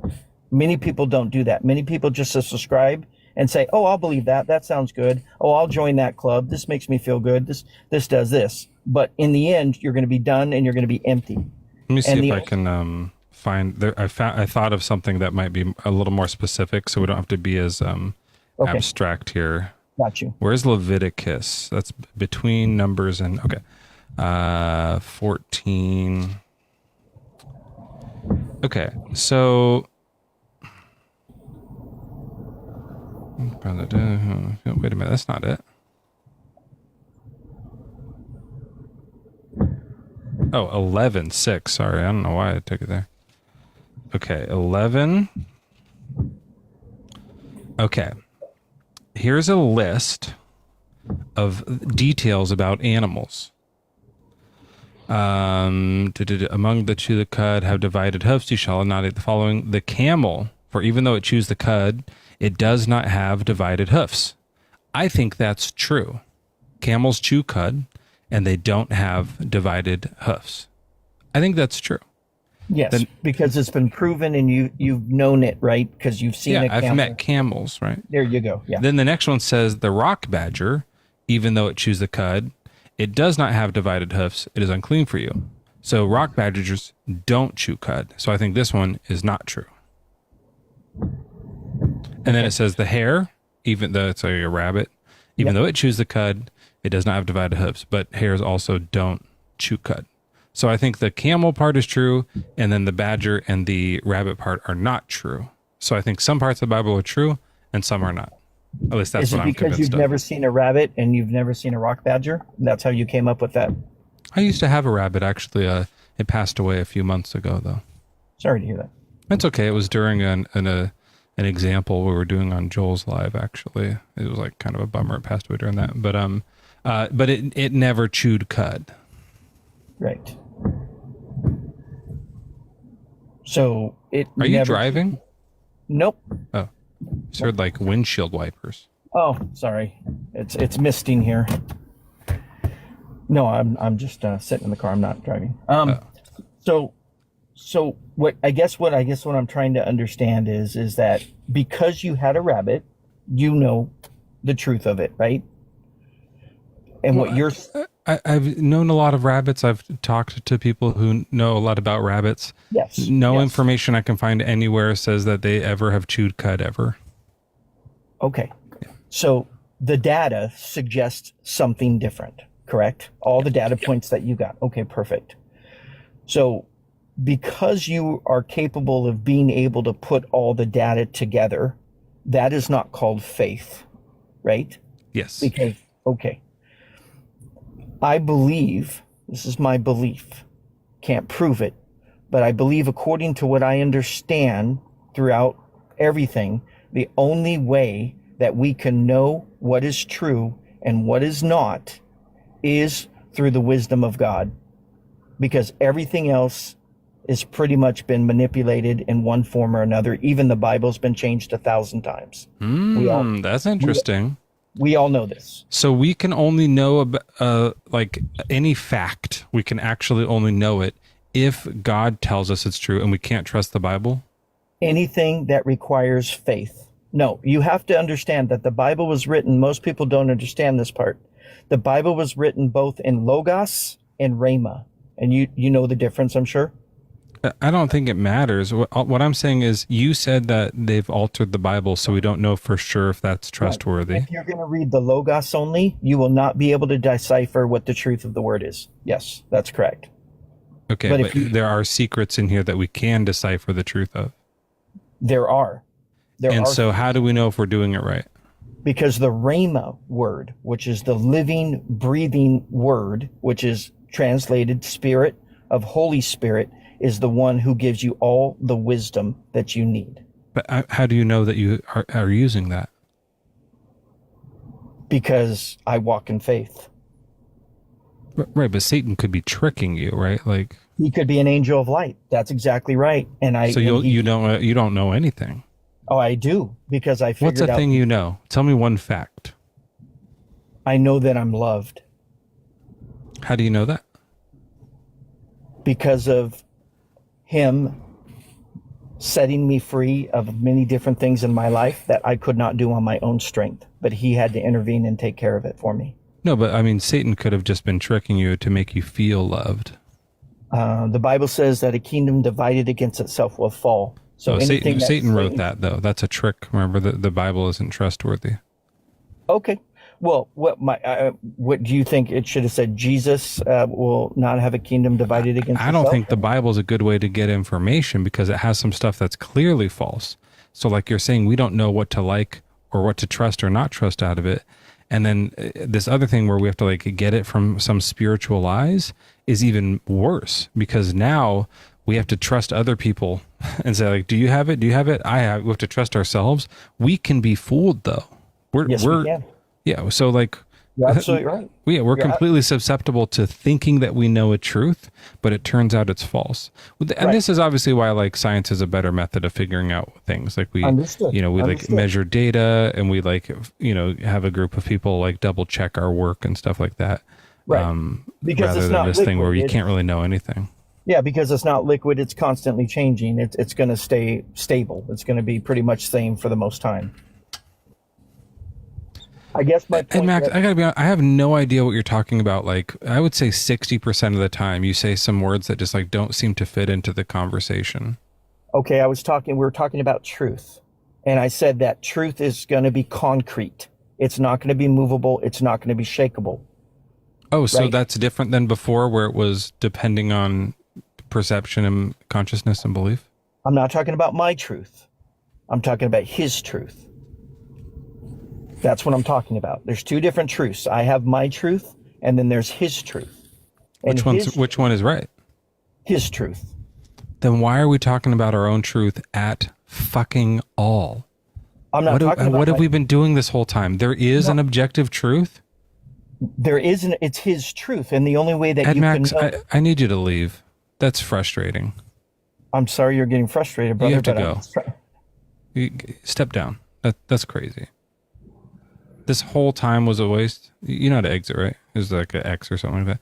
The whole thing was a like, what you believe and consciousness and my truth and your truth and subjective. And then like there is just a reality, an actual truth that we've been talking about the whole time. That's what we were asking you about in the beginning. We're talking about two different people. I asked you to leave. Okay. All right. Sorry. Ed, you gotta like use the word leave, but you gotta like stop using the word truth incorrectly. There's no such thing as your truth and my truth. There's things that seem true to you, but that's not a truth. Truth is what comports with reality. I've I've really been liking asking people to leave and waiting for them to do it, Joel. Have you noticed that? Yeah, it's fun. I have to push the button in a second anyways, but it's just, sometimes they don't, and it's enjoyable. Oh my gosh, it's getting late. How are you holding up? I was going to just go. I shouldn't lie. I was going to lie. Well, you can lie. It's fine. I was going to say that I'm going to go to sleep because, you know, I got to not work tomorrow, but the next day. So I got to get it's 2 a.m. I got to get back into the swing of things. But I'm not, Marianne's on a different live right now, and I just wanted to go listen to more of her. So that's what I'm really going to do. Yeah. So that's understandable. Yeah. And I didn't want to lie to you. So I'm not going to sleep. I'm probably going to stay up late listening to Marianne. I'll tell you what I want to do, because I do have a few more guests in here. I wonder if we brought a bunch of them up at once and did just a quick like round table thing before we. You could try it. I just Marianne's probably not going to be up there all night. Maybe if you have to go during it, I would. Yeah, maybe if you're winding down or whatever, you want to hop to it. I just want to go and see what she's saying, because I think she might be making a point. Are you able to maybe listen in on what she's doing and then come over here and relay it to us? That could be interesting. Could do. Let's see what these guys are saying. Motion, Hamza, Dom, Helmi, and Joshua, what are your ages and religions? I'm a Muslim. And how old? If we can speak for if you can give me. Yeah, I just need to know how old everybody is. If you don't say your age, I'm going to kick you. I'm 21. 21. Yeah, and I'm almost. Who's getting kicked? Joshua? Hi, I'm Joshua. I'm a Christian, and I'm 42. 42. Dom? Hi, my name's Don. I'm 19. Okay, and then Motion? Christian, 20. Look at that. Everyone just has the right age and stuff like that. I love the different personalities. And a lot of different personalities. Mm-hmm. Man, Joel, I've been hearing people say that they think our voices sound similar. Did you hear that? I don't think that's true. Well, what I've been doing is recording myself just saying Mezzo, you're great. And Mezzo, I really like the work that you do on your lives, and I think that you have really clever ideas. And I play them back, and I pretend it's you. Does it work? Is it I don't think we sound the same. Let me try to say it. Mezzo, you're fine. The things you do are somewhat adequate. So that's a little, just like a slight. I don't want to give you. Does it sound like me, or does it sound like you? No. It sounded like me, except I feel like the words were a little bit But do you even Mezzo, Joel's lives are great. Okay, that's not something you would say. Huh? That doesn't sound like you at all. You're that so sounds humble. like you. Oh man, that's confusing. I thought you were you that time. That was me? Well, I don't know. How did it sound? Who did it sound like? Me? I guess maybe I am confused. Yeah. I sound Hi, like I'm Mezzo. Sharon? I am confused. Yeah. Okay, that's pretty good. I think it does sound a little bit like you, but a little bit think more it like sound a little bit like your you. AI counterpart. Was that Joel? All right, Well, guys, I did here's it- the I did deal. Josh. There's a whole bunch of you up here, and we're kind of getting close to wrapping it up. So we're going to do it all kind of at once here. And as the show starts to end, the music might kick in. I'll keep it turned down as long as I can and just talk over it. It's no problem. But Is anyone here friends with Marianne? if they could get an invite out, that could be actually pretty interesting. But go ahead and let me know what you think I should do to keep my faith here. Yes, Mezzo, can you hear me? Yeah, loud and clear. And Yeah, anyone, Hamza, feel free are to step you in. friends with Marianne?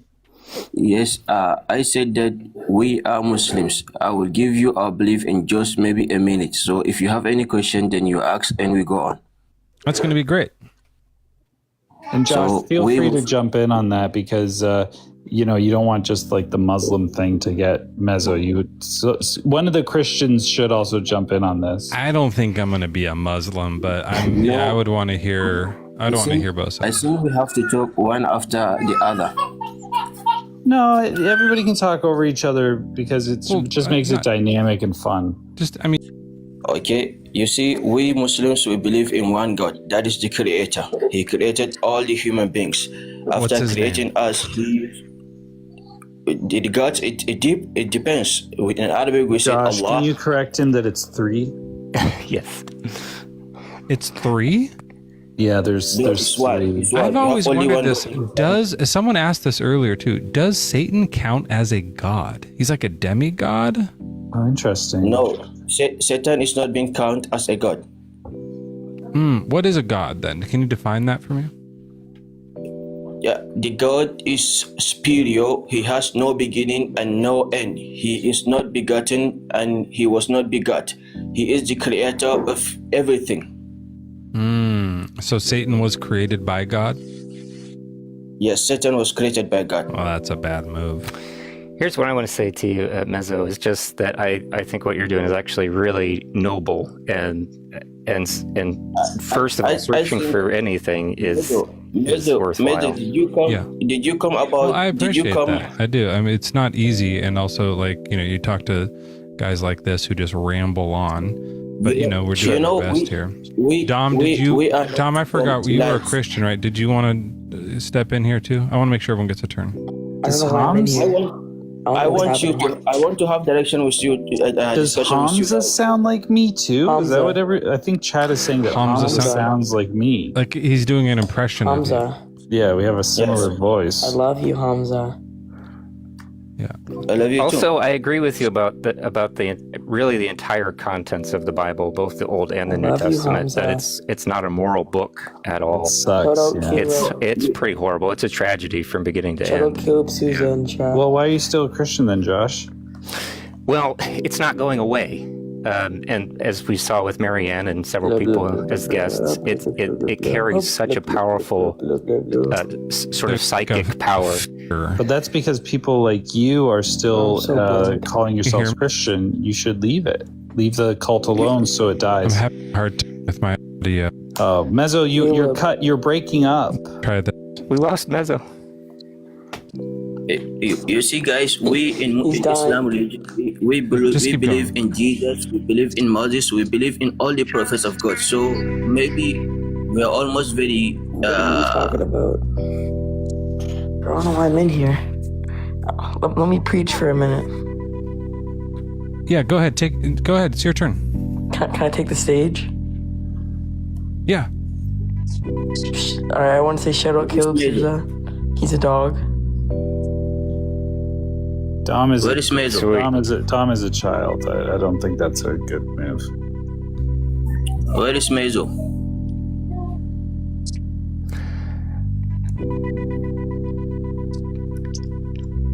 Mezzo's having technical difficulties. You guys preach the gospel, but yeah, I'm fine. I'm doing great. Spiritual healing. You're up next. Welcome into the show. What's your age and religion? I'm 35 and I'm a spiritual. Okay, you're gonna have to speak up though, okay? Get really close to your mic, guys. I'm having a hard time hearing you. Hi, I'm 35 and I'm a spiritual person. All right, take it away. So you want me to help you find God?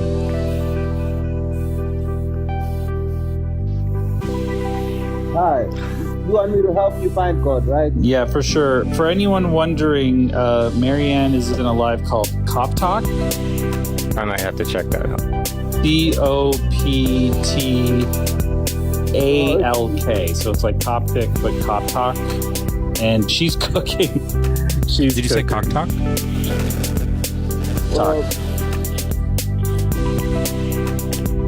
All right, guys, you got to hurry up. I'm going to end the live as an atheist if you guys don't convert me. 5, 4, 3, 2, 1. Where is Mezzo? Well, the kingdom of heaven is within you. So if you are looking for God in the world.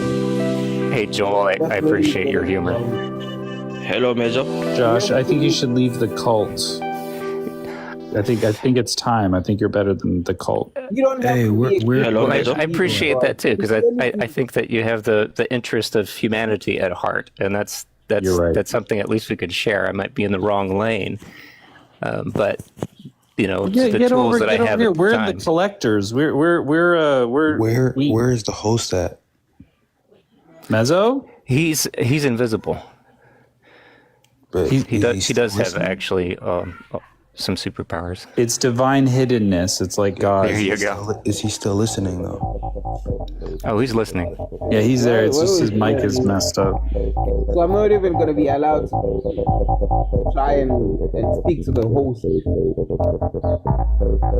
'Cause I think Mezzo can hear you. If you want Here's to. just one thing actually of substance that I would offer is that what if I can hear you guys God fine. is Sorry, I'm what if having God is microphone actually troubles, but I can the hear you, no question problem. to I'll all of talk our to the chat. answers? Can you hear me? Hello, Mezzo. I can hear you. Let me try to adjust the settings. The kingdom of heaven is within you. Yeah, just go ahead. I can hear you fine. Hello, Mezzo.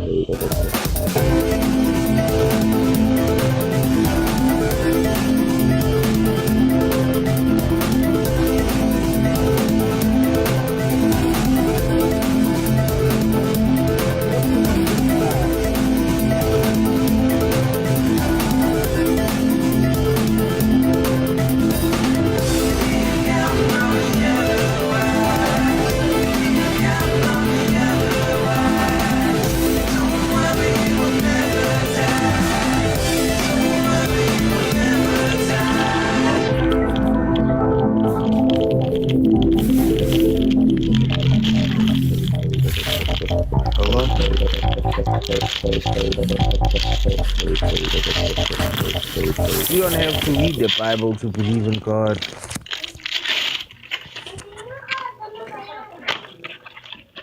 God is a superpower.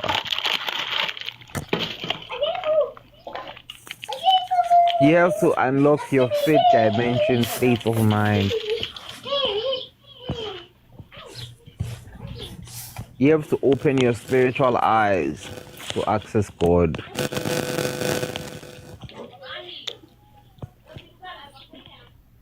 Am I audible? Can you hear me? Mezzo? I don't know who is the host. Mr. Host, can you hear me?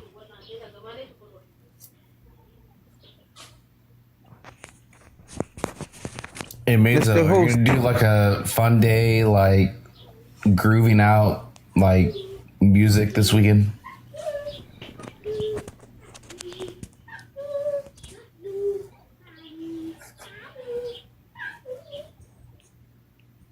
Mr. Host. Yeah, Hello. he said he can hear you. It's in chat. I want to ask him a question.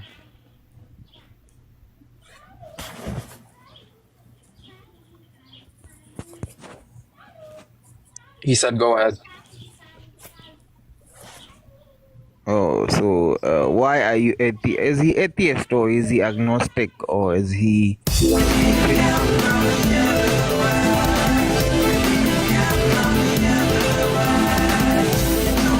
this an answer?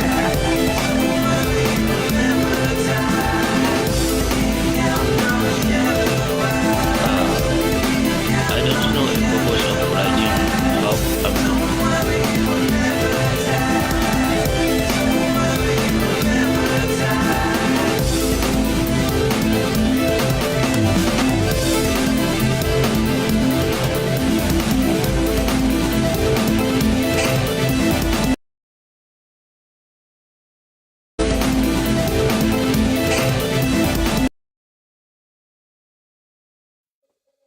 One second. Let me just finish this out. And that on. Okay. And we are out. Clear. Hey. It's over. Yeah, we're off. All right. Oh man, I'm sorry I missed that first part of that live, but Oh, it's okay. I just was listening. Marianne was like, I told her to come in here earlier. Oh, you brought her. Well, yeah, we were in the other live. Yeah. She hangs out. Usually she's bickering with other different kinds of Christians, like in different cult lives. And so I was there, like, is goading the right word? I was just goading her, going like, glazing. No, it was like going like, hey, you want to have a real conversation, go talk to Mezzo. And you said that from chat, or you went up in the from chat? Yeah, I just kept that, and she wasn't noticing it because she was too busy like not answering questions on the panel. So I don't know if I've talked to her before, but I think I remember you talking to her. Yeah, she was on my live, and it just like was infuriating for both Justin and I. So I was goading her, and eventually, like that took me the first most of your live just to goad her to get her here for that. I don't know this term goading. I think You're of like goading the greatest someone. of all time. No, it's not a T, it's a D. You're goading them. Oh, I've never spelled that. Yeah, Greatest of all dicks? What's the D? Well, that's just like, it's hard. That's a you were on telling that her one. I have the greatest of all dicks. Go to Mezzo's live. Go to Mezzo's if you want to see the live. greatest of all dicks. Yeah, this guy's a great dick. So go see yeah, that him. actually makes sense. Yeah. And she just wasn't noticing for the first 2 hours, 2 or 3 hours, and then I started early. Right, because I was in there since 8. So oh yeah. And so we were in there the whole time. I didn't know you had started, and then by the time she finally was like, "Who is this Mezzo thing?" and I, sent the thing, Mezzo_WS, and then we got over, and I think it was worth it. I think so. She obviously she's a joke, but it's always fun to like just show people how crazy a religion can make you sometimes. I think that's always fun. And I think this was kind of a successful live to like trick everyone and tell them that I was like on the fence. Yeah. I think that went kind of well. Now, there was a moment where I was just farting around with my second phone while I was goading Marianne, and I did look at the live. Did you get a tally off a Muslim? Yes. Like hardcore. In fact, he almost broke my joke or my character because I'm supposed to be pretending to be on the fence. And by the way, I want to do this again, so don't keep that a secret. Like once we're back online in other lives, don't mention this. Just keep. I'm not going to broadcast it. But obviously, I know Mezzo. I know how to do bits. Okay, I'm just making sure. But because I might do this Friday again. Okay. But he came in to say that because I know how to do bits. But anyway, sorry. Go ahead. I know that you know how to do bits. I'm explaining the bit so that you know which one it is to do. Yeah, I'm not going to spoil it. You don't know every bit I'm doing. I know this one. I'm not going to spoil when I see that background. I'm not going to spoil the bit by going like, you didn't think for a second it was real. Hardcore atheist. Like I wouldn't. Not while I don't mean while I'm live. I mean, what did I do when in you're this out live goading other up, people? I played along. I didn't know that you were going to throw me under the bus and say, "Oh, Joel's been making me more of an atheist." I didn't know you were going to do that. I think that was entertaining, though. I think that was good. Oh, it's a fun. Yeah, I get it. It's a fun joke. I don't mind because then the joke, they have to rip me between you and them, And and then I played bad cop and I took on that role, but I didn't know that that's where we were going. What did I do? I played along with it. I know how to do a bit. I know that you know how to do bits. I taught you how to do bits. Of course, I know you know how to do them. What I'm saying is, even tomorrow, when I'm not live, don't go goading other people and be like, just so you know, Mezzo was just kidding. I want that to be a secret. That's not what the goading is. I still don't get the dick thing, but look, that doesn't matter. That's not how Muslim it works. I'm not going to go around. I'm not going to go around to all the other lives and be like, hey, everyone, Mezzo's actually a hardcore atheist. He never wants to be a Christian again. Great. That's all I was asking. I was asking you not to do that. So I wouldn't. Perfect. Okay, so go on. What were you going to say about this fucking Muslim? He came up and he was like, thanks to you specifically and no one else, I am no longer a Muslim. And it's because of 3 words you said. Really? 4 words, maybe. I think he said 4 words. I love how the story changes, but go Well, on. he said it as a contraction, so I don't remember which one it was, but he said some number of words. There's no God. And he was like, done. And he was like, Mezzo, you did it. What? And I was like, that seems too easy.